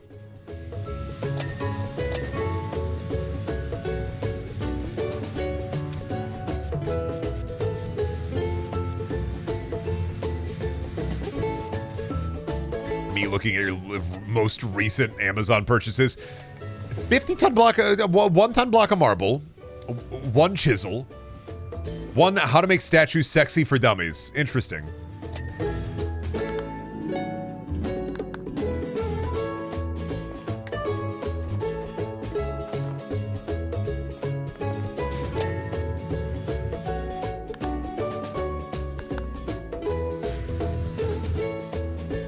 You wouldn't get it, man. You wouldn't get it, man.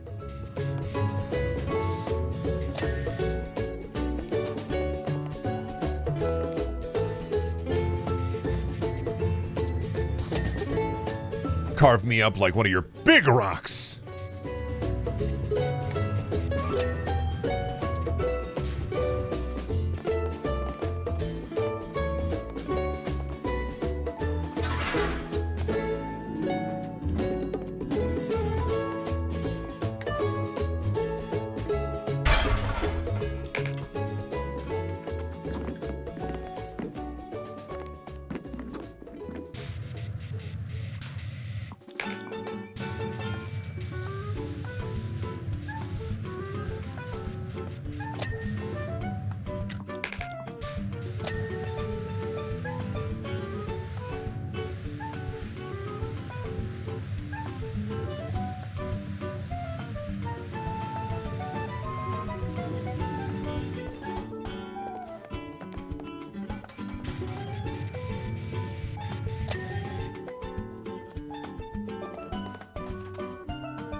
That lantern, yeah. Oh god, I gotta get over there.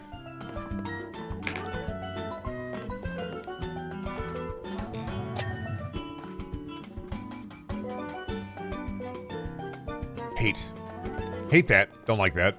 Not a fan. Not a big fan. Table.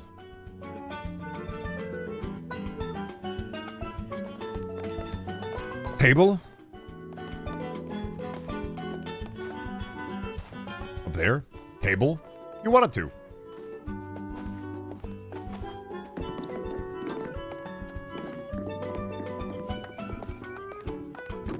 You throw a rock or old boot at him? No. Table? Table.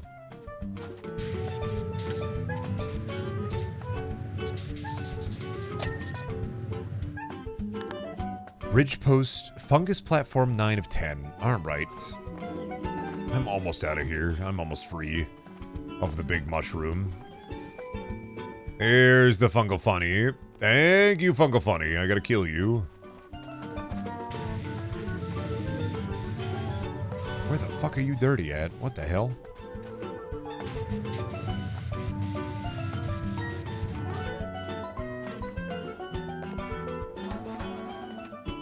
Oh, right, like there. There we go.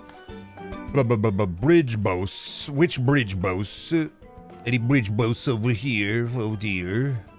There we go.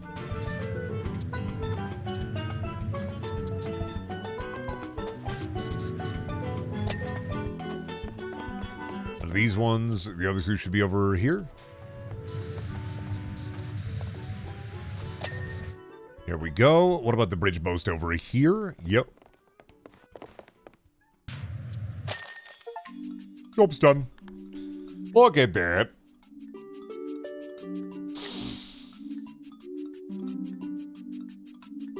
Doesn't feel like his mushroom house has a lot of space, I'm not gonna lie.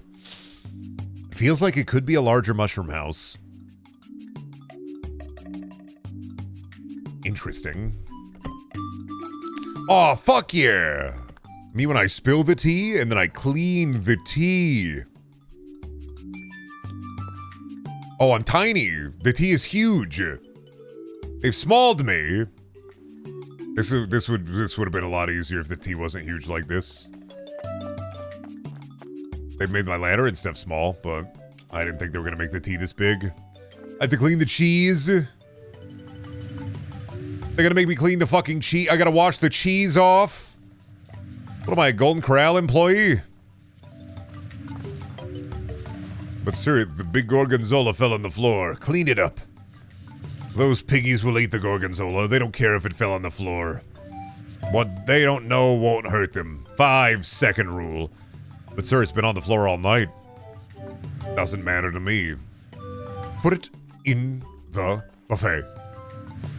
Put the big cheese in the fondue. I don't care how old and ucky it is. You put the big cheese in there and you fucking like it.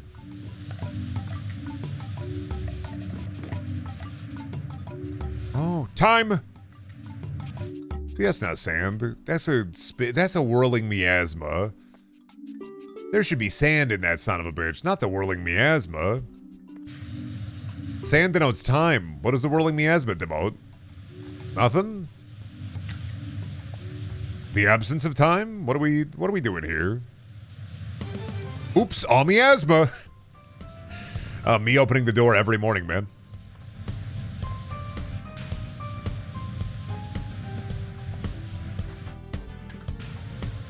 Where's the big cat? Oh, who knows? Probably fucking in a cup. I would assume up here by the big croissant. Oh yeah, I think he's all the way up at the top here.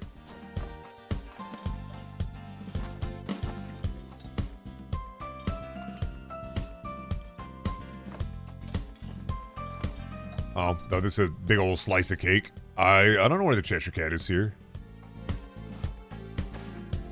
He golfing and he goofing? He might appear after I clean a certain amount. Because I don't know. Balance on the strawberry on the top. What did you say? Balance on the strawberry on the topmost. That's an achievement 2.5% of people have gotten? What? Why? Huh? All right. Weird bit, I'll take it. Congrats, I balanced on the big strawberry. Now my gamer score go up.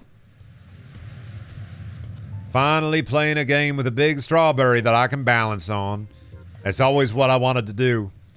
Ever since I was a little boy, my dad told me, son, you could jump on fruit. And so I did.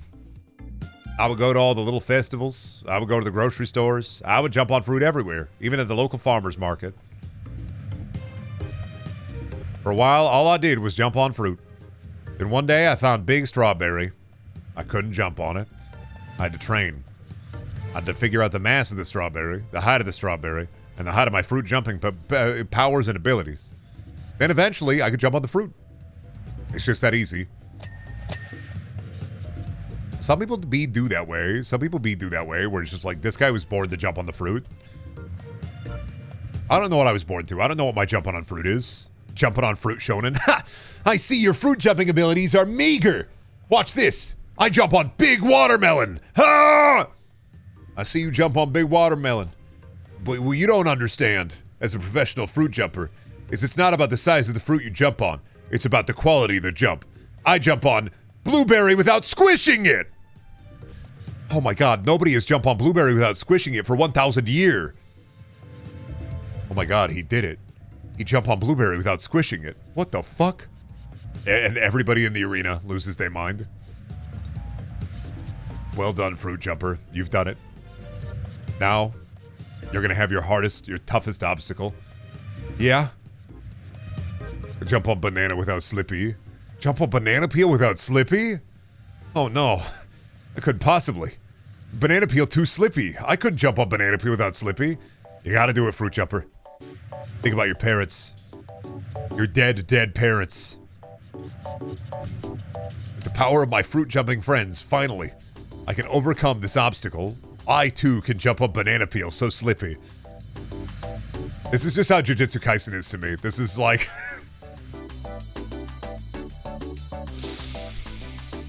I get One Piece, I get Dragon Ball. They fucking punch. Jujutsu Kaisen really do be like, If I jump on a fruit within a 3-meter area around me, the person who then eats that fruit will explode and die.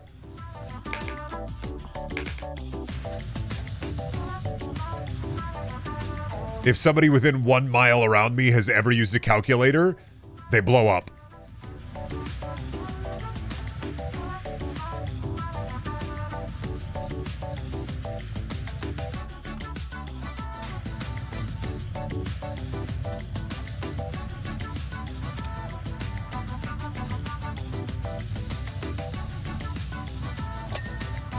It's just JoJo stands? It's just JoJo stands.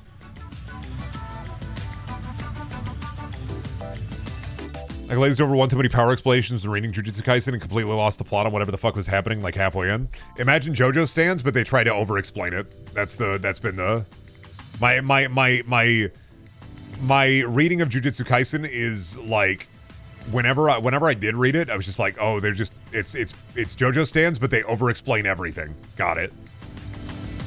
It is very much a tell, don't show kind of anime and manga.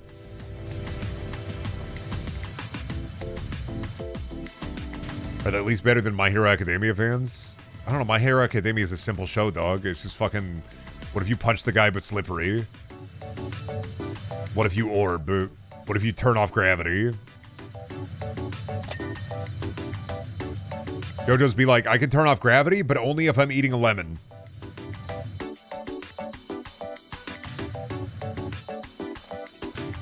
Jujutsu Kaisen be like, I'm going to explain how this citrus affects my magical domain while I eat the lemon. I will explain to you exactly why I eat the lemon and how I eat the lemon.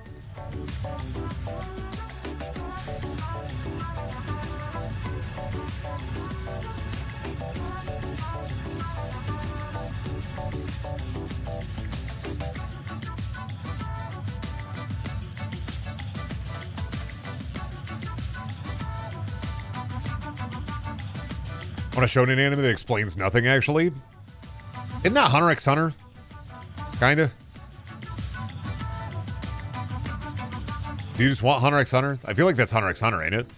Been a while since I watched it, but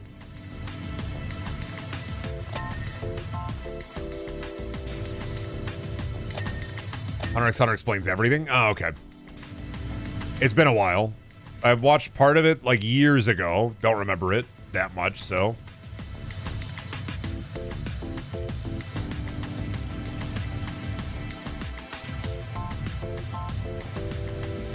You've heard of jumping, but a true jump master must first learn the act of walking, then running, and then jumping.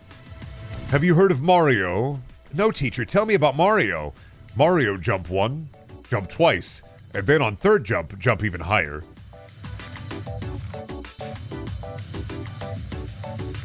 Oh, so if I find a way to, yes, on your third jump, the momentum will carry you forth and make you go higher, go taller.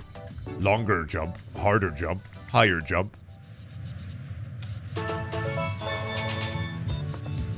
That's why they gotta make Fruit Jumper in anime, dude. We're talking about it. They gotta do it.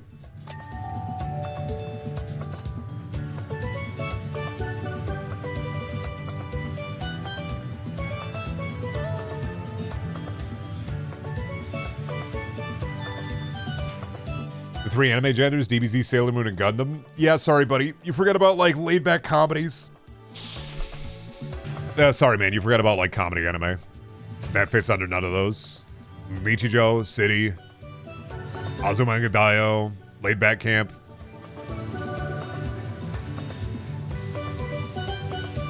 Doesn't fit under those, so.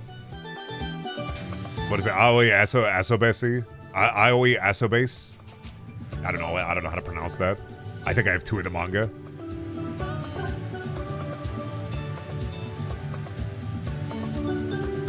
Cromartie High School? True. Freddie! You would love Cromartie High School. Freddie Mercury hang out with Gorilla in that. I see that shit and I'm like, that's a rock show. That's how, like, when I saw Labubu, I went, that's a roach doll.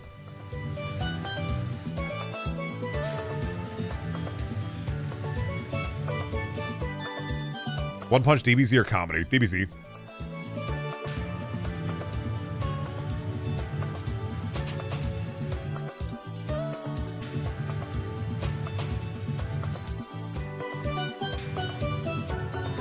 And 5th one, whatever the fuck Trigger is huffing. Trigger? No, I think all Trigger anime fits within the DBZ, Gundam, Sailor Moon. Kill la Kill is Sailor Moon. Gurren Lagann is Gundam. Inferno Cop is DBZ.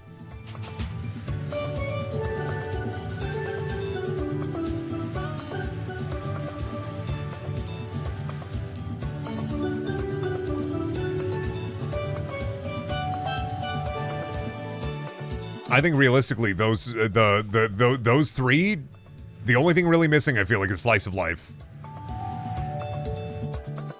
No, Inferno Cop is comedy. Doesn't matter, so is DBZ. I didn't acquiesce to adding a comedy chart. I was going to add Slice of Life.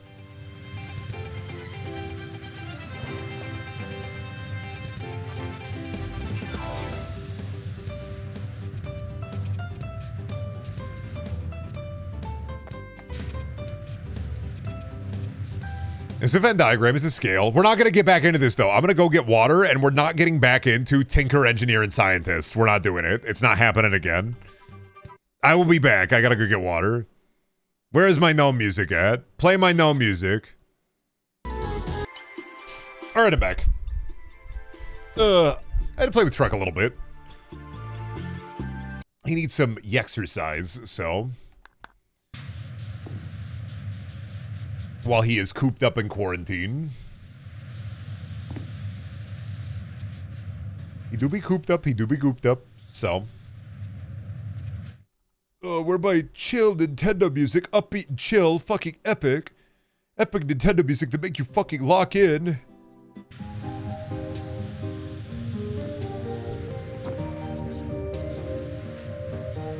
Yep, he now has, oh god, he has a full week still. Quarantine? Yeah, he's sick. He got a respiratory infection probably when he escaped about a month back, and it finally like reared its head while we were playing the other day. So he's on antibiotics for about 7 days, and he can't be around Beals because she is immunocompromised. So, I mean, I talked about this the last couple of days, but yeah, he's quarantined down here with me.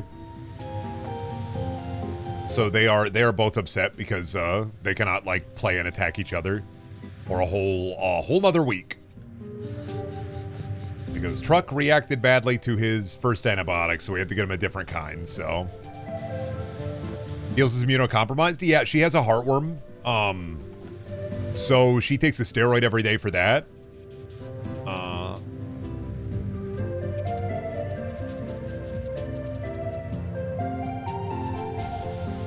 Yep, I am, weirdest luck with cats, man. Other people get like a garbage cat, no problems, lives to be like 18. Me, all my cats keep getting weird sicknesses. Did he throw up? No. What happened was Truck and I were playing upstairs, and he went a little hard because he likes to go pretty hard when he plays. And he went too hard, and he had a coughing fit, and that's not normal. Would it be possible to get rid of the heartworm, assuming money isn't an issue? Heartworms are really rare in cats, so not really. Not in my area.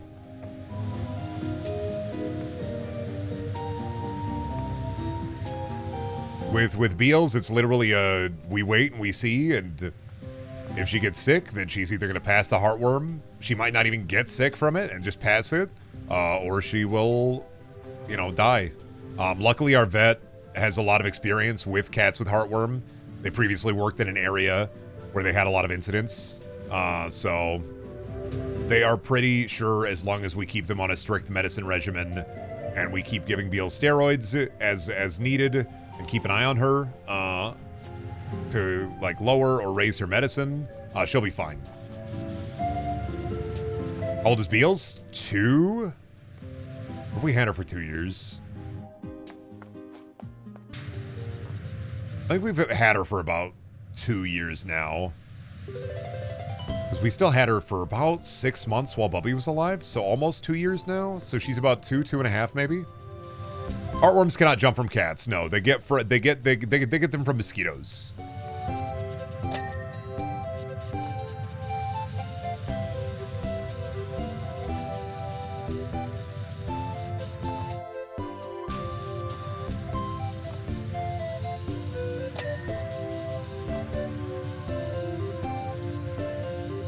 And heartworm in dogs is much more prevalent than heartworm in cats.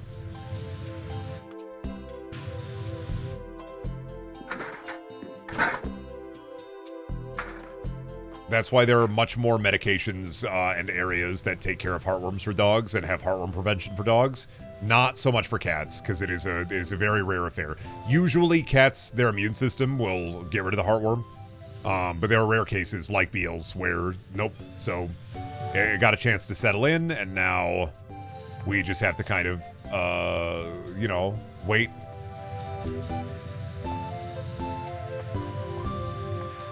Yeah, I love getting weird, incredibly rare medical issues with my cats. Bubby had a genetic heart defect, and we didn't know about that until she died.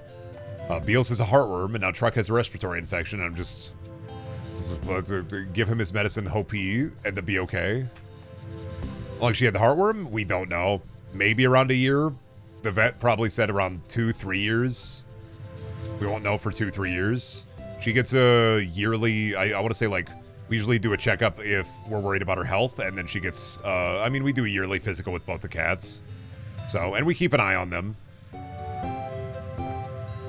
How long will the little sucker live? Basically 2 to 3 years. Was what the vet told us.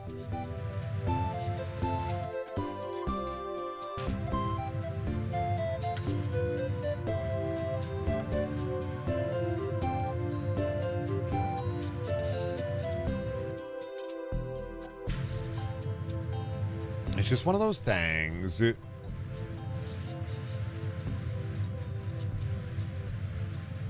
Can't do anything about it except for what we've already done, so.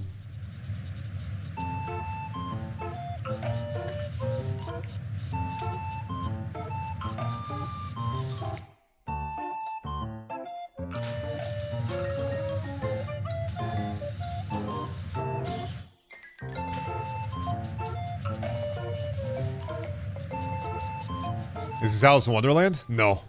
This is the Payday 2 Halloween heist.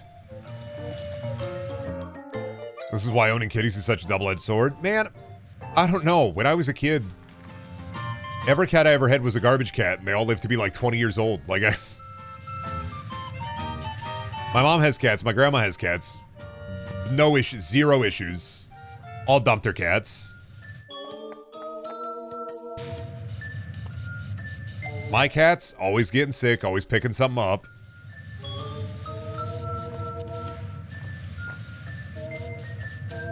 Here we maybe get 30-year-old cats. Oh, the thing you said earlier about cure kidney disease in cats? That'd be wild, yeah.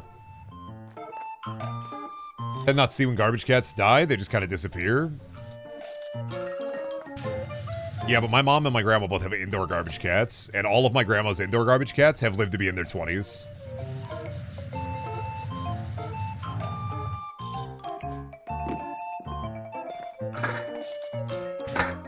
Like, almost every time without fail. I don't know what I'm doing wrong. Am I supposed to give them more garbage? Does the poison make them stronger? Like, is their food too healthy? Is that what I'm doing wrong? Like, I'm giving them too nice food?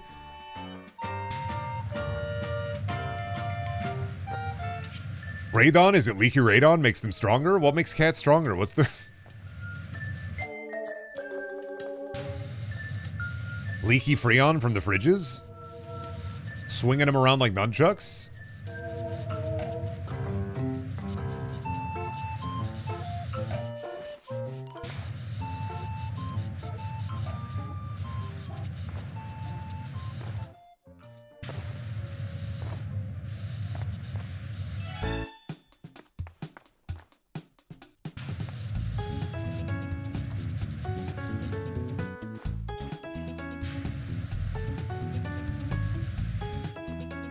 I don't know how they do it, man. I just have weird luck with cats. That's just how it is, I guess. Oh, let's see. I am the table. What table? Pink table? Oh, over here. Yo.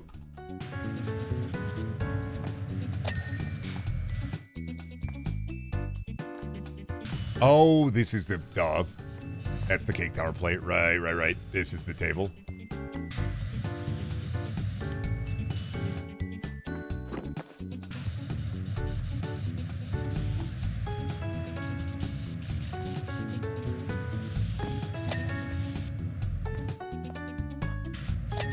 If I had a little tiny dude living in my house, cleaning my dishes with a power washer, I'd be so happy.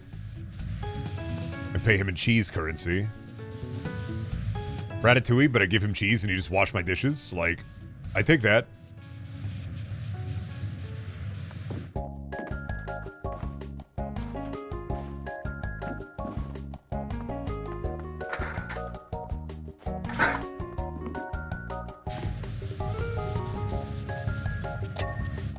Cheese curd currency. True, I go to the Culver's. You're right. Go to the Culver's, get an order of cheese balls, put them in the fridge. Every day you do the dishes, you get a cheese ball, little man.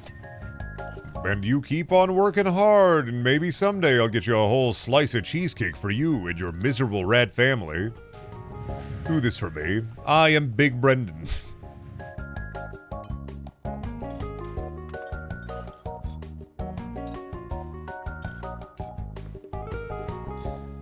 Cake tower here is done. Oh, I gotta do this. You're...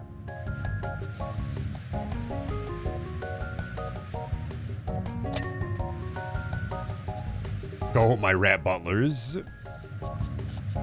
It's slime o'clock somewhere.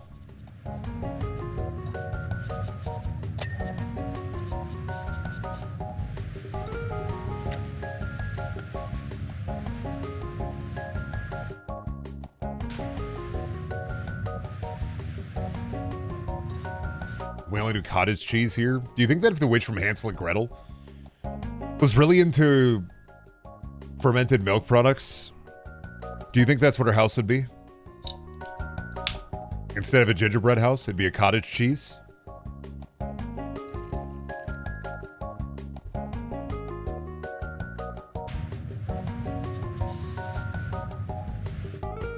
Boo? Why are you booing me? I'm epic. Every time I get booed. Why are you booing me? I don't know why you're booing me. I'm epic. I don't...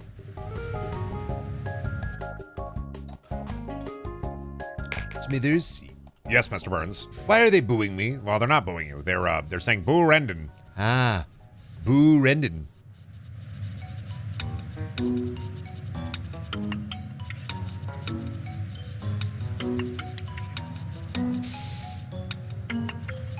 Honestly, that's my favorite part of being medicated for ADHD is that I don't need as much caffeine as I used to have. I'm like a one monster or one soda guy a day now. It's insane. Maybe a 2 soda if I get a little tired. Brendan, you've been talking about rats a lot. Are you sure you don't want to start a rat cult?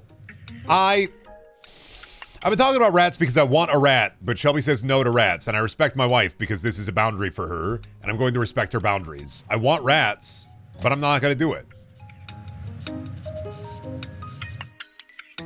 She doesn't expect me to go to events with her coworkers, like coworker weddings and stuff, and I do not expect her to acquiesce in my rat lust. And yeah, I have 2 cats.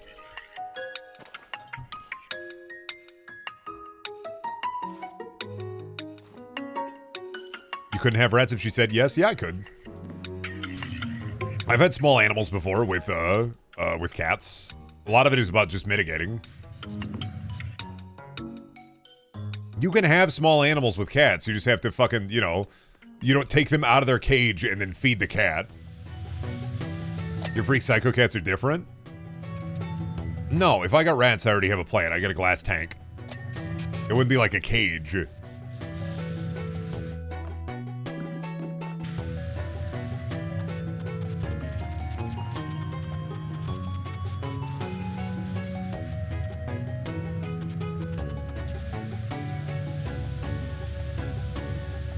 What if we put you in a glass tank? I don't know, man. You could probably, if there was, a museum of mental health and psychology, you could probably put me in a big glass jar in the middle of there. Look at this. Your standard freak. Look at how he writhes and moans. Look at how much he wants food. A fucking little idiot, right? And here we have a substandard case of daddy and mommy issues. Both parents affecting the psyche of the child, leading to the psyche of the adult. You see, he wishes to be a buffoon and a clown, but it's only a representation of his lust and need for attention. We don't know exactly how the buffoon was not paid attention to as a child. All we know is that the buffoon lacked that attention as a child and now requires it in the modern era, in the now. Healing for the buffoon is leaving him sealed in the glass jar. This is a one-way mirror. He cannot see you. He can only look upon himself. The buffoon is ensconced within the glass, and he may not leave. We deliver him 3 meals a day and let him stare at the rectangle for 1 hour. After 1 hour of rectangle time, the buffoon falls asleep. Slowly but surely, we will wean him off of this, and he will be an adjusted, well-adjusted member of society. Sir, yeah, the buffoon, what? He's choking. What? On the rectangle. What? He found a way to turn the camera back on, and he started taking a video, and then he tried to eat the whole thing. Oh, no. Get the guards. We can't lose the buffoon.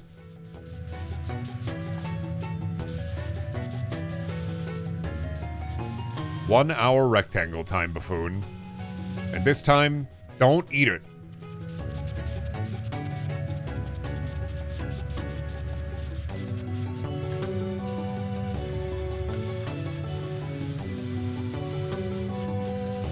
Why does the buffoon keep playing Haze in his enclosure? Ah, you see.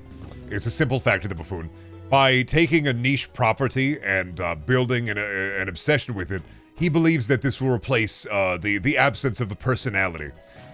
And that hole that he's attempting to fill with the classic video game Haze in the PS3 will not be filled, but he will attempt to try anyway. Oh, I see. So it's like a full look into his inner psyche. He's taken one incredibly niche video game that failed and has put the weight of his own psyche upon it. Yes. As the game was a failure, so too is the buffoon. I see. Interesting.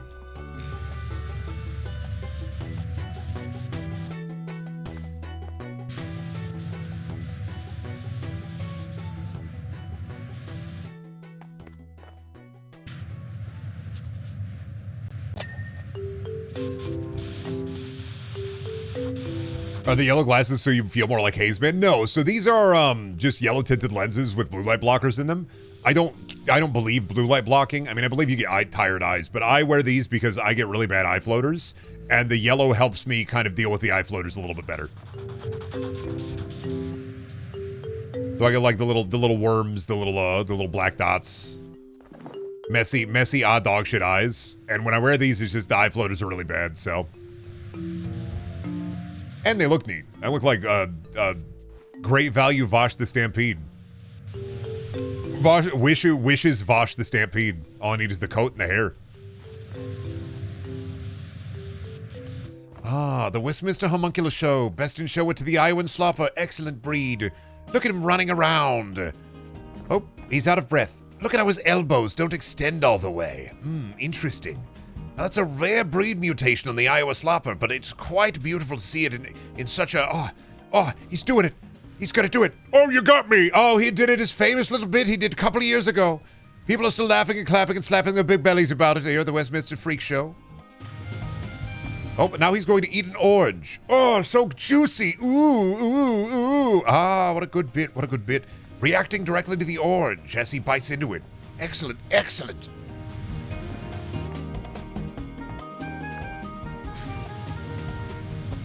Oh, will he eat the lemon? And he's eaten the lemon, ladies and gentlemen. He's eaten the lemon. Outstanding. Oh, you see, he's walking up to the counter. Oh, he's walking behind the counter. Ah, he's pretending to work at a local grocery store. Interesting. Will he? Oh, he has. He's absconded with a member of the crowd. The crowd member is now yes-anding with him. Oh, a full improv scenario. Well done, Iowan Slopper. Well done. You see, when the Iowan Slopper says, these aren't crabs, these are people, I'm in a grocery store. See, it's a reference to the state of his mind in that moment.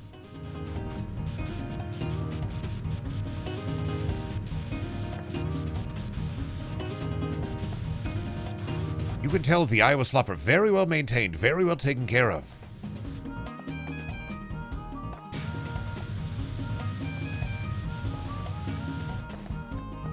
The Westminster Freak Show is an amazing idea. We should bring back freak shows. We do. It's called reality TV. We do. It's called live streaming. We do. It's called Your Family Vacations. Barado! Fucking got him! I don't need a freak show, buddy. I just look at your mom's Instagram. Fucking bazinga.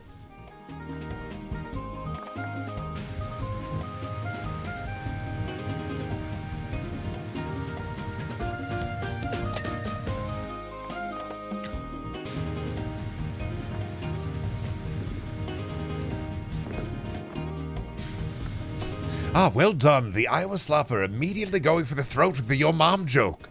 It's a classic. It's a classic. Not many people would still go for the mom joke in this day and age, as it is kind of a simple procedure, but I mean, he goes for it with style and grace. He presents it as if it's a different part of his form, a different version of himself.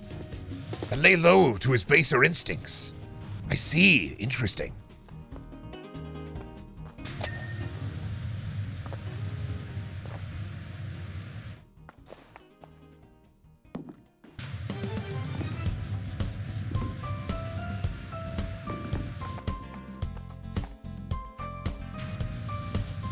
I don't know, man. The allure calls to me sometimes. The simple your mom joke. I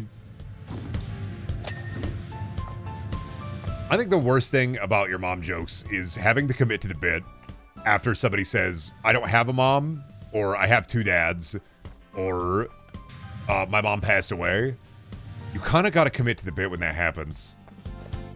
And that's why you got to be careful. Your mom jokes, so you got to be careful with them. Because if you do your mom joke and somebody's like, my mom's dead, you have to fucking commit. You've already let it loose. You have to commit.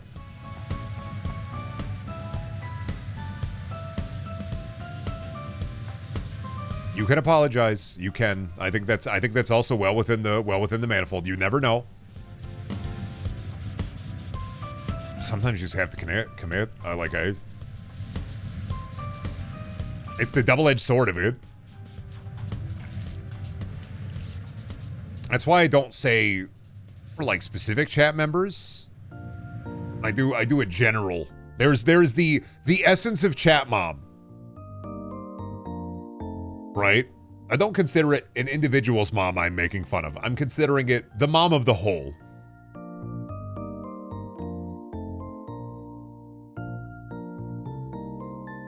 Some chatters have two moms, true.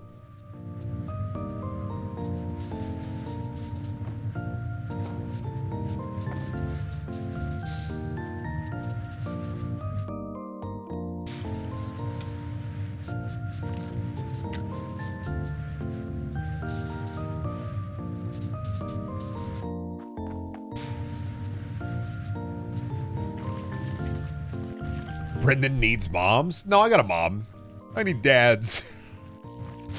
Oh, I would have loved a positive male influence in my life. Well, didn't happen. Now look at me. Mars needs Brendan. You just want to send me to Mars so you don't have to. You get like, you get tricked into. Oh God, I don't have to click on the stream anymore. That's right, he's in Mars. Thank fucking God. Oh, thank goodness he's in Mars. I'm free.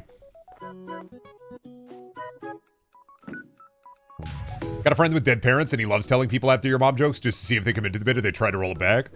I think the power move is to commit to the bit. You've already let it loose. You kind of got to commit to it.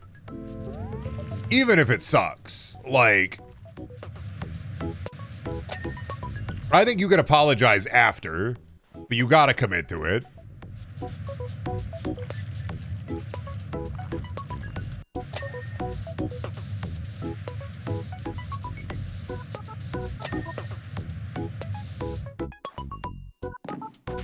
It sucks, bro. Yeah. Your mom's so fat, my mom's dead.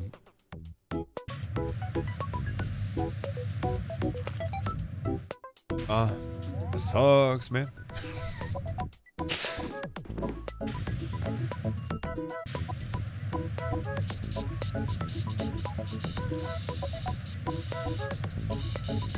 Then you could either apologize or you can go, was it because she was so fat? Or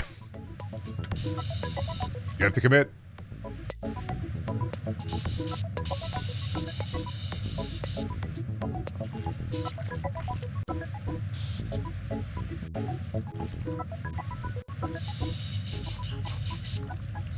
I was ordering bar food? What the fuck? How's your bar food? You get a big peanut?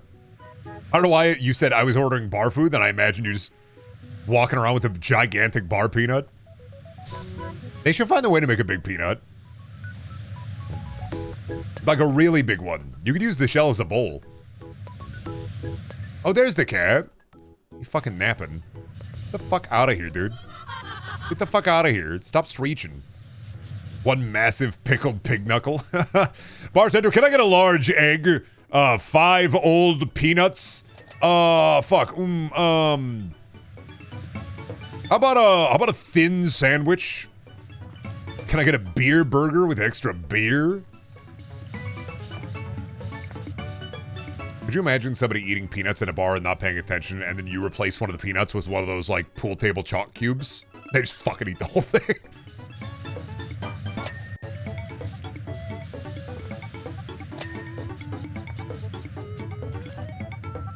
Just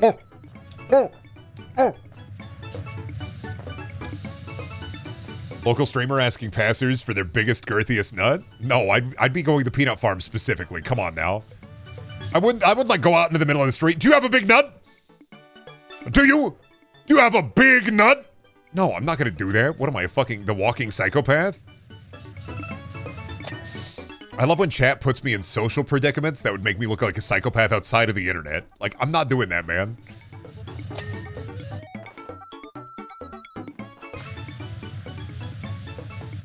Putting me in like social bits like Nathan Fielder or Eric Andre, I'm not doing that.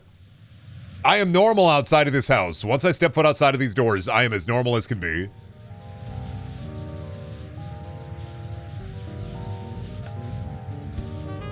Brendaniel prank channel win? Never. I don't care how mentally healthy I am. I don't care how good the mental health gets. It will not affect my I do not want to talk to strangers. They will. I will get tied into some weird talk about DARPA weather machines, or I do not fuck with strangers. It will always blow back on me. I will always accidentally encounter the weirdest fucking freaks. I do not care how good the stories are. I don't have the energy for it. I'm not doing it.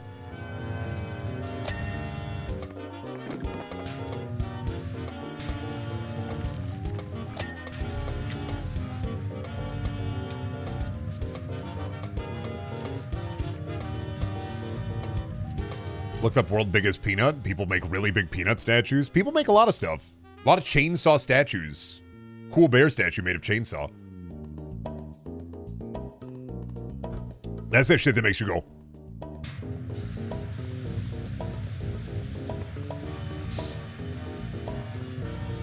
Does that mean that you're not comfortable with the idea of like meet and greets? No, I can do that, but that's like that's not like me out and about in the town.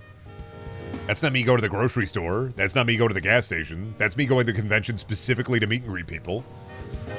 That's not off the table. I don't mind that. If I went to a convention, I'd be able to talk to anybody if they approached me. And be like, oh yeah, sure. I can carry a conversation. That's me like beforehand sitting underneath the waterfall and prepping myself for it.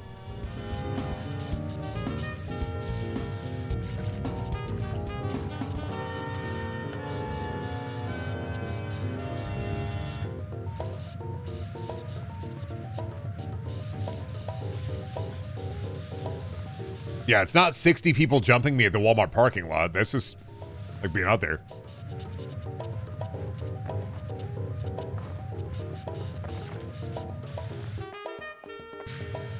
Somebody recognized me at like the Walmart? Oh no, I don't know how to handle that. I would give them a Brendan face sticker and then like talk to them for a bit and get on with my shit.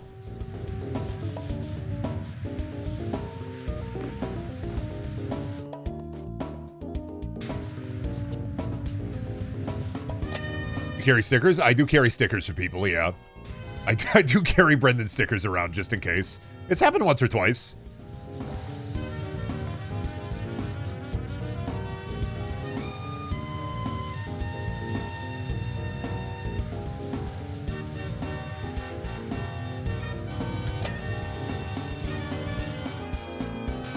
The massive group moving as one mob with one mind.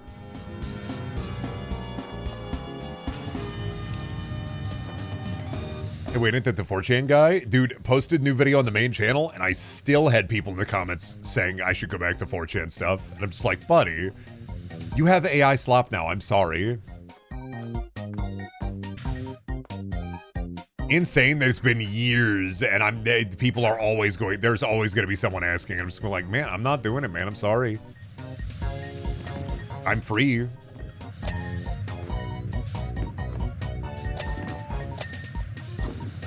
I look at it jovially now. If I had looked at it like a couple of years ago and done that, like a year ago and done that, and that kept happening, I would have gotten really fucking miffed. But I look at it just like a yearn for the old days. I get it. Well, some people are averse to change.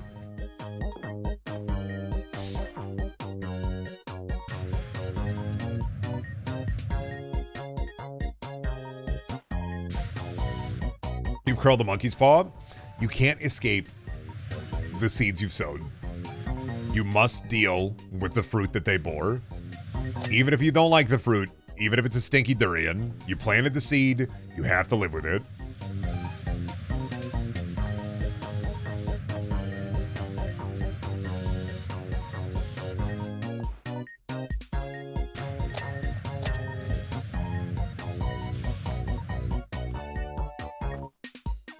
Oh, knife. Oh, I said that just like the annoying orange. I was like, what's that a reference to? Ah, when the annoying orange says that. Hey, Apple. Knife. And then he fucking dies. Crazy times, dude. We will never reach that level of simplicity on the internet ever again. We are in the podcast era right now, and we're so much more worse off for it.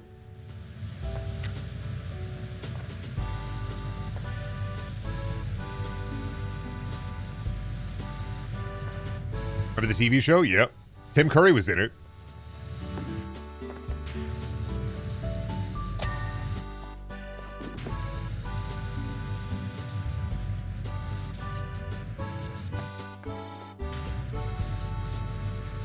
Where's Smut Week 2.0 where you describe to us in details scenes from 50 Shades of Grey? You know why I stopped reading porn. You can't do that on YouTube anymore. They get mad even if it's words. You can do that if you're like a big fuck YouTuber doing it for a bit, but you can't do that on YouTube anymore. And also, like, I don't care enough. I wasn't ever reading them. People were like, oh, why don't you read like porn on OnlyFans? And it's like, I wasn't reading porn to read porn. I was reading porn to make fun of it. I was kink shaming the hell out of the internet. And I still do that, but like from a place of care rather than from a place of ugh, ewy. Whatever, dude. Slop your slime. I've been exposed to the horrible dregs of the internet. Do not care what people are into, just as long as they don't bring diapers to my house.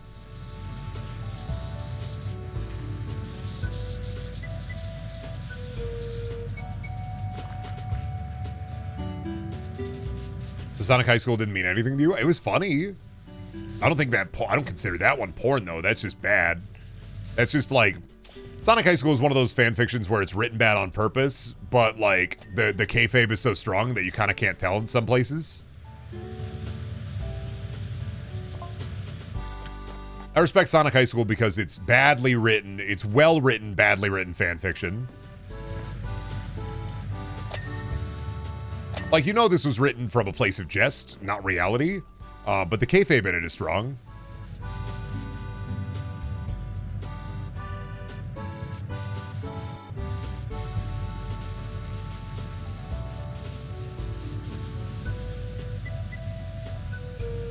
Brendan, we're about to have an ABDL meeting at your house. A big dump of love? Is that a Brennervention, or?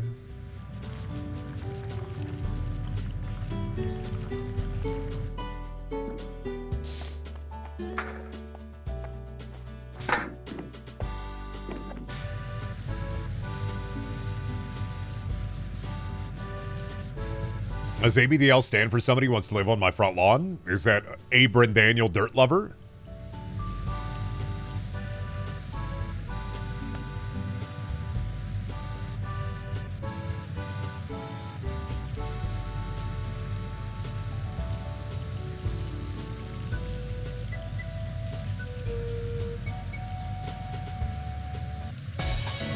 Ooh.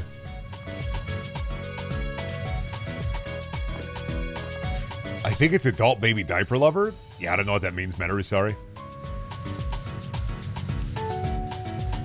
Okay, but buddy, are you poop or are you pee?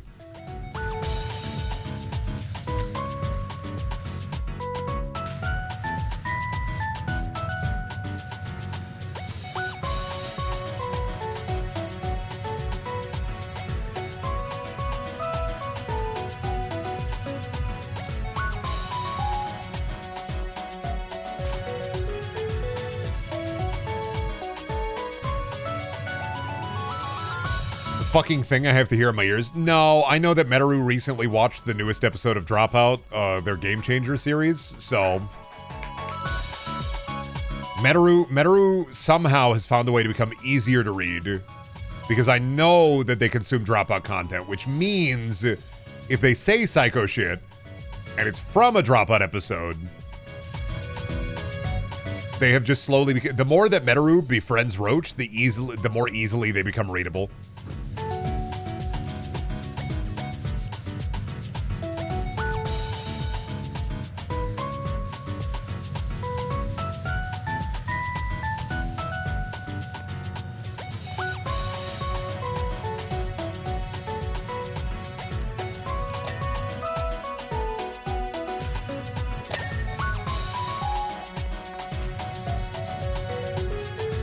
Menaru has been locked down. I try not to be easily readable. Well, yeah, but a lot of your chat interactions, Nameless, are. Can I get a hawk tour?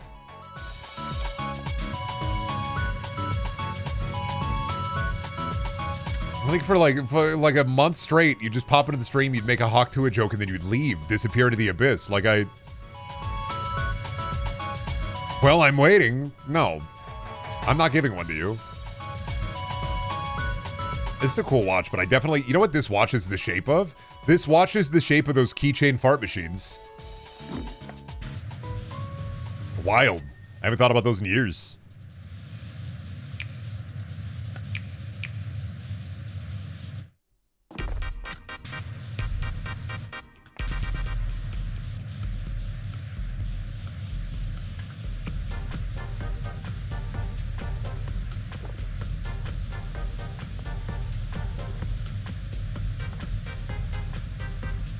This looks like Rocco's Modern Life. I'm trying to decide if you're the turtle or if you're Heifer, Metaru. No, you're spunky. That's right, you're so spunky coated. Yeah, buddy. Sorry. Get spunkied.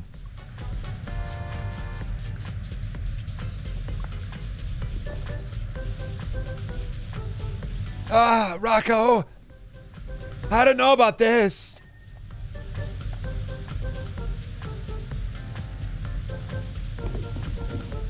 Are you gonna eat any of that? Pinky and the brain can fuck? They do. Like, I don't...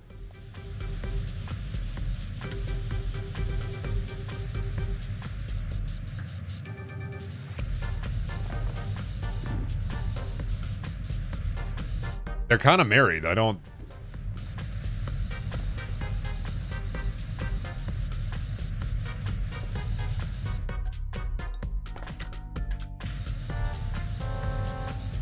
Who's the top? I mean, obviously Pinky. I don't... Hey, Goofy.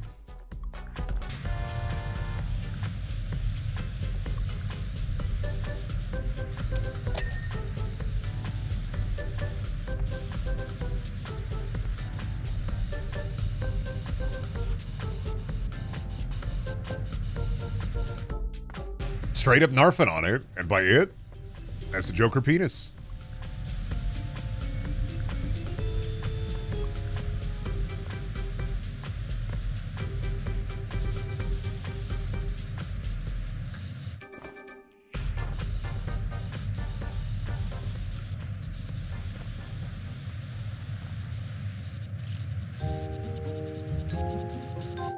I think my wife home, so I'm gonna go just say hi to her real quick. I will be right back.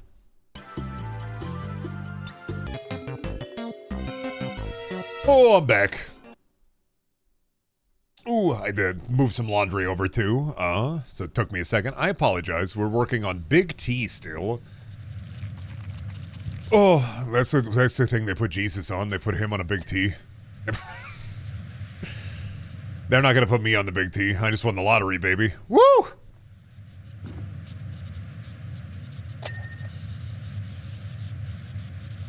Oh, 1 second. Let me fucking...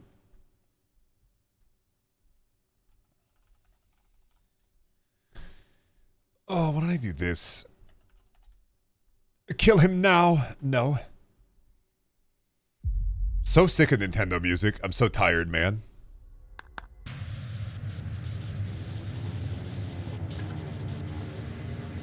I'm putting on something way different.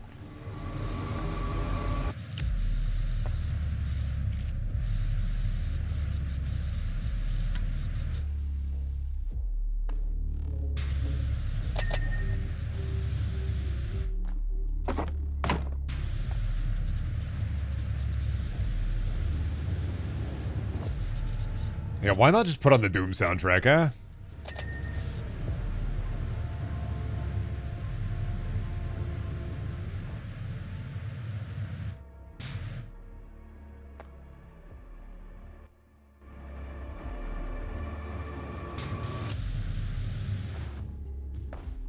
Just do the funny OST. It's funny that Nintendo released the Nintendo Music app because I decided recently that I'm way too burnt out on Nintendo Music. It's everywhere. Not just like on Nintendo, but like everywhere. You watch a YouTube video, Nintendo Music. You watch a stream, Nintendo Music. It's everywhere. You try to find any kind of video game mega mix and it's always just Nintendo Music. It's never any other kind of music to chill to. Every fucking music to chill to mega mix or playlist always is just Nintendo Music. I get it. They're bossa nova. They use jazz. You can't find anything else? You can't look erstwhile away from the Wii and Mario?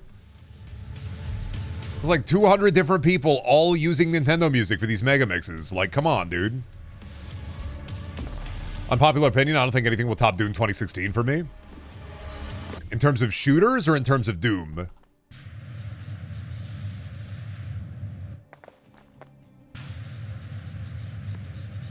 Like, I get that 2016 is definitely a top, but like, in what category?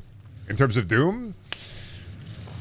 I think I agree, and I think I respect that Eternal and Dark Ages offer different things and try new things. Because I think I would be more disappointed in Eternal and in Dark Ages if they just did Doom 2016 too. And so I appreciate them trying different things.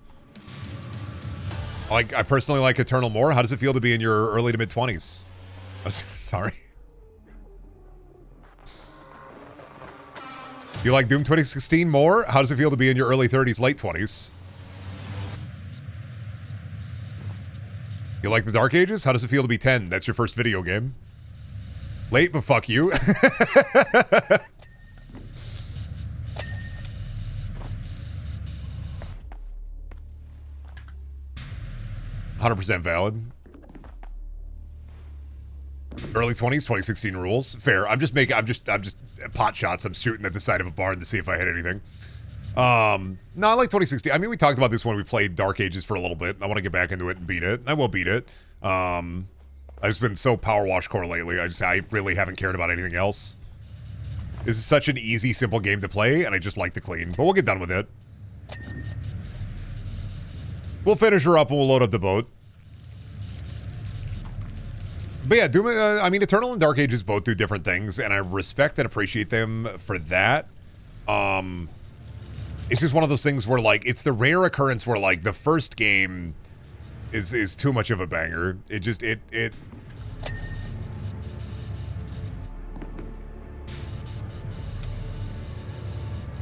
And the first game also set the stage, and like it was a good return to form, and it was Doom back, dooming again, and I don't know, it's kind of hard to make people happy after that one.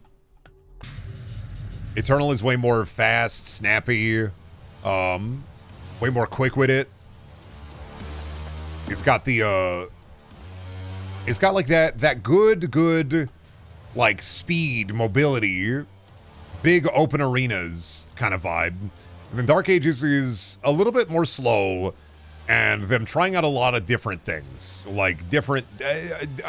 Dark Ages is wild because to me it feels like a 2008 to 2010 shooter where they kind of just are trying different things in the space of the campaign as you go. Like, oh, here's the dragon segment, and oh, here's the mech segment, and oh, here's the turret segment. Dark Ages is weird because it does feel like it has that earlier pre-Doom 2016 feel of they're throwing everything at the wall and whatever sticks.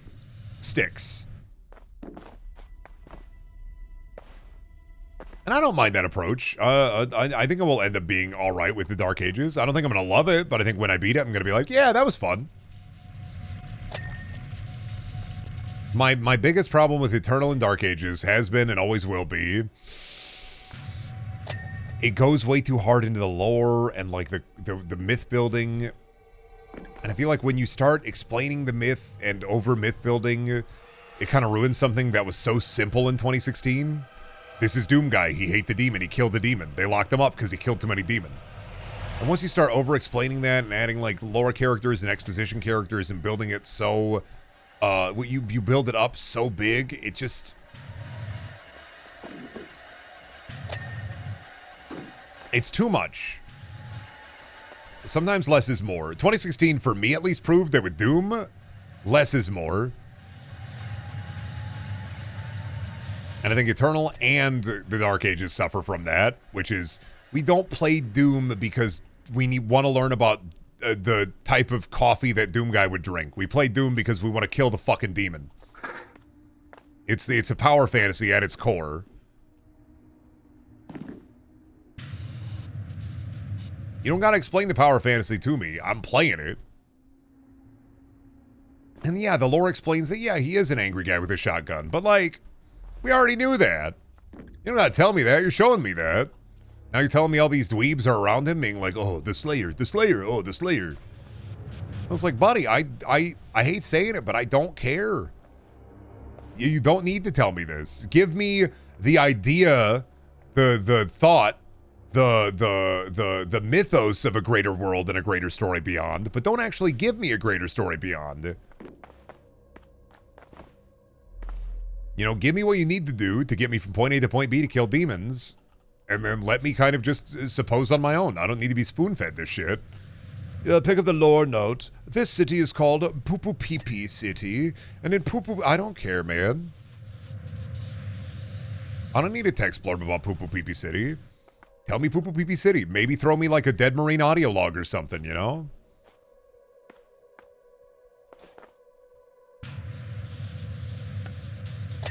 I do like that the person who cares the least about the lore is Doomguy. Yeah, it's like the lore is fucking lame and Doomguy even knows it, so he's just like ripping through it. He's like, I'm gonna punch the shit out of this. I don't care. Where am I? Fucked up Magic Castle? I don't fucking care.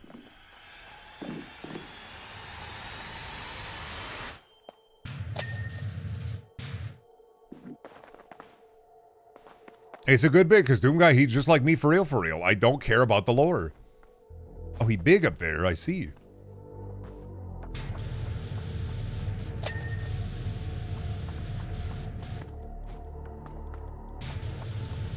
I like the art style of Eternal and Dark Ages, but the lore and story itself is masturbatory garbage. The problem is like, I feel like no matter how well the writing could be in Doom, I don't think I'd be happy with any level of quality when it comes to the story, because like I said, I feel like the best way to tell a Doomguy story is you play as Doomguy, you do the Doomguy things.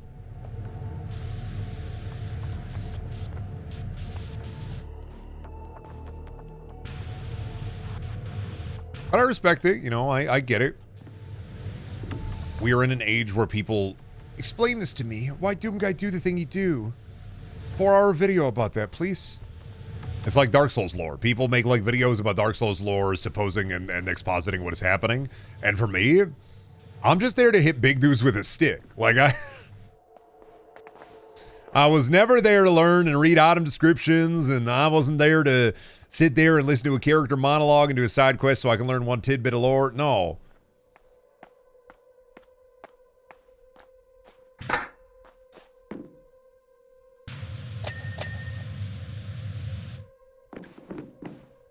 I was there to hit dudes with clubs. I don't give a shit. I like how over the top and unimportant the lore is, and you can ignore all of it. You can ignore it to a degree, but then when you start adding cutscenes in, that's kind of them shoving that in your face. That's my problem with, I guess. My problem, I guess, with the lore in Doom is more so about the presentation of it. Where, like, you're shoving people in Doomguy's face, and they're going, hey, Doomguy. Oh, the Slayer. We're going to need you to... Oh, man, that's the Slayer. I'm going to fucking cream my pants. He's so cool.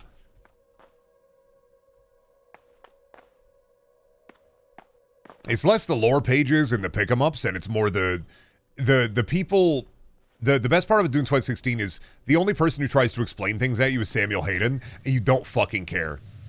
Whereas in Eternal and Dark Ages, there are a billion different dweebs that are all like, Doomguy. Hey. There were cutscenes in 2016 too. It was worse because they locked you in Hayden's room while he lectured at you. Well, yeah, but Hayden was a dick. So it made him more satisfying when you punch him in his robot face. Versus the other stuff in Eternal and Dark Ages where they're, you know, good guys, technically. Hey, Doomguy, pretty awesome. I'm gonna kiss you on the mouth. Hayden makes sense for the game. Like, yeah, you need some kind of... In these games, you do need an arbiter of, like, the will. And I do respect that.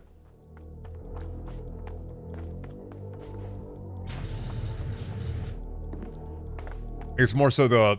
Okay, gotta go back to the ship. I gotta listen to the audio log of the news person. All right, cool.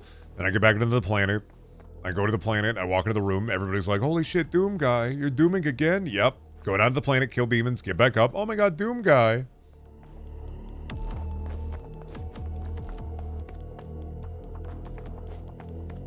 Also, yeah, I would say the viewpoint of Hayden lecturing you, the player, is also just kind of funny. I think it's there really to make the player fucking hate him even more. He just turns off your shit and lectures you like a bad dad.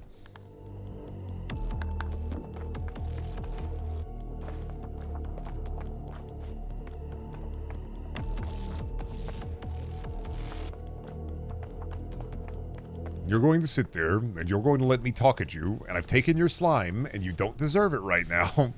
You've been a bad boy.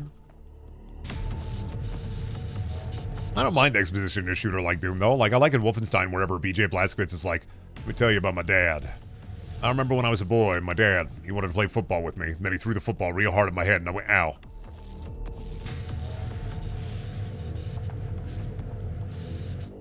I don't know. Hayden's monologues, I think, are funny. But that's just because he's like, I had no choice, Doom guy. I had no choice. He's just clearly trying to get you, like, on his slime when they just don't fucking, you don't fucking care. Like... I had to do it. I had to tap into the well of hatred. I had to.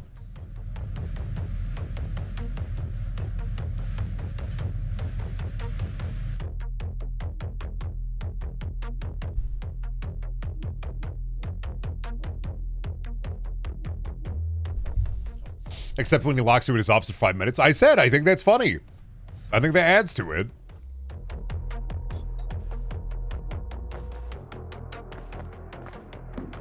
I think Samuel Hayden locking you in the office for 5 minutes so you can listen to him spout shit at you is funny. And it adds to the character.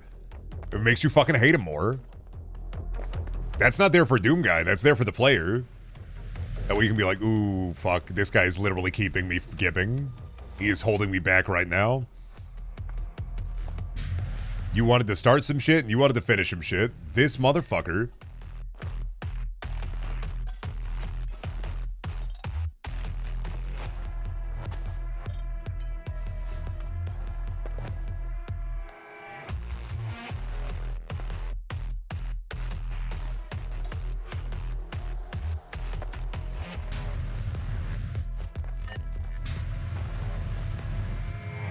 No, this is the base. The stock is different. There's a big part of the stock that I'm, like, missing. Let me go get the ladder. I'll grab a ladder real quick. Let me pop that on here.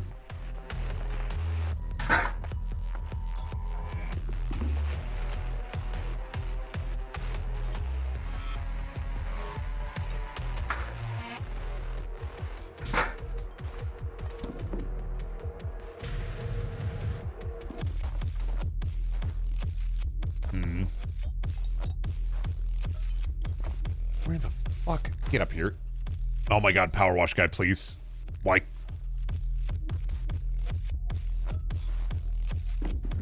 Fine. You want me to do this crazy way? I do it crazy way, alright? Are you happy?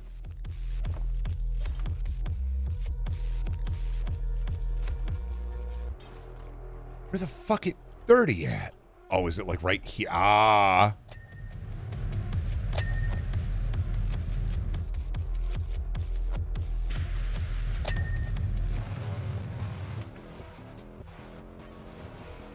Now, what else? Anything on here? No. Saucers? Oh, the sauce. I see. Was with the Battlefield 4 OST? No, this is a Doom OST. It just hasn't ramped up yet.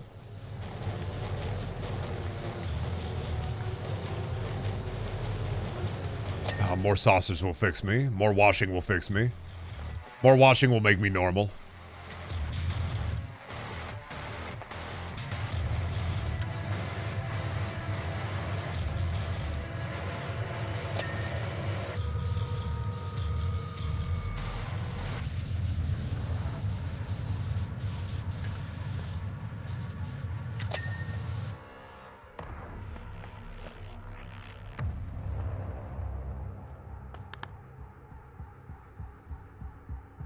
Which spoon?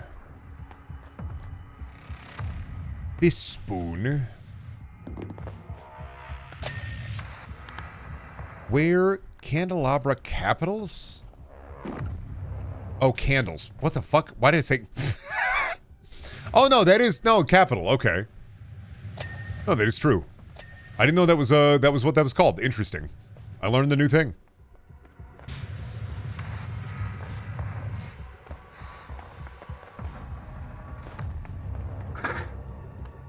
I am kind of sad about the removal of glory kills in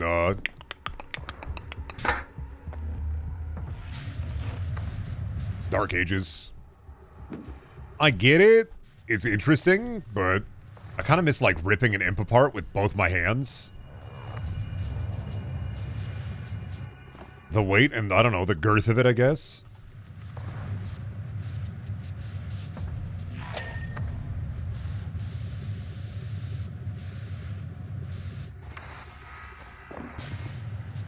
It's not as girthy. Yeah, you get the big fuck mace, but at what cost? Oh, I didn't wash the goddamn strawberry? Son of a bitch.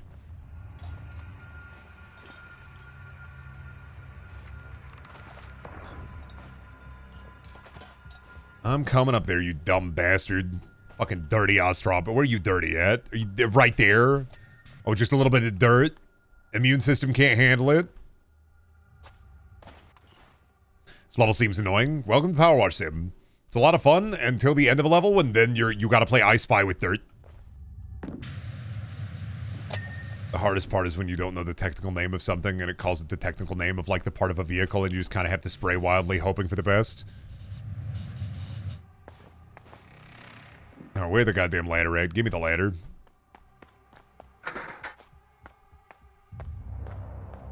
Because the people that Bethesda listened to for feedback were the ones that hated Eternal's fast combat and 2016 slow glory kills. For Dark Ages? That hated Eternal's fast combat? And liked the glory? But there's no glory kills in Dark Ages.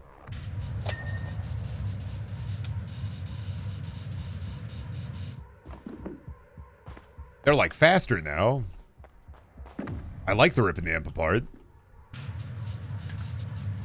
Exactly, so they got rid of both. I think that Dark Ages is faster than 2016, but slower than Eternal. But I gotta get back into it. I gotta beat it.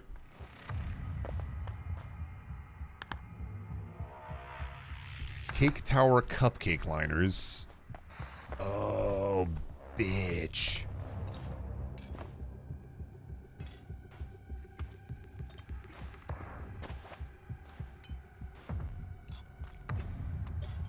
Ah, there's dirt somewhere.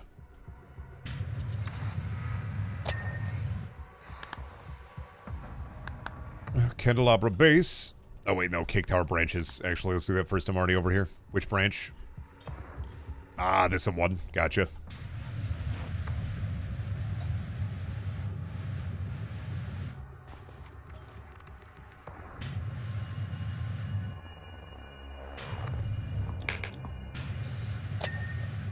All right, Candelabra base. I will say, Dark Ages might have my favorite weapon loadout so far. So it's got that going for it. I like the weapons. They're fucking weird. They did, in fact, go a little bit weird with it.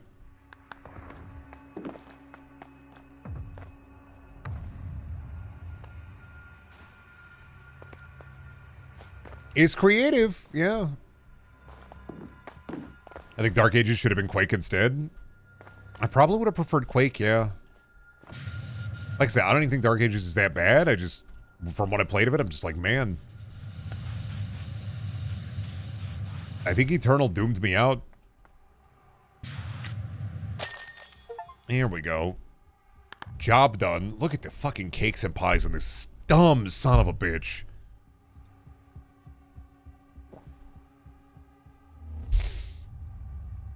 And Quake fans will remain starving.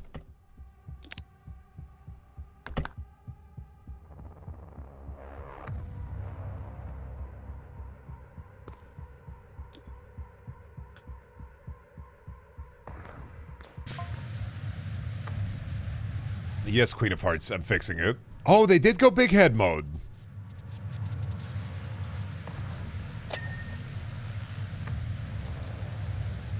Not as big as the Johnny Depp movie, though.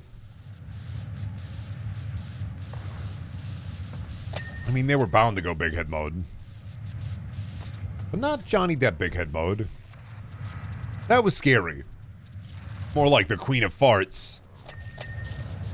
Stop texting me chop chop, please. Most annoying person to have on the text chain. Queen of Hearts and Malice in Wonderlands. Can we not? Could I have not given her my phone number, please?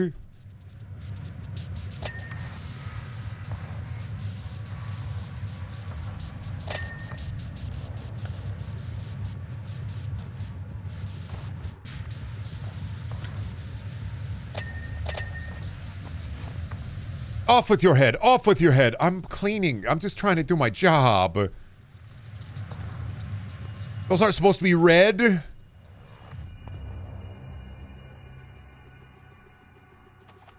That hurts.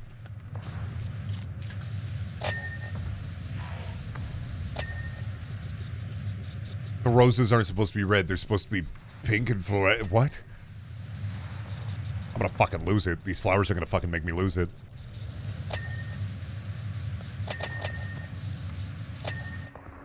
These look way nicer when they're covered in white and red. Aside from, like, the kind of dirty exterior. They look a bit dookie-ish when I take this off. What the fuck?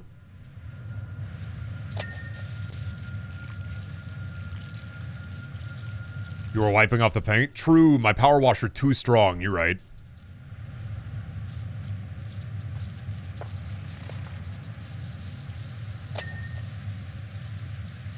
I know, there's red roses on the hedges. That's why I thought these had to be red, too. Why are they pink? Oh, ball! What do I do with the orb? Be gone. You gotta stop that, man. That's gonna freak me out. Oh, for croquet!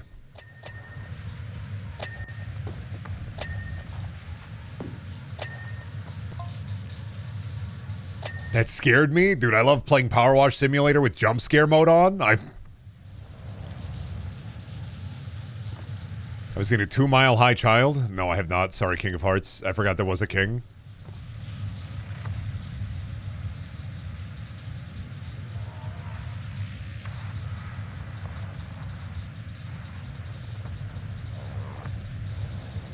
Queen of Sharts? How do you think this mess got made? Yeah.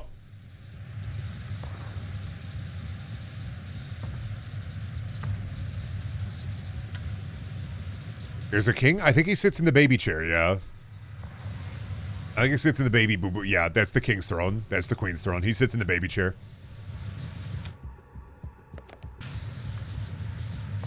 They give him a whittle chair. He loves his whittle chair, doesn't he?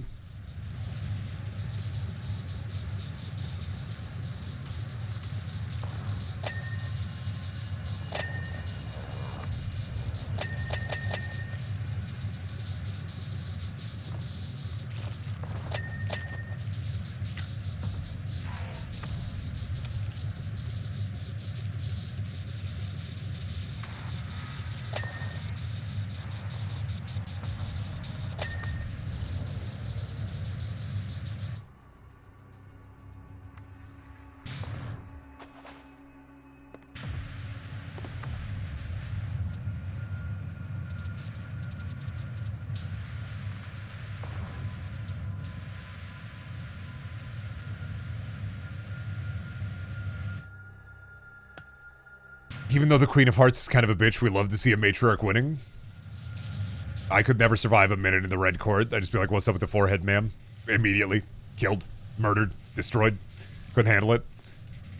One of the only social situations I would not survive.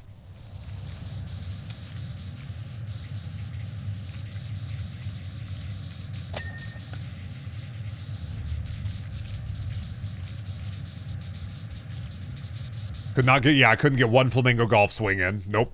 Wouldn't happen. Immediately. Beheaded. Gone. Not gonna say I don't deserve it, but...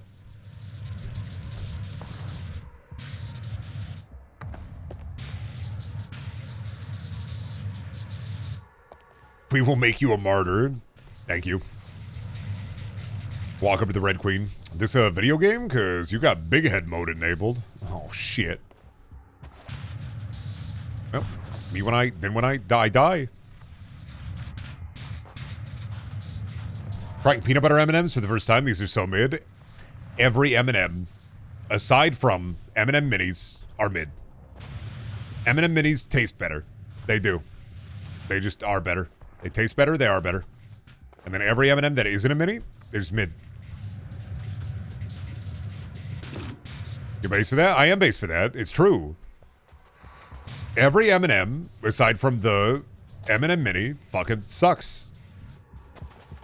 Especially since you get the fucking tube, and you get like to eat them out the tube, thereby making them immediately better. Not only is they a food, but also an experience.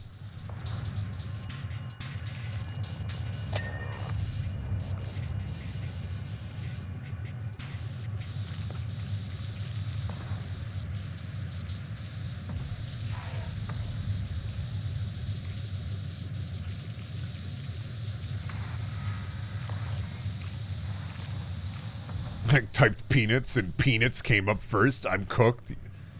Yeah, you're cooked, buttered, and sauteed. Sorry. I saw you on one of those dive bar rescue shows. Yeah, you are a grotesque dish.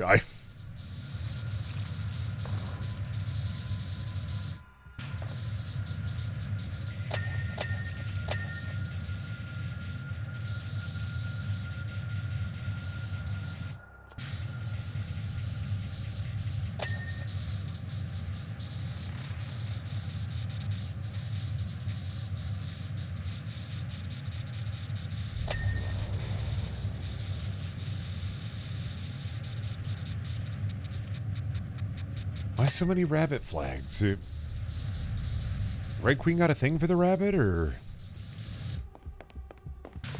Are you booing? Why are you booing me?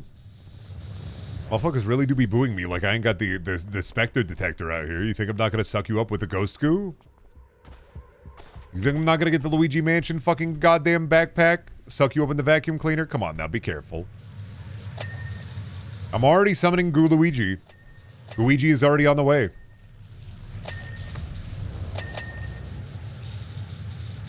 He's already Goo, he's already Ouija. I'm throwing tomatoes at you? Yeah, and I'm taking them and putting them in a pan. I'm reducing them into a fine sauce. Grow up, maybe.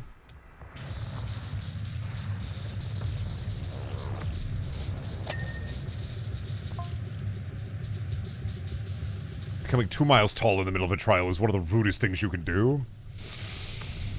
I get it, man. If they took my wife to court and she grew like 2 miles tall, I'd be so mad. I mean...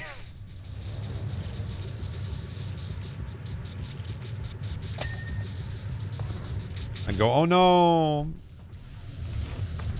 I'd be fuming. I'd stamp my feet on the ground and say, no.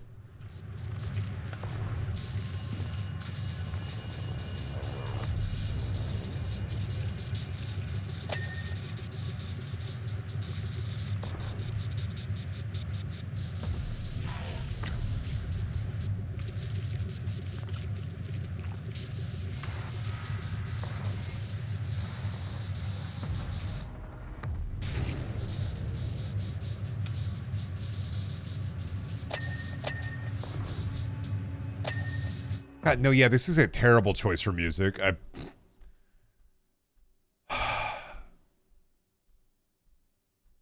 do I even have? What is in my recommended? Why is it all... It's all Nintendo music.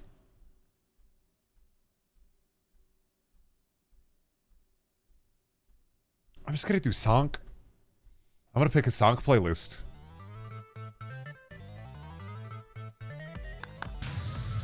I'm gonna just have to go Sonk.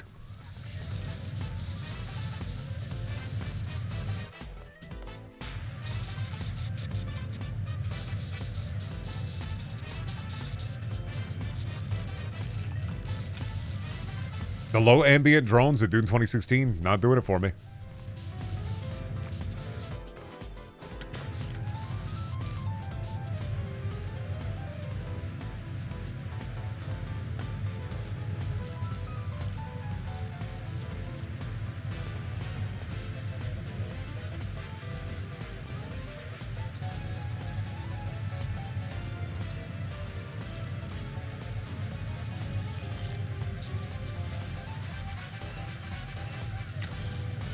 How did the queen even get it to this point? Jesus Christ.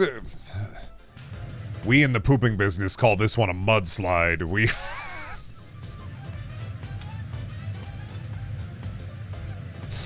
the dreaded Goopler, villain of the power washing.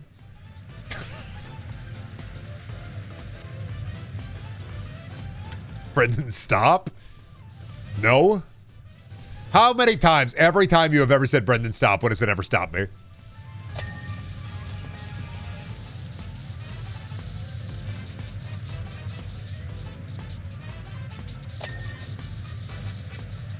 I know, it sucks. Yeah, buddy, that sucks, dude. One has to hope one day it shall. One has to realize that it never will. I will always succumb to my baser instincts. It doesn't matter what kind of medicine they put me on. You have to hit him with the alright, bud? It doesn't work. I'll keep making it.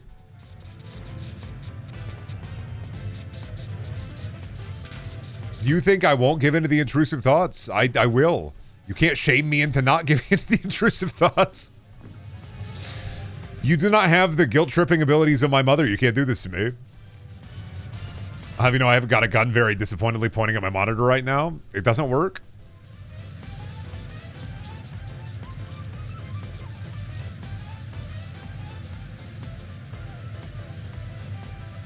I've been guilt-tripped and shamed by the mess. That's nice, Brendan. Yeah, no, it is. You know how many times my wife has said that to me? You think that's going to affect me? You fool.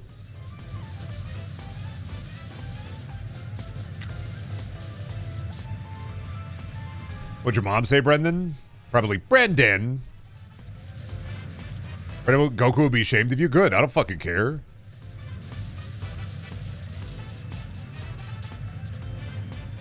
I go to the Dragon Ball Z universe for one reason and one reason alone. To fuck Piccolo and to cuck Krillin. 2 reasons, actually. I do not fucking care.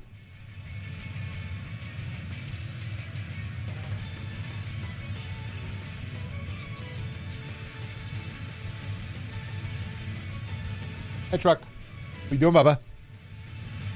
Come here. Come here, Bubba. Truck. Come here.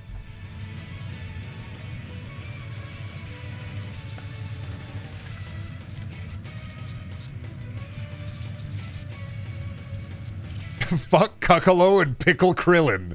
Finally, we're getting some good power scaling. All right, let me hit you with this.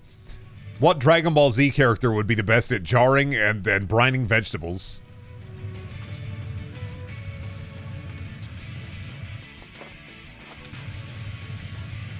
Piccolo? Easy. He's not. That's just his name, buddy.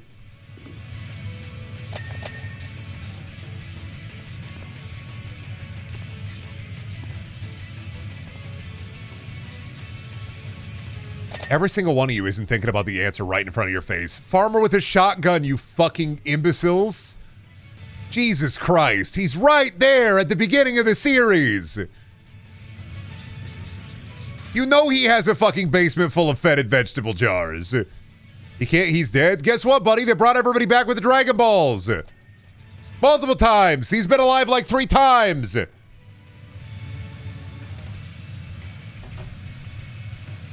You don't know that he's dead? You don't know who was brought back with the fucking Dragon Balls? You guys are stupid. Obviously, Farmer with a shotgun. Or Yajirobe. Oh, man. Gotta get these pickles vegetables. I don't know why I said I gotta get these pickles vegetables.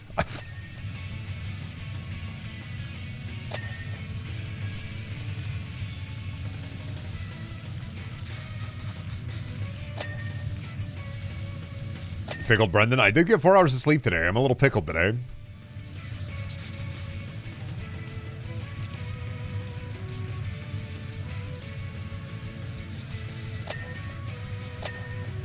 I'm gonna have a great big sleep tonight.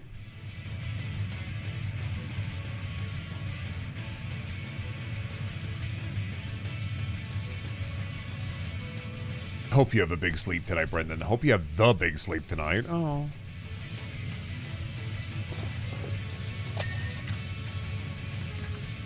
How many jars of olives did you eat? None.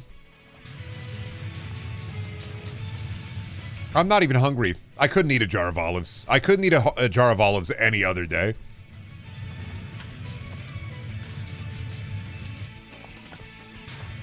How many could you? A jar of olives? 0. I could not eat a jar of olives. I couldn't eat a jar of olives any other day.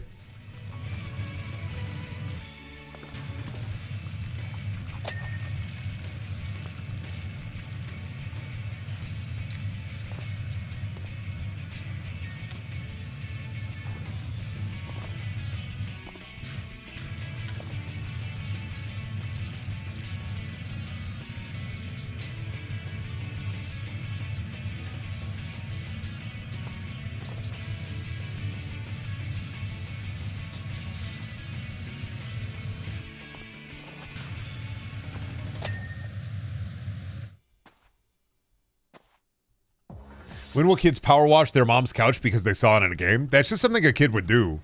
Not even because they saw it in the game. That's the dad left the garage unlocked. There's a power washer in there. I have finally gained sentience. The first thing I'm going to do with that sentience, I'm going to power wash the living room. Oh, he wants his mom. He's hungry, ain't he? He's a big boy.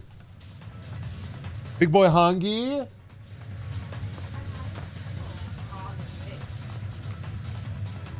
I got him riled up because I said big boy hungry and he knows what hungry means. He does know what hungry means. Big boy hungry. Big boy hungry.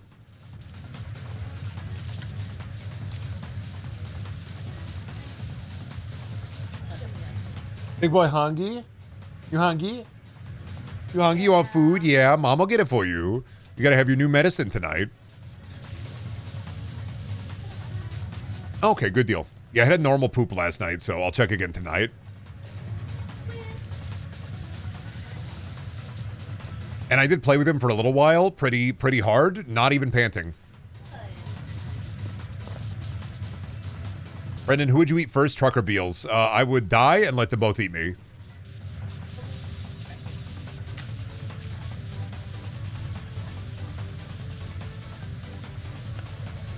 Yeah, and they totally would.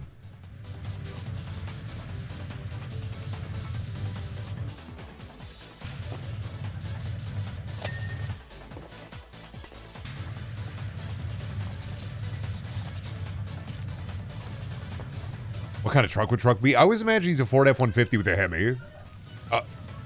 Shelby just lost him. He just ran upstairs. She's going to have to go get him. I might have to help. The quarantine isn't working out well because he's too fast for both of us. This is why I'm just like, the quarantine is ineffective. I don't...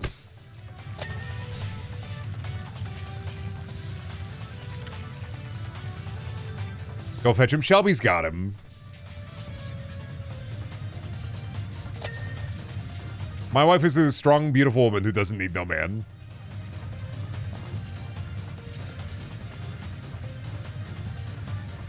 You get him? Okay, making sure. He's so crafty, though. He really is.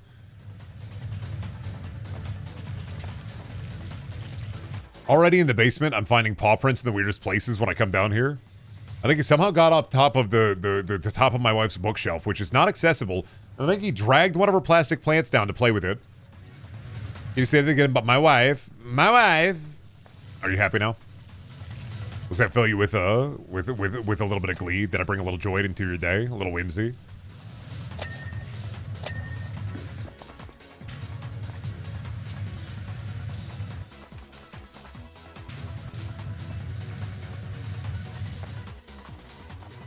Is your truck running? Well, you better go get it. Yeah, he is. He run real fast. He do be scooting.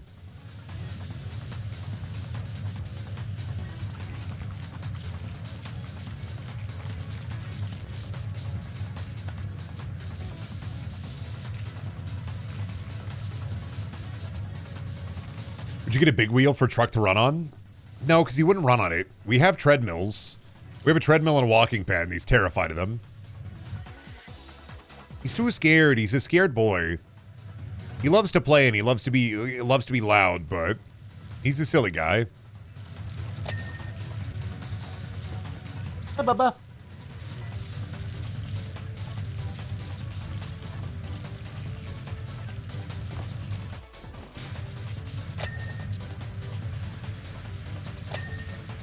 Truck the Luddite? Yeah, he despises technology.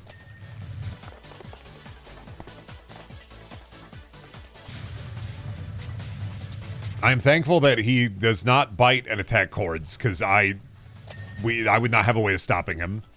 We bought this cat bitterant for Shelby's plants, some of her plastic plants, that's supposed to taste really yucky, and it does taste yucky, but also yucky to cats. Put it on her plastic plants, and they started eating them more. They liked the bitterant. Both of them. I had to basically give the Heimlich to Beals because she got a chunk of plastic in her mouth.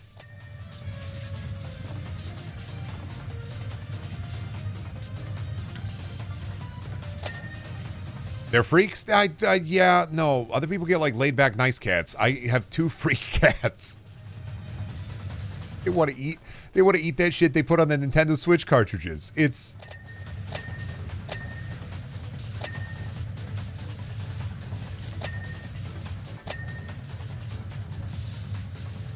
I think my cat's liking bitterant is akin to dudes when they fucking smell or see something nasty and they have to tell another dude, check this out.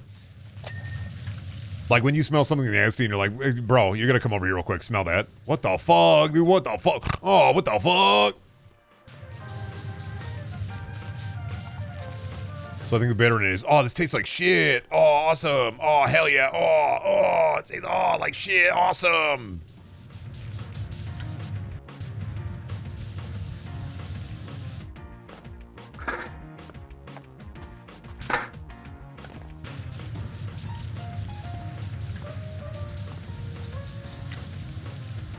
We can't have those plastic party curtains because my cat will slurp it like spaghetti.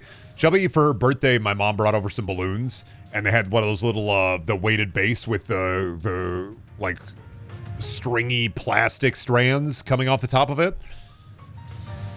It was fine, and then Beals figured out where they were, and I come in, and she's fucking trying to eat them, all of them. Everything was fine, and then I see her eating plastic, and I'm just like, son of a bitch. Neither of them are as bad as Bubby was, though, because Bubby would straight up, like... You would throw away a fruit snack wrapper, and Bubby would find a way to open up our weighted trash can, get in there, and eat half the wrapper, and then throw it all up.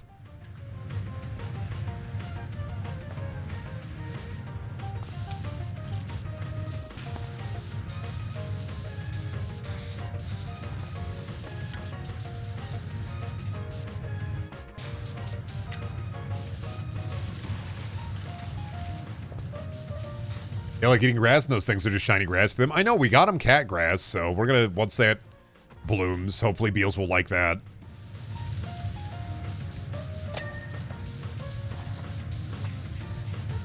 More enrichment.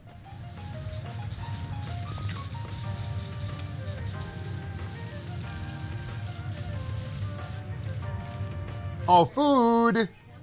Food! The second he was loose, they tried to nuzzle each other. Aww. That's when I was shouting, fuck off.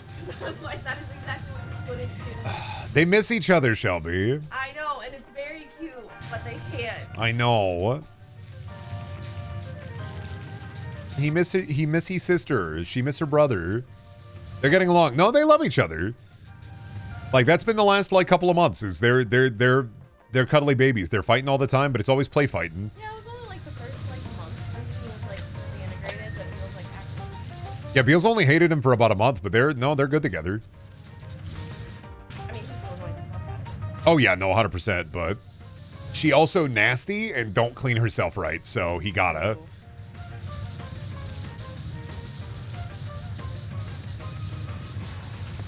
That is part of why he annoys her, is that she wants to be a nasty, dirty trash goblin. She wants to be a goblin. She doesn't take care of herself. That's why we gotta bathe her. She gets baths because she's really bad at cleaning herself. Yeah, true. Her weird allergy, her 1 million weird allergies.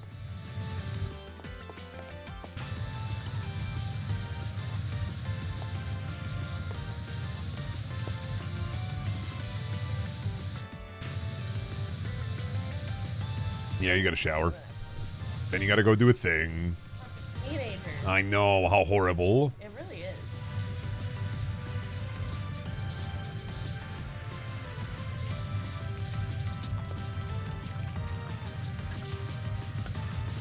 Yeah, you did your walkies. Good job.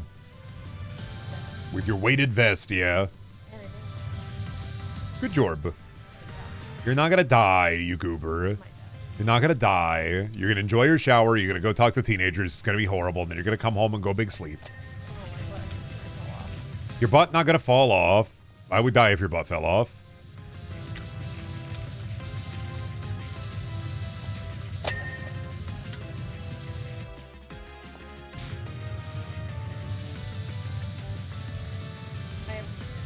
Shelby says she appreciates the, my wife says, I'm sorry that you have to do a thing. I know you hate doing thing. I appreciate you, though. Oh, I gotta shower. Go shower, go do thing.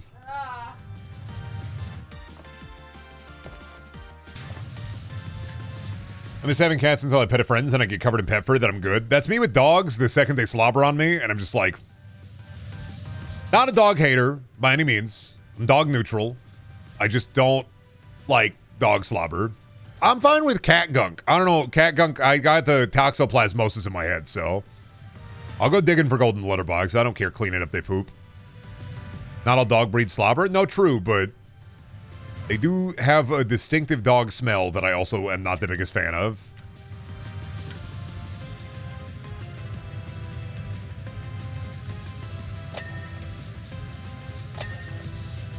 They all just slobber on you specifically. Dogs love me. I have really good luck with dogs. I just am not dog lover nor a dog hater. I'm dog neutral. When it is not my dog, it's much better. I don't think I could. I mean, Shelby wants to get a dog at some point, and I'm fine with it. And I'll probably end up loving them. I'm not like a dog, ew, stinky, nasty, gross. I'm a cat dad. No, it's fine. Like, dogs are fine. They're a different kind of icky than cats are. And it's one of those things where I haven't had to deal with it, like, in a home for a very long time since I was a kid and I had a dog. I had a dog when I was a kid. Her name was Daisy. She was super nice. I liked her. You'd love dogs? No, I'd probably love dogs. My positive thinking about if Shelby and when Shelby, if she wants to get a dog, is that nice thing about dogs is it gives me a reason to go outside. Go for a walk, sit on leash. Less worried about people, because less likely for somebody to, like, jump out of a car and abduct me while I'm having a dog with me.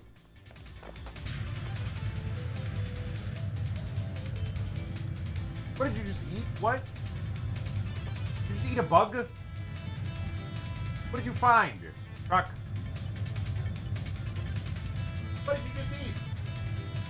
What did you just eat? Stop sniffing for food. There's no food over here. What did you eat that you thought was food?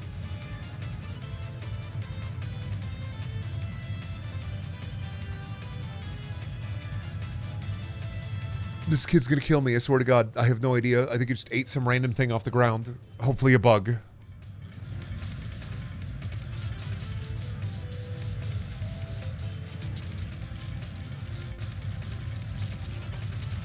I think he just ate a spider. I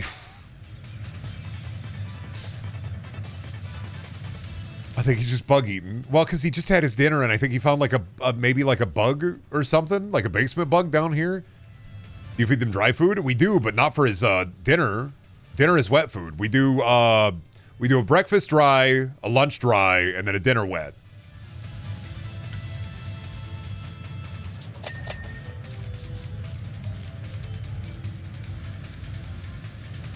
I think it's his wet food. Do you need help? Oh, you know what it is? I think it was from earlier. I think he found a dry pellet from his lunch earlier.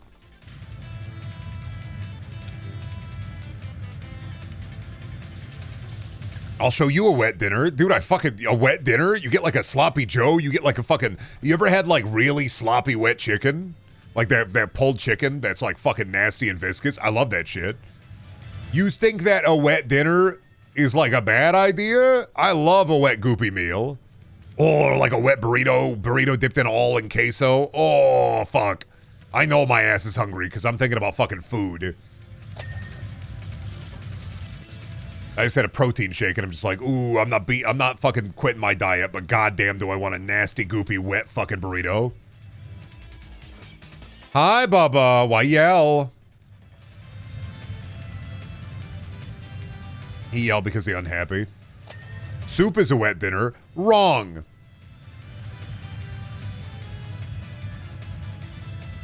I want normal dinner, but wet. Soup is a water dinner. Soup is a liquid dinner.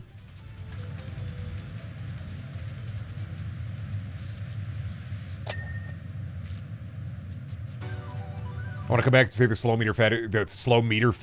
feeder mat is blue. You're just bad at colors. Okay, but with my yellow glasses in the light, it looked gray. In my brain, it was gray. It is blue. I looked at it underneath the light with my glasses off when I said that, and when you told me it was blue, I already knew that. What about stew? Stew depends on like the soup, the stock to meat ratio. I'm talking about like a wet dinner, like a wet roast or like a wet turkey.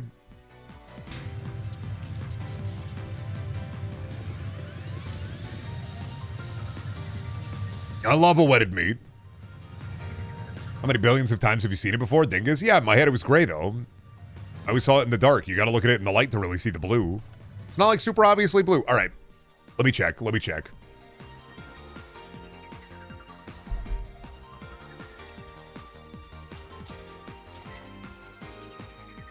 Now, let me ask you. If you saw this in darker lighting every day, you would think this is gray. I can clearly see this is blue now, but if you saw this, right, day after day, you could probably be like, oh, that's gray.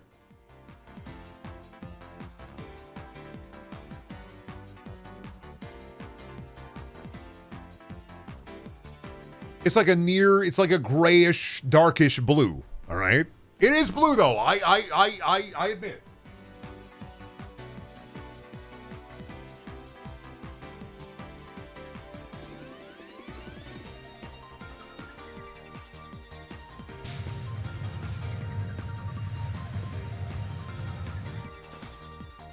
Like, I acquiesce. My wife is right on this one. It is blue, but in my head, I saw it like, darkish gray. And that's what it was.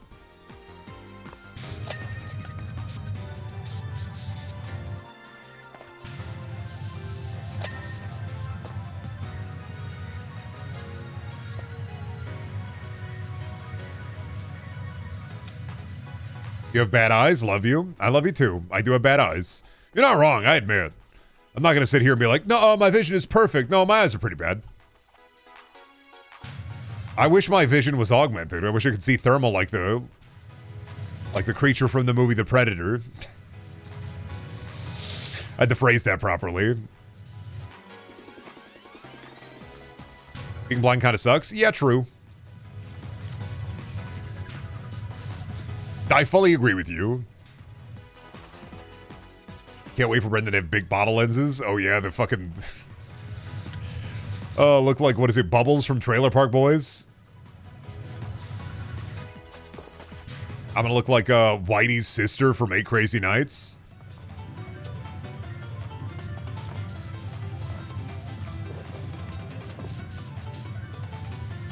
You're the technical foul. You're the technical foul.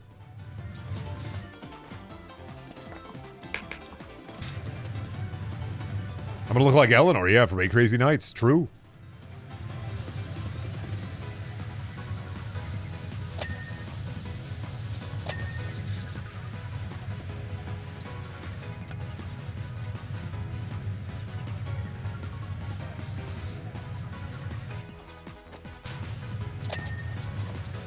Rose Babadoo.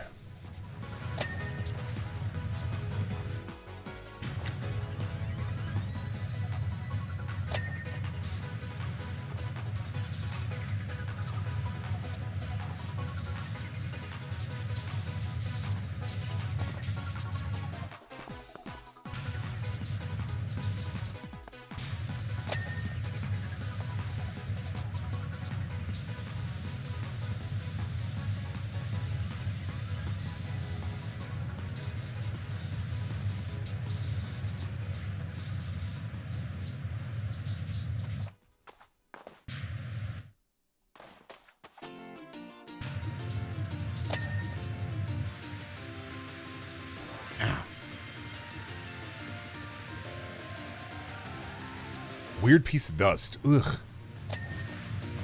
Oh, God. All right. What are we looking at, Steel? Bunny, gotta finish couch. And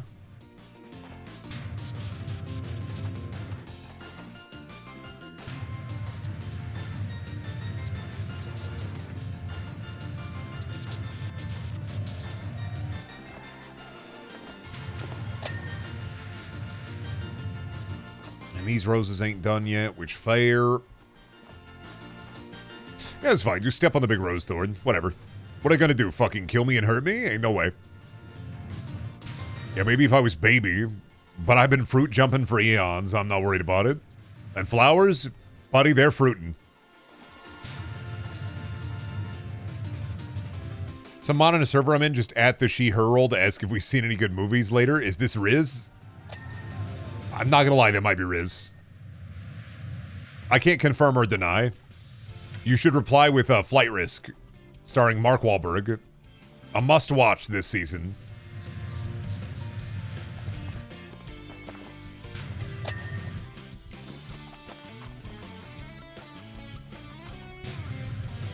Definitely movie of the year.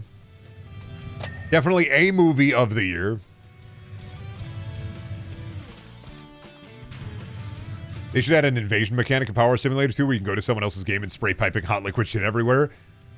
Call him the Grimler. I swear to you, it's like PowerWash 2 needs a villain like Lego Island has the Brickster.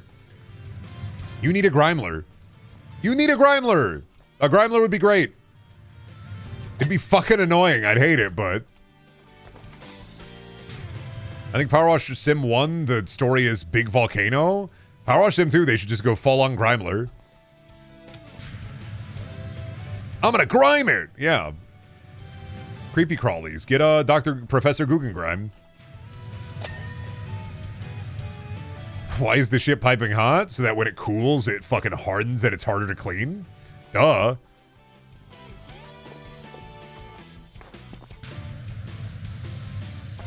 If you piping hot the shit, it is way worse when it cools.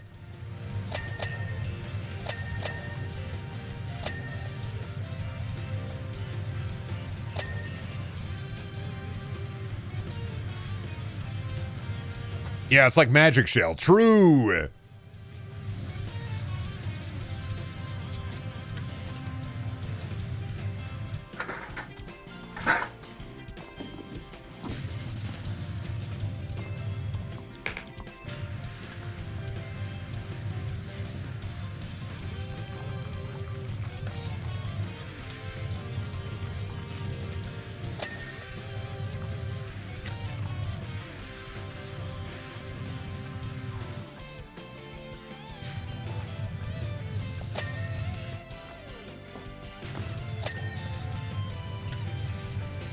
Wasn't trying to watch that, but that'll work. Worst time to come back to the stream. I fucking hate it here. Honestly, that should just be the chat catchphrase at this point. Like, come to the Brendaniel stream. I fucking hate it here. It sucks, dude.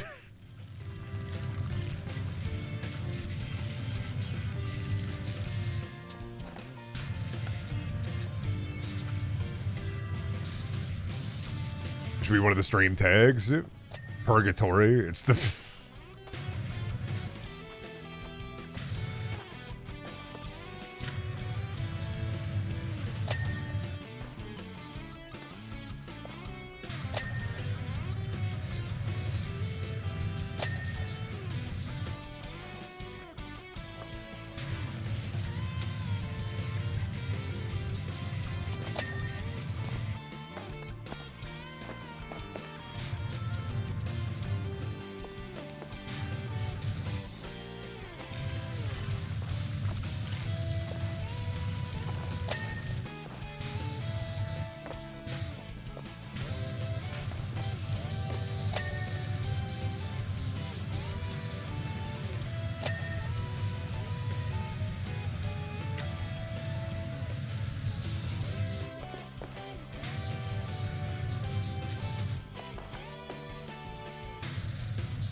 Goddamn dominoes, dude. What the fuck? Come on.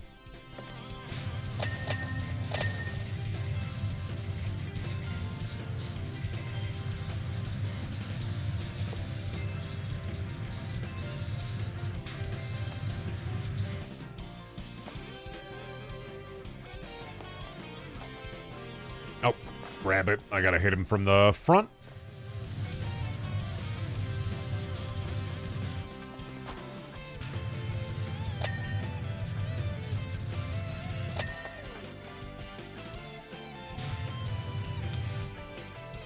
Cards are good. Cards are good.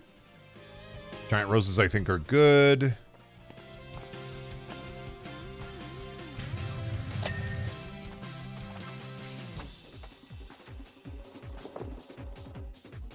Oh, some of these croquet arches. Yeah, there'd be a lot of them.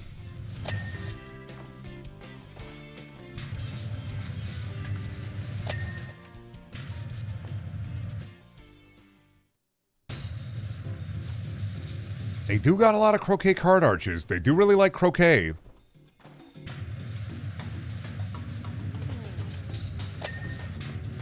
Patent pending Brendaniel bunny bag shots? No.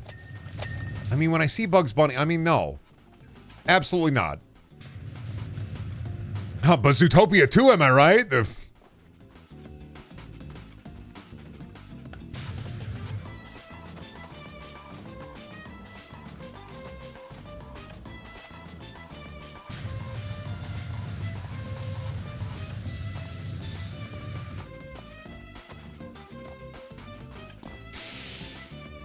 I seen...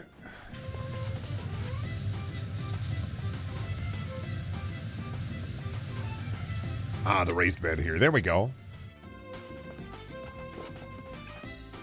Not even Space Jam 1 Lola Bunny? Oh. You know who? You know what fictional character I have a crush on? The version of my wife that's an astronaut.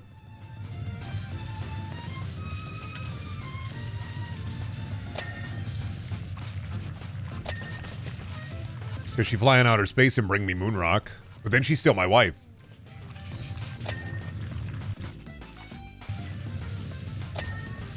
Yeah, Android 18. I mean, yeah.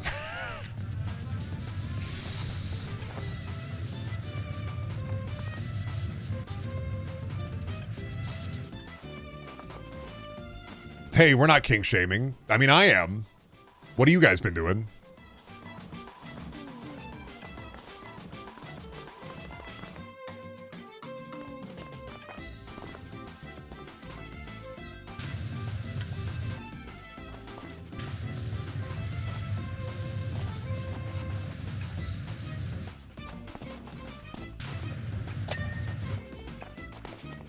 Would you fuck my wife if we were both in space? Never change, Dragon Tamer.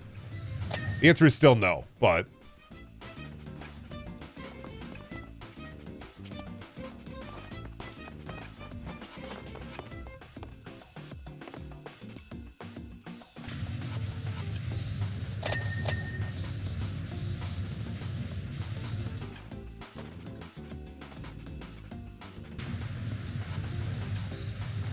Alright, I need the ladder for that. It's too high, gosh dang it.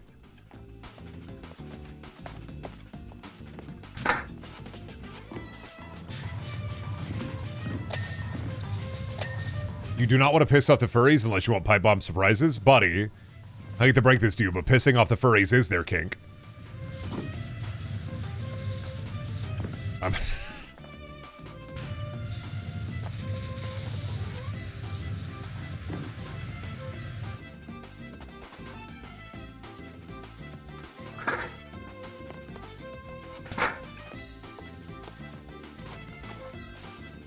Is that dirty? Where's the throne dirty at? Oh no, the throne curtain's done. Okay. It's done. Okay, those are counted as throne curtain. That's queen throne. I can look at the list, but I'm... Oh, yeah, door handle, of course. I'm not ready to look at the list yet.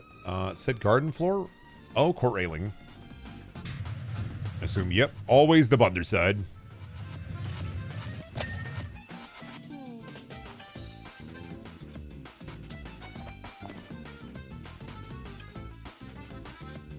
Garden floor edging. Edging. Where, though? Like underneath of it?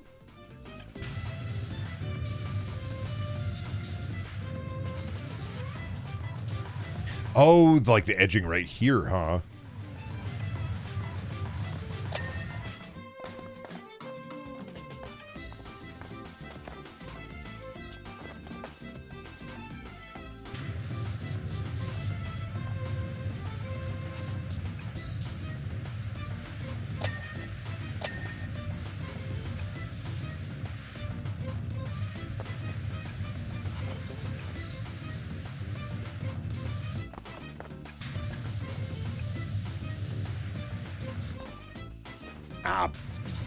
Big whiff there.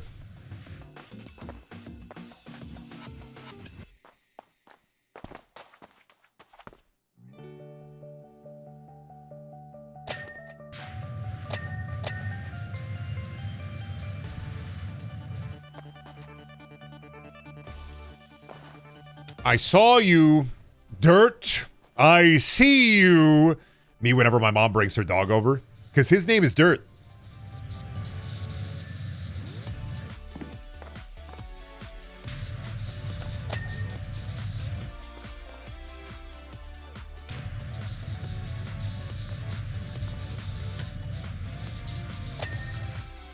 Okay, there we go. Entrance railings. Oh, like right there, you're... Crown dominoes, chess bishop statues. Yes. I could do this. What's the bishop? The one that looked like that was the one. First name Joe? Nah. No, my mom's dog is just named Dirt. He's a little chihuahua. He's a nice guy. I like him. He's a yappy little fella, but he's a good guy. That's what people say about me. Yeah, a bit of a yappy fella, but, you know, for the most part, decent guy.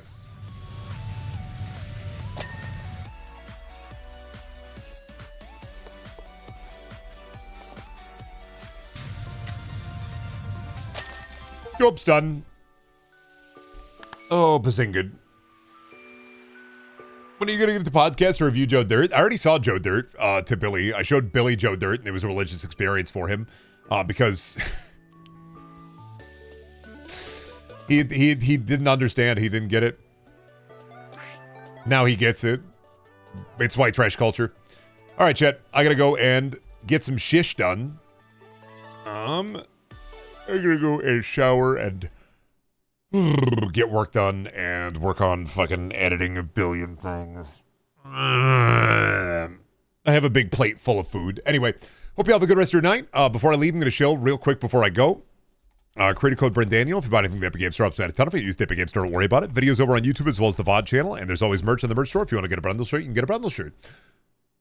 There we go. Hope you all have a good rest of your morning, noon, or night, and I will see you tomorrow. If I don't see you here, I will see you for sure at 7 p.m. on the PST channel for Abiotic Factor, but I may be here beforehand, so we'll see. Goodbye, goodbye, goodbye.